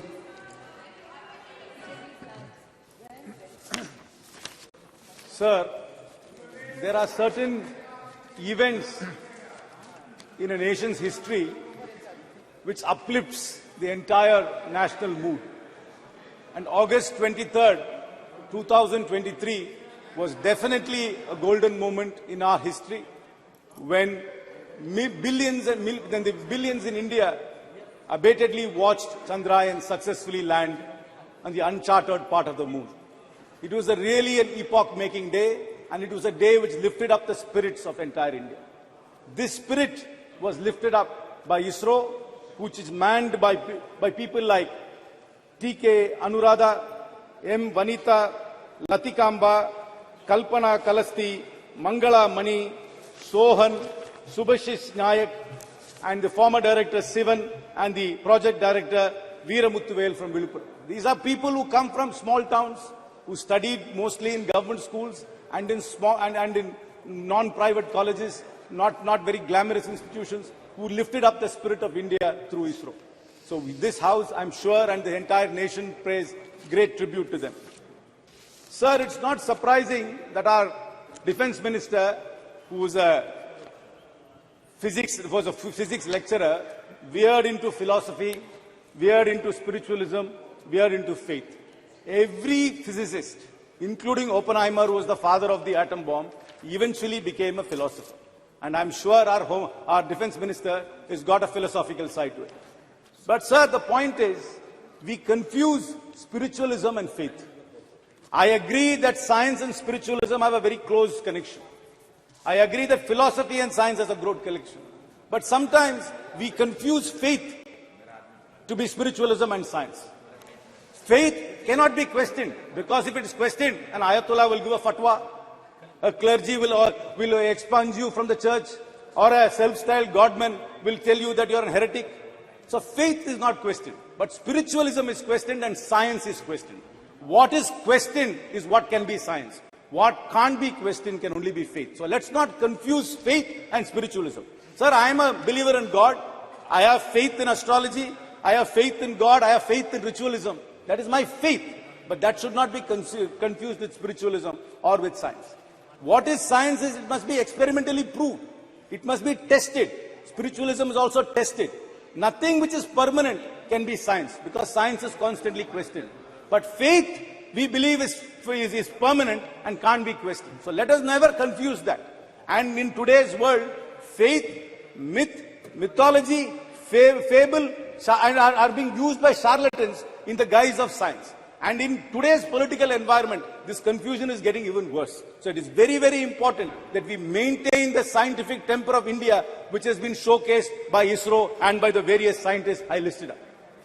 Sir, it is actually baffling. This question of us landing in the moon, people have said we have launched the cheapest moon mission in the world. This moon mission was cheaper than the two the Hollywood movies which are produced about space. I completely agree with that. But it also poses some very serious questions to us. As a people, as a nation, I'm not pointing fingers at the government. How can we as a nation, which is able to land in the uncharted part of the moon, still have manual scavenging? How can we not build roads which don't go away in one monsoon? While we have this great scientific capacity, where have we lost this? I completely understand our heritage and our history has been very closely associated with science and with astronomy. In Tamil Nadu, you come to the Brigadishwara temple, you will talk about that building for thousands of years. But I'm not sure whether we are going to be talking about this parliament 1,000 years from now. I'm not sure whether this building will last 1,000 years from now. Where have we lost that? That is where we really need to focus. I am completely in agreement that we must research, we must test, we must go back to our roots to find out where did we lose this science which we already had. How can we as a people have this contrast, landing in the moon and having manual scavenging at the same time? How can we be there? We're launching satellites for everybody else, but can't manage a road in a monsoon. Why can't we do that? There is something seriously wrong in our society if we can't leverage on the scientific advancements we've been making. We really need to reach out. There are geniuses in every town, in every village. Then ISRO is being the classic example of little town India. ISRO is not about Ivy League schools. ISRO is not about IITs. ISRO is not about Oxford and Cambridge. ISRO's success is about the genius of India. If you want to call it Bharat as well. And we need to unleash that genius. And how do we do that? I have a proposal to the government. Please institute fellowships, scholarships, and internships for ISRO in government schools, particularly aimed at government schools. You are very, very good in running national campaigns, I must confess. Please run a national campaign. Identify the next Kalpana Chawla. Identify the next Vikram Sarabhai from the government schools of India. Run a nationwide program. Encourage people to believe that they can also be part of it. Because people, until this landing happened, many people don't even know that ISRO was there. Many people do not know that they can become scientists. And here we have living examples of people from small towns who went to government schools becoming great scientists. Run a national campaign. Run fellowships. Run scholarships and run internships. Open the doors of ISRO to the average Indian who's so curious, who's fired by ambition, who's fired by aspiration to be part of it. Sir, this is a great day and a great time in our lives. It is important for us to merge our historic scientific knowledge with modern science. But let us never ever confuse ourselves. Let us never ever confuse ourselves with charlatans who confuse faith and who use that as a propaganda. I know many years ago, I am a firm believer in the Lord Ganesha, but they were telling us that Ganesha was drinking milk. But nobody ever explained it was actually capillary effect of a porous body which was actually sucking up a liquid. They tell us that first plastic surgery was on Ganesha without ever explaining how the circumference of an elephant trunk can be fitted on a human body. But sir, faith is different, spiritualism different. Spiritualism is questioned, faith is not questioned. But let us never ever confuse that. I am not disparaging any faith. I am a man of faith. I believe in God. I believe in rituals. I even believe in astrology. But that should never take away the scientific temperament of India. And we must be a scientific nation, build on the foundations and answer these contrasting questions which are being posed to us. I once again salute the unsung heroes of ISRO and hope we unleash the true potential of India. Thank you very much. Thank you very much. Shri के सुब्रह्मण्यम जी।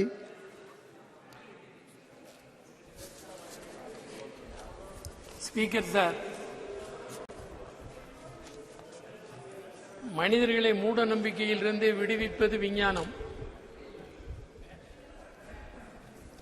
மனிதர்களுக்கு இடையில் நிலவக்கூடிய மூட பழக்க வழக்கங்களும் நம்பிக்கைகளும் விஷமத்தனமான விஷம் நிறைந்த கருத்துக்கள் புதர்போல் மண்டி வளர வாய்ப்பளிக்கிறது. எனவே மனிதர்களை மூட நம்பிக்கைகளிலிருந்து விடுவிக்க வேண்டிய அவசியம் இன்றைக்கு நம்முடைய இந்திய நாட்டில் ஏற்பட்டிருக்கிறது. அதற்கு இந்த விஞ்ஞானம் மிகப்பெரிய அளவிற்கு துணை நிற்கிறது. முதலில் இதற்கு நாம் நன்றி சொல்ல வேண்டியது ஜவஹர்லால் நேரு அவர்களைத்தான். எதிர்கால இந்தியா எந்த திசை வழியில் வளர வேண்டும் என்று ஊடுருவி கண்டு உணர்ந்து முன்கூட்டியே தடம் போட்டு விட்டு சென்றவர், மறக்க முடியாத மகத்தான மனிதர் ஜவஹர்லால் நேரு. நேரு அவர்கள்தான் விதை போட்டார். நேரு போட்ட விதைதான் இன்றைக்கு சந்திராயனாக சந்திராயன் 1, 2, 3 என்று வளர்ந்திருக்கிறது. புதிய புதிய விவரங்களை மனிதர்களுக்கு தந்து கொண்டிருக்கிறது.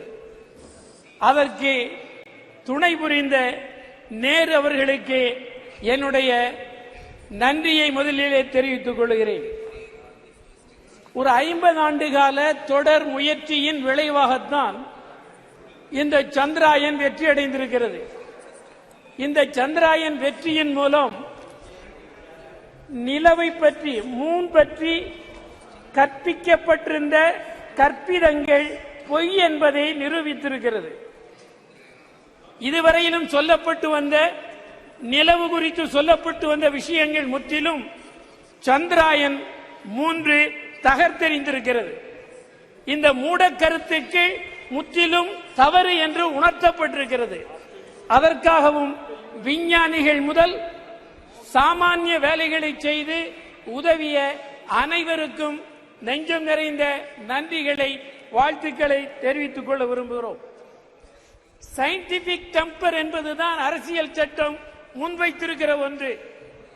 ஆனால் சயின்டிபிக் டெம்பர் வலியுறுத்தப்பட்டுள்ள அரசியல் சட்டத்தினால் உறுதிமொழி எடுத்து பதவியேற்றுக் கொண்டவர்கள் தவறான கருத்துக்களின் அடிப்படையில் தவறான கருத்துக்களை மக்களுக்கு ஊட்டி தவறான திசை வழிக்கு அழைத்து சென்று கொண்டிருக்கிற விபரீதமான போக்கு இங்கே வளர்ந்து வருகிறது இந்தியாவில். இவையெல்லாம் கவலையோடு கவனிக்கப்பட வேண்டிய விஷயங்களாகும். இதற்கு விஞ்ஞானத்தின் துணை கொண்டுதான் நாம் தீர்வளிக்க வேண்டும். அதற்குரிய நடவடிக்கைகளை மேற்கொள்ள வேண்டியிருக்கிறது. உலக அளவில் விஞ்ஞான வளர்ச்சியில் குறிப்பிடத்தக்க வெற்றியை இன்றைக்கு இந்தியா பெற்றிருக்கிறது. இந்தியர்கள் என்று சொல்லுவதில் நாம் பெருமை கொள்ளுகிறோம். இந்த மகத்தான வெற்றியை நமக்கு ஈட்டி தந்தது ஜவஹர்லால் நேரு அவர்கள் போட்ட விதை என்பதை நாம் மீண்டும் நன்றியோடு நினைத்து பார்க்க வேண்டும். அதனுடைய விளைவாகத்தான் இன்றைக்கு ஒரு நல்ல நிலை ஏற்பட்டிருக்கிறது. அரசியல் சட்டம் குறித்தும் கவலையோடு நாம் பார்க்க வேண்டும். அரசியல் சட்டத்தில் வலியுறுத்தப்பட்டுள்ள அறிவியல் பூர்வமான கருத்தோட்டம் இந்தியர்களுக்கு கொண்டு செல்லப்படவில்லை. அறிவியல் பூர்வமான கருத்தோட்டம் இந்தியர்களுக்கு கொண்டு செல்லப்படுகிற போதுதான் இந்தியர்கள் மூடக்கருத்துக்களிலிருந்து வெளியிலே வந்து உண்மை என்ன என்பதை புரிந்து தெளிவடைவார்கள். அதற்காக அறிவியல் பூர்வமான வளர்ச்சியை நாம் ஊக்குவிக்க வேண்டிய அவசியம் ஏற்பட்டிருக்கிறது. இந்த சந்திராயன் 1, 2, 3 மூன்றிலேயும் தமிழர்கள் மகத்தான பங்கு வைத்திருக்கிறார்கள். தமிழ்நாட்டு விஞ்ஞானிகள் இந்த 3ஐ படைப்பதிலேயும் அடர்த்தியான பங்களிப்பை செலுத்தி இருக்கிறார்கள். இதன் மூலம் என்ன புலப்படுகிறது என்றால், இந்தியாவுக்கு இந்த 3 சந்திராயன் 3ஐயும் படைத்து அருளியதன் மூலம் தமிழ்நாட்டின் கல்வியின் தரம் இந்தியாவிற்கு உணர்த்தப்பட்டிருக்கிறது. இந்தியாவுக்கு கல்வி எவ்வளவு வளர்ச்சி தமிழ்நாட்டில் பெற்றிருக்கிறது, கல்வி வளர்ச்சியில் தமிழ்நாடு எவ்வளவு கூர்மையாக இருக்கிறது என்பதையும் இது புரிய வைத்திருக்கிறது. எனவே அதற்காக தமிழ்நாட்டை நீங்கள் கவனத்தோடு கவனிக்க வேண்டும் என்பதையும் இந்த சந்திராயன் வெற்றி 1, 2, 3 வெற்றி நிரூபித்திருக்கிறது, துலக்கி காட்டியிருக்கிறது. அதே மாதிரி நான் இந்த நிகழ்ச்சியை ஒட்டிய ஒன்றை யூனியன் அரசுக்கு குறிப்பிட விரும்புவது, கிராமங்கள் உட்பட எல்லா இடங்களிலேயும் அறிவியல் கண்காட்சிகள் நடத்தப்பட வேண்டும். அறிவியல் கருத்தோட்டத்தை மக்களுக்கு கற்பிக்க வேண்டும். அதன் மூலம்தான் அரசியல் சட்டத்திற்கு நாம் நம்பகத்தன்மை உள்ளவர்களாக இருப்போம் என்பதை சொல்லி விடைபெறுகிறேன். வணக்கம்.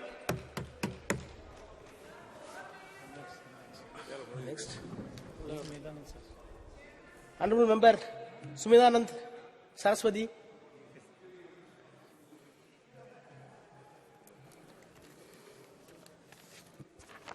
धन्यवाद सभापति जी, आपने मुझे बोलने का मौका दिया है। सबसे पहले मैं माननीय अध्यक्ष जी का बहुत बहुत आभार व्यक्त करना चाहूंगा कि उन्होंने एक बहुत ही महत्वपूर्ण विषय पर चंद्रयान 3 की सफलता के ऊपर ये चर्चा करने का मौका दिया है। इसके साथ ही मैं निवेदन करना चाहूंगा, जहां हमारे देश के साइंटिस्ट ने, वैज्ञानिकों ने एक सफल कार्यक्रम आयोजित किया। 14 जुलाई को चंद्रयान ने पृथ्वी से उड़ान भरी और 23 अगस्त को सफलतापूर्वक जब चंद्रमा के दक्षिण ध्रुव के ऊपर ये चंद्रयान उतरा, जहां का वातावरण अलग ही रहता है, 200 डिग्री माइनस तक का टेम्परेचर जाता है, अंधकार छाया रहता है, ऐसे स्थान के ऊपर यान को उतारने वाला भारत दुनिया का प्रथम देश बना। इसलिए मैं देशवासियों को भी, माननीय प्रधानमंत्री जी को भी और हमारे सभी साइंटिस्ट को बहुत बहुत बधाई, साधुवाद और आभार व्यक्त करना चाहूंगा। मैं निवेदन करना चाहता हूं, हमारा देश ऐसा देश है जो ऋषियों का, मुनियों का देश है। अभी चिदम्बरम जी बोल रहे थे, उससे पहले हमारे कई वक्ताओं ने इस विषय पर रखा। हम कई बार भटक जाते हैं, जब कोई अध्यात्म की बात आती है, धर्म की बात आती है, तो विचलित होने का प्रयास करते हैं। हम जब अपने प्राचीन साहित्य को देखते हैं, इतिहास को उठा करके देखते हैं, वेदों को देखते हैं, तो हमारे यहाँ प्राचीन साहित्य में इस प्रकार का स्पष्ट उल्लेख मिलता है। हम अपने प्राचीन ऋषियों को देखते हैं, ऋषि का अर्थ क्या है? ऋषियों मंत्र दृष्टारः, जो मंत्र पर विचार करता है, चिंतन करता है, मनन करता है। और मैं तो निवेदन करूंगा कि जो आधुनिक साइंटिस्ट हैं, वैज्ञानिक हैं, ये हमारे आधुनिक ऋषि हैं। इन्होंने देश को जिस प्रकार से आगे बढ़ाया है, देश का नाम समुज्ज्वल किया है। हम यदि रामायण काल को देखेंगे, उसमें भी हमारे यहाँ बहुत सारे इस प्रकार के वैज्ञानिक थे। पुष्पक विमान का उल्लेख रामायण में मिलता है, जो साउंडलेस था, ध्वनि रहित था। हमारे यहाँ भास्कर आचार्य का जो ग्रंथ है बृहद विमान शास्त्र, मैंने उस ग्रंथ को अच्छी तरह से पढ़ा है एक संस्कृत का विद्यार्थी होने के नाते। उसमें जिस प्रकार के विमानों का उल्लेख मिलता है, आज भी साउंडलेस विमान हम तैयार नहीं कर पाए हैं। और रात्रि को जो विमान उड़ते थे तो अंधेरे के अंदर भी दिखाई देता था। तो उस स्थान तक पहुंचते पहुंचते हमारे दुनिया के वैज्ञानिकों को भी अभी अध्ययन करना पड़ेगा, रिसर्च करना पड़ेगा। हमारे के जो दर्शन के विद्वान थे, गौतम थे, कणाद थे, कपिल थे, उन्होंने परमाणु के ऊपर और अणु पर जो विचार किया, हमने उन दर्शनों को कई बार नास्तिक दर्शन कह दिया। जिस ग्रंथ के अंदर यदि धर्म की चर्चा ने, हम उसको नास्तिक कह देते हैं, और यदि धर्म की चर्चा होती उसको अंधविश्वास कह देते हैं। ये दोनों का समन्वय जब तक नहीं होगा, मैं हमेशा एक बात कहा करता हूं, एक पक्षी जैसे उड़ान भरता है, पक्षी के एक पंख को बांध दीजिए, एक पंख को बांधने के बाद पक्षी उड़ान नहीं भर सकता। यदि मनुष्य अपने जीवन में पूर्ण विकास करना चाहता है, कोई भी देश पूर्ण विकास करना चाहता है, वो बिना अध्यात्म के आगे नहीं बढ़ सकता। अध्यात्म से विल पावर मिलता है। विल पावर क्या करता है? जैसे आपने देखा, हमारा 1 साल पहले एक यान हमारा असफल हुआ। माननीय प्रधानमंत्री जी हमारे साइंटिस्ट के बीच में गए और उनकी पीठ थपथपाई, उनको धीरज बंधाया।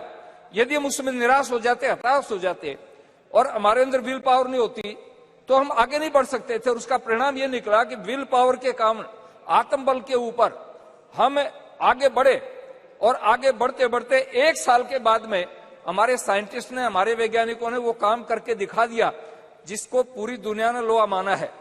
एक निवेदन मैं करना चाहूंगा, जहां हमारे साइंटिस्ट माने सोमनाथ जी की टीम ने काम किया, उसके साथ साथ में जो और भी लोग थे, जैसे प्राय मैं कई बार एक निवेदन किया करता हूं, गाड़ी है, कई करोड़ की गाड़ी है, लेकिन उसमें से अगर वाल्व का निकाल दिया जाए तो उसमें टायर में हवा नहीं ठहरेगी। तो उसमें लाखों करोड़ों रुपए का इंजन हो और साधन हो, यदि वाल्व की कीमत को हम नहीं समझेंगे तो वो गाड़ी चल नहीं सकती। इस काम के अंदर एक छोटे से छोटा साइंटिस्ट, आज हम इस भव्य भवन के बीच में है, नई पार्लियामेंट में है, इसमें एक सामान्य कर्मचारी भी जिसने छोटा सा काम किया है, जो पानी पकड़ाने का काम करता था, सीमेंट और गारा बनाने का काम करता था, पत्थर पकड़ाने का काम करता था, गाड़ी में पत्थर लादने का काम करता था, उसका भी इतना योगदान है जितना किसी आर्किटेक्ट ने इस भवन को बनाया और इंजीनियर ने इसमें सहयोग दिया। ठीक इसी प्रकार इससे हमारा जो ये यान चंद्रमा पर पहुंचा, उस चंद्रमा पर पहुंचने तक यान में जितने लोगों का सहयोग रहा है, एक सामान्य कर्मचारी जो उनकी टीम के अंदर काम करता था वो उसमें भागीदारी था। तो मैं आपसे निवेदन करना चाहता हूं, हमारा देश तो इतना समृद्ध था, हमारी संस्कृति में स्पष्ट आता है, एत देश प्रसूतस्य सकाशाद अग्रजन्मनः है स्वयं स्वयं चरित्रम शिक्षेरन पृथ्वी सर्वमानवाः। हमारे देश के ऋषियों के चरणों में तो नालंदा जैसी यूनिवर्सिटी, अभी G20 हुआ, माने प्रधानमंत्री जी जहां खड़े थे उसके बैकग्राउंड के अंदर नालंदा विश्वविद्यालय का एक बैकग्राउंड दिया, इसलिए दिया कि दुनिया के विद्वान आए थे, दुनिया के नेता आए थे, राष्ट्राध्यक्ष आए थे और आए थे। उन्होंने आकर के जब उसको देखा और उनको बता भी रहे थे, समझा भी रहे थे कि हमारा देश कभी भी ऐसी स्थिति नहीं रही है। बीच में गुलामी की जंजीरों में हम जकड़े गए और गुलामी होने के कारण हम विकास नहीं कर पाए, लेकिन हमारी जो प्राचीन धरोहर थी, उस धरोहर का स्मरण करेंगे, उसका स्मरण करके उसके ऊपर अनुसंधान करेंगे, रिसर्च करेंगे तो हम और आगे बढ़ सकते हैं। अभी तो हमारे देश ने उड़ान भरी है और अभी चंद्रमा के साथ साथ में सूर्य की तरफ बढ़े हैं। सूर्य का अध्ययन करने के लिए हमारे साइंटिस्ट जो काम कर रहे हैं, और बहुत सारे ग्रह उपग्रह हैं। मैं जब प्राचीन साहित्य को पढ़ता हूं तो प्राचीन साहित्य में उल्लेख मिलता है कि अन्य ग्रहों के ऊपर भी मनुष्य हो सकता है। इस पर हमारे साइंटिस्ट रिसर्च कर रहे हैं और वैज्ञानिकों को मैं सबसे बड़ा आभार इसलिए करना चाहूंगा, कोई भी वैज्ञानिक किसी काम को करता है फुल स्टॉप नहीं लगाता है, वो आगे के लिए रिसर्च का काम छोड़ देता है, अनुसंधान का काम छोड़ देता है। इसलिए मैं निवेदन करना चाहता हूं कि हमारे सारे जितने भी वैज्ञानिक हैं, उन्होंने जिस काम को किया है चंद्रयान 3 के ऊपर और दूसरे इसके ऊपर, प्रारंभ से लेकर के देश की आजादी के बाद में जब से इस काम इसरो का काम प्रारंभ हुआ या हमारी जितने अन्य रिसर्च सेंटर हैं उनमें काम हुआ, उन सब का आभार व्यक्त करता हूं। और खास तौर से आज ये महिला बिल आया है, मैं उन बहनों को भी, महिलाओं को भी बहुत बहुत आभार व्यक्त करूंगा जो इसमें शामिल थी। हमारी नंदिनी हरिनाथ, डॉक्टर रितु कारीधाल, श्रीवास्तव जी, मिनल जी, रोहित, अनुराधा टीके सहित अनेक महिलाएं जो इसमें थी। मेरे क्षेत्र की भी एक बेटी इस टीम के अंदर सम्मिलित थी। मैं उन सबको बहुत बहुत बधाई देना चाहूंगा और मैं आशा करूंगा कि हम अपनी प्राचीन अध्यात्म की धरोहर को लेकर के, प्राचीन दर्शन शास्त्र वेदों की धरोहर को लेकर के और आधुनिक विज्ञान का समन्वय करके इस देश को आगे बढ़ाने का प्रयास करेंगे। मैं पुनः माननीय प्रधानमंत्री जी का आभार व्यक्त करूंगा। कई बार हमें ये कहते साहब आप इनका धन्यवाद क्यों कर रहे हो, किसी के किए हुए उपकार को न मानना कृतज्ञता होती है।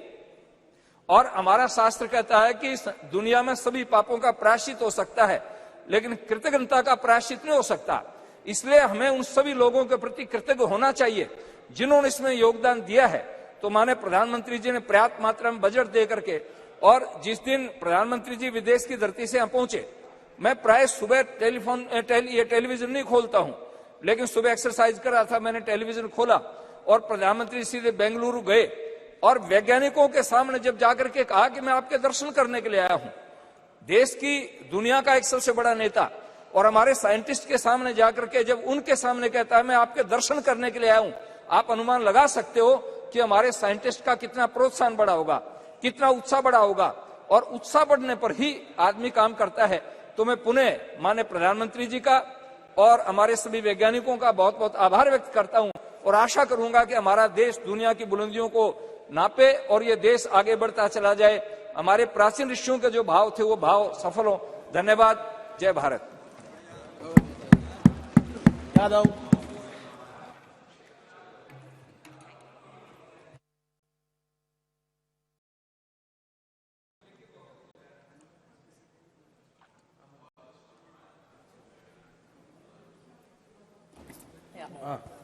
Thank you, Speaker, sir, for giving me an opportunity to speak today. Sir, the moon signifies wisdom, intuition, birth, death, and reincarnation, and a spiritual connection. Science and spirituality both are the safeguards of humanity and mankind. Spirituality, science, and philosophy are all interlaced and interconnected. Sanatana Dharma is all about spirituality, sir. Moon also signifies powerful feminine energy. And sir, yesterday we passed the Women's Reservation Bill. And sir, I would like to congratulate all the women of the country. And I would also repeat the demand of the Samajwadi Party that the OBC women should have reservation in the reservations for Women's Bill. Because sir, Bhajpa का जो अस्तित्व है, जो भाजपा सरकार में है, वो OBC vote bank की वजह से ही है। और हम ओबीसी महिलाओं का हक, सम्मान और अधिकार और उनका राजनीतिक जो उनको राजनीतिक अधिकार मिलना चाहिए सर, उससे हम उनको दूर नहीं रख सकते हैं। Sir, as we know, the Chandrayaan 3 landed successfully on 23rd August 2023 on the moon's south pole. With this great achievement, India has also become a member of Artemis Accord. I would like to congratulate all the scientists of ISRO from its very inception. Vikram Sarabhai ji, Satish Dhawan ji, Homi J. Bhabha ji, APJ Abdul Kalam ji, G. Madhavan Nair ji, Radha Krishnan ji, E.V. Chitnis ji, K. Shivam ji, and the current ISRO chief, S. Somnath ji, and all the supporting technicians and all the supporting staff. This achievement belongs to all the scientists and the community alone. And let us not lower our dignity in taking the credit of our dear scientists of the country. Let us all take pride in it. Such a space program have always been an instrument of inspiration for the country and a tool of developmental aspirations of the country. I would just like to say that it is a movement of great pride for the country, for each and every citizen of this country. And we salute to all the scientists. Jai Hind, sir. Very good. Very nice. Jagat Rachahan.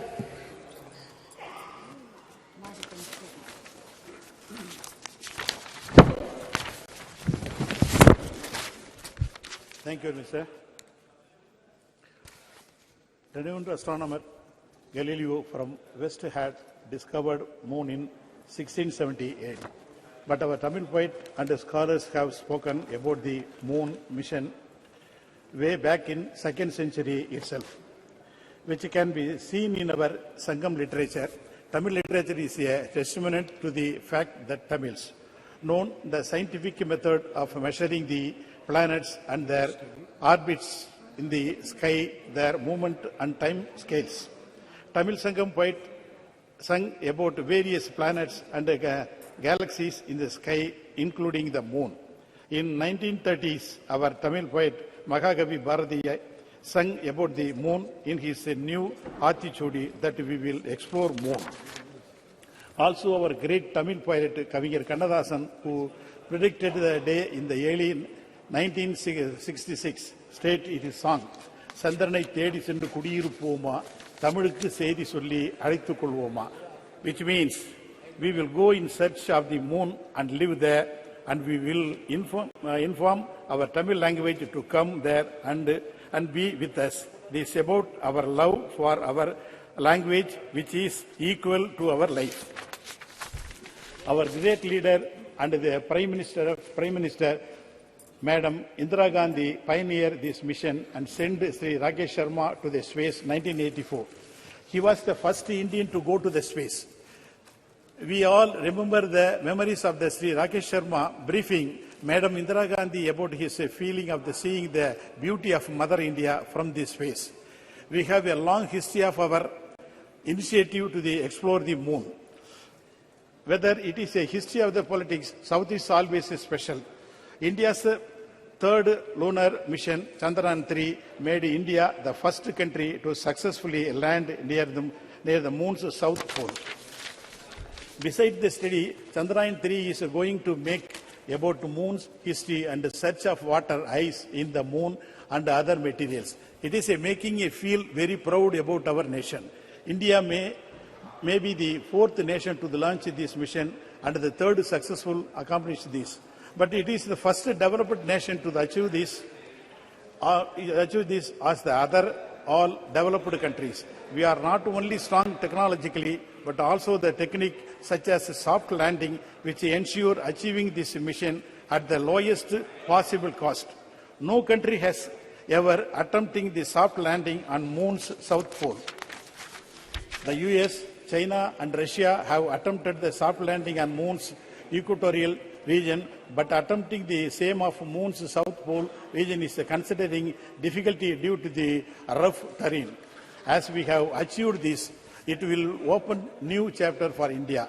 Chandrayaan mission entire cost is roughly 650 crores, whereas Hollywood film Avatar budget was around 1,970 crores. This is the proof of testimony our self-reliance and the strength of our own technology and invents, which was possible on account of Make in India initiatives strategic alone, which India emerging as the world's fifth largest economy, we are able to show countries. Pros in security and technology. The new satellite center in Thoothukudi, Kulasegarapatnam, which you are planning to inaugurate. It will go in a long way in promoting the launch of lighting space craft and also bring the much needed foreign exchange. The success of Chandrayaan-3 could contribute significantly Indian space economy projected to be worth 13 billion by 2025. And I wish all the success of our first solar mission, Aditya 1. A pride, our beloved Tamil Nadu Chief Minister, Thiru M.K. Stalin, whose government is also contributed lot of Dravidian models. Mission Director Thiru Veeramuthuvel of Chandrayaan-3 and Mission Director Aditya 1, Tirumadi Nisha Sharij. Both of them are from Tamil Nadu and significantly they completed their primary education from Tamil Nadu government schools in their mother language and Tamil, and rose to such a height and brought pride to our Indian and Tamilians. We are thankful to remember of our Tamil scientist APJ Abdul Kalam, Dr. Mailswamy Annadurai, popular known as a moon man of India, and is a proud moment. Dr. Sivan, Dr. Veeramuthuvel and other Tamil scientists. I appreciate them and we are proud to our state being part of such a commendable mission of our country. Thank you very much. Thank you. S9 Masoodi ji. बहुत शुक्रिया chairman साहब मुझे इस मौके पर बोलने की इजाज़त देने के लिए। जनाब, चंद्रयान 3 की जो कामयाबी से कुतबी जनूबी जो चांद का है उस पर जो लैंड किया सर, उस पर बजा तौर पर सारे मुल्क को फख्र होना चाहिए। जनाब, हमें उन साइंसदानों पर फख्र है जो इस मिशन के साथ एसोसिएट रहे, छोटे से छोटा जो भी एक साइंटिस्ट या जो टेक्नोक्रेट था उससे बढ़कर जो चेयरमैन है इसरो के, सब मुबारकबादी के मुस्तहिक हैं। जनाब, जब हम इस पर इत्मीनान का इजहार करते हैं तो हमें डिनाई नहीं करना चाहिए जो सरकार का हक बनता है कि हम उसको उसकी सराहना करें और उसको मुबारक दें। प्राइम मिनिस्टर साहब या डॉक्टर जितेंद्र सिंह जी जो इसके साथ वाबस्ता रहे, इनका भी वही हक बनता है। लेकिन जब हम ये बात करते हैं तो हमें सबको ये ज़हननशीन करना चाहिए कि एक कंटिन्यूटी का मामला है। जनाब, जो भी ये सफ़र हमारा रहा खला में, तो ये सफ़र की शुरुआत हो गई आज से 50-60 साल पहले, जनाब, जब इसरो का क़याम बामल लाया गया। तो पहले एक मुल्क में एक साइंटिफिक टेम्परामेंट बनाने के लिए जनाब पंडित जवाहरलाल नेहरू और उनके बाद उनके जो साथी थे उनका योगदान रहा, और हमारे जम्मू कश्मीर में बाबा कौम जनाब शेर कश्मीर शेख महमूदुल्लाह ने एक साइंटिफिक टेम्परामेंट बिल्ड करने के लिए पहले दिन से, जो खुद एक साइंस में एक पोस्ट ग्रेजुएट थे 1930 से पहले, जिन्होंने एक मास्टर्स हासिल किया था, उनका बड़ा एम्फेसिस रहा, उनका बड़ा जोर रहा कि एक साइंटिफिक टेम्परामेंट बिल्डअप हो जाए। तो वो सारा सब मिल मिला के तो जो जम्मू कश्मीर के जो वहाँ के जो अभी फारिग हो गए वहाँ की यूनिवर्सिटी से या बाकी यूनिवर्सिटी, वो सारी दुनिया में आज बहुत ही सराहना उनका रोल है और मुल्क में सराहना रोल है। तो जनाब, इसरो की जो शुरुआत हो गई वो 1962 की दहाई में हुई। तो उस वक्त तो आप खती अफलास से नीचे बड़ी कसीर तादाद रहती थी। जब PL 480 की बात होती थी, जब अभी ग्रीन रेवोल्यूशन नहीं आया था, व्हाइट रेवोल्यूशन नहीं आया था, तब उस वक्त इस पर केंद्रित रहा, तवज्जो रही। तो उस वक्त से जनाब इस पर जो फोकस रहा, तो उसी की एक पड़ाव ये है जो चंद्रयान 3 है, ये उसका पड़ाव है। लेकिन यही अंत नहीं, इसके बाद अभी जो नए प्रयास हो रहे हैं, नए तजुर्बे हो रहे हैं और नए मिशन तश्कील दिए जा रहे हैं, वो भी इस समत में आगे हमें ले जाएंगे। हमारा जो अखला के हवाले से जो हमारी तरक्की की मंजिलें हैं और होंगी, उससे उसके आगे बढ़ेंगी। तो जनाब, इसी पर हमें बस नहीं करना है, लेकिन जहाँ तक हमें उनको क्रेडिट देना चाहिए जो पहले दिन से इसके साथ वाबस्ता रहे, जो उन्होंने पहले दिन से साइंटिफिक जो टेम्परामेंट है उसकी बिल्डअप करने में जो उन्होंने अपना रोल किया, वहाँ हमें जनाब आगे ले जाना है। और उसके लिए हमें 2-3 चीज़ें अहम हैं। एक ये है कि जो आज की तारीख में बड़ा स्टार किया जा रहा है इसरो को, या जो बाकी स्पेस के हवाले से जो रिसर्च प्रोग्राम है, वो होना नहीं चाहिए। दूसरी बात यह है कि जनाब, हम सिर्फ शाबाशी पर अपना we should not rest on the laurels, हम शाबाशी पर का लिहाफ ओढ़ कर न रहे। जनाब, जो अभी इस वक्त हमारे मुल्क में जो मामले दरपेश हैं, जो कि अभी इस प्लेनेट के हिस्से में रह रहे हैं कोई 150 करोड़ लोग, जो उनके मसाइल हैं, उन मसाइल से हम नजरें ओझल नहीं कर सकते, उनको हम कभी अपनी उन पर अटेंशन कम नहीं कर सकते। जैसे हेल्थ केयर का मामला है, मैं जम्मू कश्मीर की बात करूंगा, बड़े गैप से हेल्थ केयर में बड़े गैप से जनाब जो सेफ ड्रिंकिंग वाटर है, इस शाबाशी में हम कहीं वो ना भूल जाएं जो वहाँ पर हैं अभी, जो वहाँ पर हमारे मसाइल हैं, जो हमारी कसीर आबादी है उसके जो मसाइल हैं, उससे ओझल न करें, उसको अपनी नज़रों से ओझल न करें, उस पर फोकस कम न करें। तो जो हमारे इस वक्त के मसाइल हैं, तो उन मसाइल की तरफ तवज्जो देने की ज़रूरत नहीं, ज़रूरत है सिर्फ हम शाबाशी पर हम नहीं रहेंगे। जब जम्मू कश्मीर का एक बहुत बड़ा मसला है, आज जनाब कनाडा के प्राइम मिनिस्टर ने कहा, एक एडवाइजरी जारी की है कि यहाँ जो वहाँ के नागरिक हैं यहाँ न जाएं, और उसका समर्थन और लोगों ने किया। और देखिए, ये एक बड़ी परेशानी का मामला है। तो कैसे हम अपने जो जमहूरियत की बात करेंगे, जब जम्मू कश्मीर के कोई 1.5 करोड़ लोग हैं, उनको जमहूरी हुकूक का हासिल ही नहीं है, और वहाँ पर 10 साल से एक चुनी हुई हुकूमत नहीं है। अब ये सही बात है, यह इस विषय के बाहर होगा थोड़ा, लेकिन बात यह है कि मेरा कहने का मकसद है कि हम सिर्फ शाबाशी की लिहाफ ओढ़कर बस गाफिल न हो जाए जो हमारे मसले हैं, जो हमारे चैलेंजेस हैं, इन चैलेंजेस से। तो यहाँ और एक और इत्मीनान की बात है इस हवाले से, जो इसरो का जो हमारा प्रोग्राम है चंद्रयान का, एक ये है कि हमारे सारे विषयों में हमारी ये खुसूसियत रही, हमारे ये गौरव है कि हम कुतुबी जनूबी पर ये लैंड किया सॉफ्ट। और दूसरी बात यह है कि इसके साथ जो वाबस्ते थे सारे साइंटिस्ट, वो खवातीन भी हैं, खवातीन साइंटिस्ट भी हैं, और हर कम्युनिटी से हैं, मुस्लिम से हैं, और बाकी जो भी कम्युनिटीज हैं उनसे वाबस्ता हैं। और दूसरी बात है, सब पढ़कर आए हैं मुल्क से ही, कोई विदेश से पढ़कर नहीं आया। तो इससे हमें एहसास होना चाहिए कि जिन्होंने यहाँ पर ये बड़े जो हमारी यूनिवर्सिटीज़ हैं, ITS, उनकी उन्होंने दागबेल डाली, हमारे पहले प्राइम मिनिस्टर के बाद जो कहते थे कि बिलाई बुकारो और ये सारे इंस्टीट्यूशंस जो हैं ये नए हिंदुस्तान के टेम्पल्स हैं, टेम्पल्स ऑफ न्यू इंडिया, उसके करके वो बुलाते थे ताकि वो पनपे, वो साइंटिफिक टेम्परामेंट मुल्क का वो पनपे। तो ये बड़ी फख्र की बात है कि सारे जो भी इसके साथ वाबस्ता रहा, छोटे से छोटा लेकर बड़े से बड़ा जो साइंसदान रहा, वो सारे उन्होंने यहाँ ही तालीम हासिल की और हर सेगमेंट ऑफ सोसाइटी जो है उससे वाबस्ता है, उससे आए हुए हैं और हर कम्युनिटी से आए हुए हैं।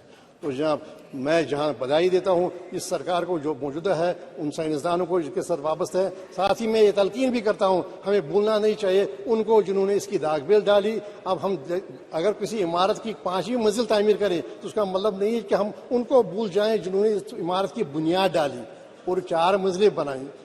और बाकी जो हमारा लक्ष्य है, जो हमारे आगे का जो मिशन है, वो आगे कहा है कि सितारों से आगे जहाँ और भी है, अभी इश्क के इम्तिहान और भी है, अभी हमें और आगे जाना होगा और हमें कामयाबी हासिल करनी होगी। और जब सबका सहयोग होगा और सबकी हम मान्यता देंगे और सबको रिकग्नाइज करें और हम यूसर्व न करें, सिर्फ अपने लिए सारा जो गौरव होगा, जो सारी शाबाशी होगी। बहुत शुक्रिया।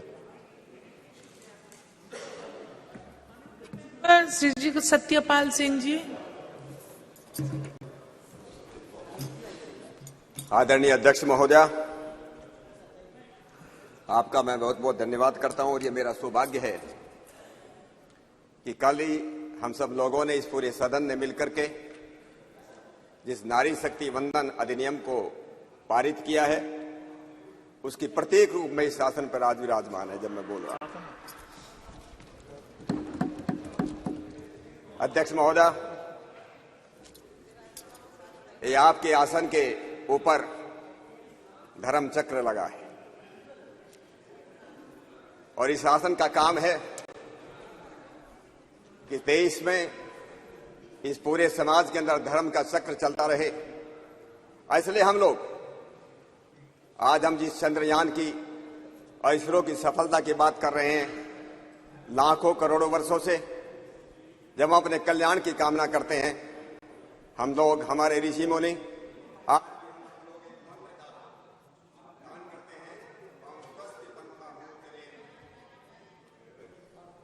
ओम स्वस्ति पंथा मनोचरेम, सूर्य चंद्र मसावी, सूर्य और चंद्रमा की तरह हम कल्याण के मार्ग पर बढ़ते रहें। स्वस्ति पंथा मनोचरेम सूर्य चंद्र मसावे पुनर्दत्ता घंता जानता संगे मही। आदरणीय अध्यक्ष महोदय, ये जो दुनिया है, ये जो पूरा का पूरा विश्व है, ये बहुत ही वैज्ञानिक है।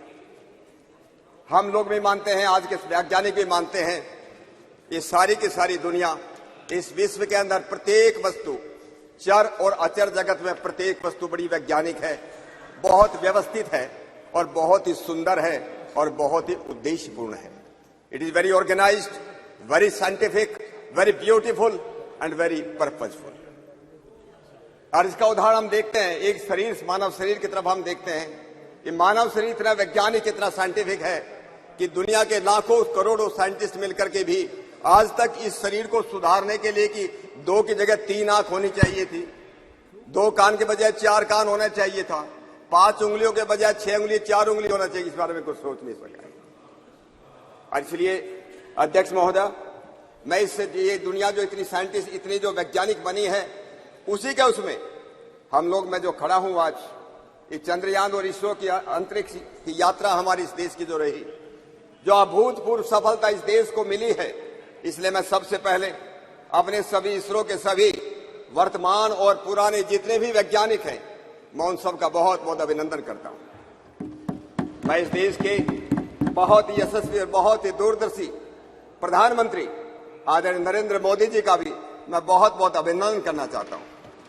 पिछले 9 वर्षों में उनके आने के बाद जिस प्रकार से साइंस और टेक्नोलॉजी के क्षेत्र में जिस प्रकार से इस देश ने अभूतपूर्व सफलता प्राप्त की है, बहुत लोगों ने बातें की हैं, मैं सब बातों को मैं दोहराना भी नहीं चाहता।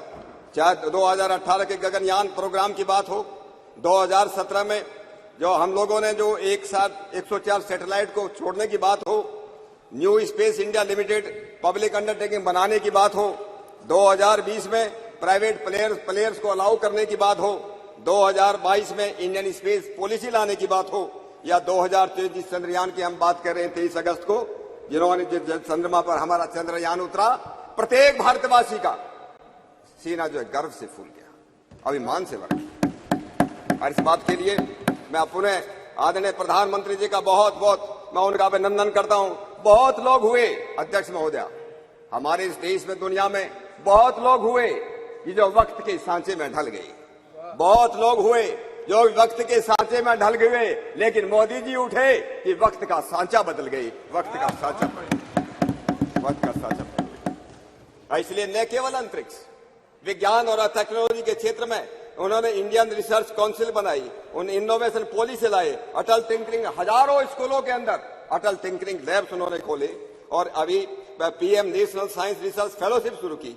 विज्ञान और टेक्नोलॉजी के जैसे हम सब लोग इस बात को मानते हैं कि अगर हम प्रगति करना चाहते हैं तो विज्ञान और टेक्नोलॉजी के बिना ये संभव नहीं है।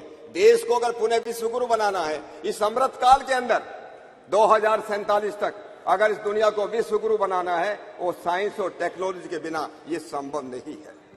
और इसलिए मैं एक बात और अपने सभी मित्रों को याद दिलाना चाहता हूं, हजारों लाखों साल पहले ये देश दुनिया का विश्व गुरु था। दुनिया का विश्व गुरु था तो किस लिए विश्व गुरु था? मैं जब इस बात पर विचार करता हूं, इसके मूल में केवल 3 कारण थे। इसका सबसे पहला कारण था कि ज्ञान और विज्ञान के अंदर इस देश की कोई सानी नहीं थी, इस देश की कोई बराबरी नहीं थी, न विज्ञान में न ज्ञान में। लेकिन ज्ञान विज्ञान किसी काम का नहीं अगर वो जो है भूखों को जो है खाना न दे सके, अगर वो लोगों को बिना घर के को घर न दे सके, अगर वो लोगों को समृद्धि का रास्ता न दिखा सके, वो ज्ञान विज्ञान किसी के काम का नहीं। इसलिए हमारा प्राचीन भारत वो केवल ज्ञान विज्ञान तो उसके पास था, उससे एक समृद्ध देश था, वो सोने की चिड़िया थी। हजारों लाखों बाहर के लोग इसलिए आते थे कि ये देश इतना समृद्ध है। न केवल मात्र समृद्धि लंबे समय तक चल नहीं सकती, ज्ञान विज्ञान भी लंबे समय तक नहीं चल सकता अगर देश के पास वीरता न हो, देश के पास शौर्य न हो। ये 3 कारण थे। ये देश जो था इसलिए दुनिया का विश्व गुरु था। इस ज्ञान विज्ञान की हमारी परंपरा बहुत पुरानी अध्यक्ष महोदय। और ये जो है हमारे नाम अलग अलग हो सकते हैं। कुछ लोग बोलते हैं हमारा सनातन संस्कृति, हमारा सनातन संस्कृति भी एक है। उत्तर से लेकर के भारत तक, पूर्व से लेकर पश्चिम तक एक ही संस्कृति है। कल्चर अलग अलग हो सकती है क्योंकि कल्ट अलग अलग हो सकते हैं। कल्ट अलग अलग है तो कल्चर अलग अलग हो सकती है, लेकिन संस्कृति कभी भी दो नहीं हो सकती, 4 नहीं हो सकती। एक संस्कृति होती है और उसके बाद अपसंस्कृति होती है। इसलिए मैं जब कभी बात करता हूं हमारे देश के अंदर उत्तर भारत हो चाहे दक्षिण भारत हो, हमारे जो है शिव ब्रह्मा विष्णु, हमारे गणपति गणेश, यहाँ अलग नाम हो सकते हैं। उत्तर भारत में, दक्षिण भारत में वही नाम है। हमारे यहाँ पर राम के नाम पर राम सिंह हो सकता है, हमारे देश के उत्तर भारत में रामचंद्र हो सकता है, रामपाल हो सकता है। आंध्र प्रदेश में जाकर कोई रामन्ना बन जाता है, कर्नाटक में जाकर के वही रामैया बन जाता है, और तमिलनाडु में जाकर के वही रामचंद्रन बन जाता है। राम वही है, वही शिव है, अलग अलग उनके नाम हैं। इसलिए मैं कहता हूं कि हमारी संस्कृति, इस देश की संस्कृति एक है। कुछ लोग आजकल ये भी बोलते हैं ये आर्य संस्कृति, उत्तर भारत में आर्य संस्कृति है और दक्षिण भारत के अंदर द्रविड़ संस्कृति है। मुझको लगता है वो संस्कृति से ये लोग कहते हैं उनको जो है इतने वो अनभिज्ञ हैं। द्रविड़ उसको कहते हैं जो वैज्ञानिक होता है, जो विद्वान होता है। हमारे देश के अंदर, प्राचीन भारत के अंदर जिस प्रकार से दक्षिण भारत के अंदर विद्वान पैदा हुए, इसलिए उसको द्रविड़ संस्कृति कहने लगे। मैं कुछ बातें आपको बताना भी चाहता हूं कि हम लोग जो है जब कभी हम लोग बात करते हैं हमारे वेद केवल मात्र यज्ञ और कर्म कांड के ग्रंथ नहीं है। कुछ लोगों की ये भ्रांति है। हमारे वेद जो है वो वेद विज्ञान के ज्ञान और विज्ञान के ग्रंथ हैं, और इसे ज्ञान विज्ञान के साथ कुछ रिकॉर्ड में आदरणीय अध्यक्ष महोदय आपके सामने रखना चाहता हूं कि हमारे जो है किस प्रकार के हमारे ऋषि महर्षि। अभी स्वामी जी महाराज कह रहे थे हमारे ऋषि कितने बड़े वैज्ञानिक थे। मैं कुछ उदाहरण देता, अभी मैंने कुछ दिन पहले ही माननीय प्रधानमंत्री जी को एक चिट्ठी लिखी है। डॉक्टर जितेंद्र सिंह जी भी यहाँ पर बैठे हैं, उनके डिपार्टमेंट का एक काम है। मैंने उनको कहा है महर्षि भारद्वाज ने यंत्र सर्वस्व लिखा, अंशु बोधिनी लिखा, आकाश तंत्र लिखा। अरे आकाश में यात्रा करनी हो तो आकाश तंत्र को पढ़ना चाहिए, ये महर्षि भारद्वाज ने लिखा है। केरल में रहने वाले महर्षि अगस्त ने शक्ति तंत्र लिखा, जिसमें 32 प्रकार की पावर, इलेक्ट्रिसिटी, बिजली, अट्रैक्शन, उसके बारे में बहुत विशद वर्णन है। महर्षि शाक्टायन ने लोह तंत्र लिखा कि जमीन के नीचे भूगर्भ स्थित जो मिनरल्स है, खनिज है, और उसमें जो है आपको विश्वास नहीं होगा 3007 अलग अलग प्रकार की धातु हम किस प्रकार से बना सकते उसके बारे में उसके वर्णन है। मैं नारद मुनि ने वैश्वानर तंत्र लिखा, उस वैश्वानर तंत्र के अंदर 101 प्रकार के गूढ़ प्रकाश, इंटेंस लाइट के अलग अलग प्रकार हैं। एक 101 और 1007 प्रकार की अग्नियों फ्लेम्स का वर्णन है। महर्षि भृगु की भृगु संहिता है जिसमें 10 शिल्प शास्त्र हैं, 32 शिल्प विद्या हैं और जो 72 शिल्प कलाएं हैं। राजा भोज तो अभी ज्यादा दिन पहले अध्यक्ष महोदय पैदा नहीं हुआ, 1000 साल पहले राजा भोज पैदा हुए। राजा भोज ने एक किताब लिखी है सम्रांगण सूत्रधार। उस सम्रांगण सूत्रधार के अंदर एक ऐसे घोड़े का वर्णन है कि इस प्रकार का यंत्र बनाया जा सकता है जो जमीन पे भी चलेगा, पानी में भी चलेगा और आकाश में भी दौड़ेगा। ये राजा भोज की किताब में लिखा हो। मैं आपको एक उदाहरण देना चाहता हूं अध्यक्ष महोदय। अभी 1975 के अंदर 1975 में इस सम्रांगण सूत्रधार का एक पेज इनको चाइनीज लोगों को मिला। जब चाइनीज लोगों को मिला, जब वहां पर गए, वो तिब्बत की जो राजधानी है क्या उसको लासा में गए तो संस्कृत में लिखा हुआ था, लेकिन उसको लोगों इंटरप्रेट नहीं कर पाए। थोड़ा पानी मंगा थोड़ा सा भी। जब उसको इंटरप्रेट नहीं कर पाए, उन्होंने पंजाब यूनिवर्सिटी के अंदर एक अमेरिकन प्रोफेसर आई थी, प्रोफेसर रूथ रेयान। ये रूथ रेयान संस्कृत की विद्वान थी, उनके पास भेजा। रूथ रेयान ने इसका संस्कृत का इंटरप्रेट किया। इंटरप्रेट करके एक कॉपी चाइनीज को भेजी और एक copy Indian institute of science Bangalore को भेजी। इंडियन इंस्टीट्यूट ऑफ साइंस को भेजी। अरे बोलने दीजिए भाई। उसके बाद 10 साल इस पेपर पर रिसर्च करने के बाद उस जमाने में इंडियन इंस्टीट्यूट साइंस के लोगों ने कहा कि हमको जो इस पे सैटेलाइट के बाद हमको कुछ समझ में नहीं आई, लेकिन चाइनीज ने उसके ऊपर रिसर्च किया और चाइनीज ने रिसर्च करके ये सिद्ध किया कि जो इंटर स्टेलर स्पेस क्राफ्ट की बात जो है इसके अंदर दी हुई है।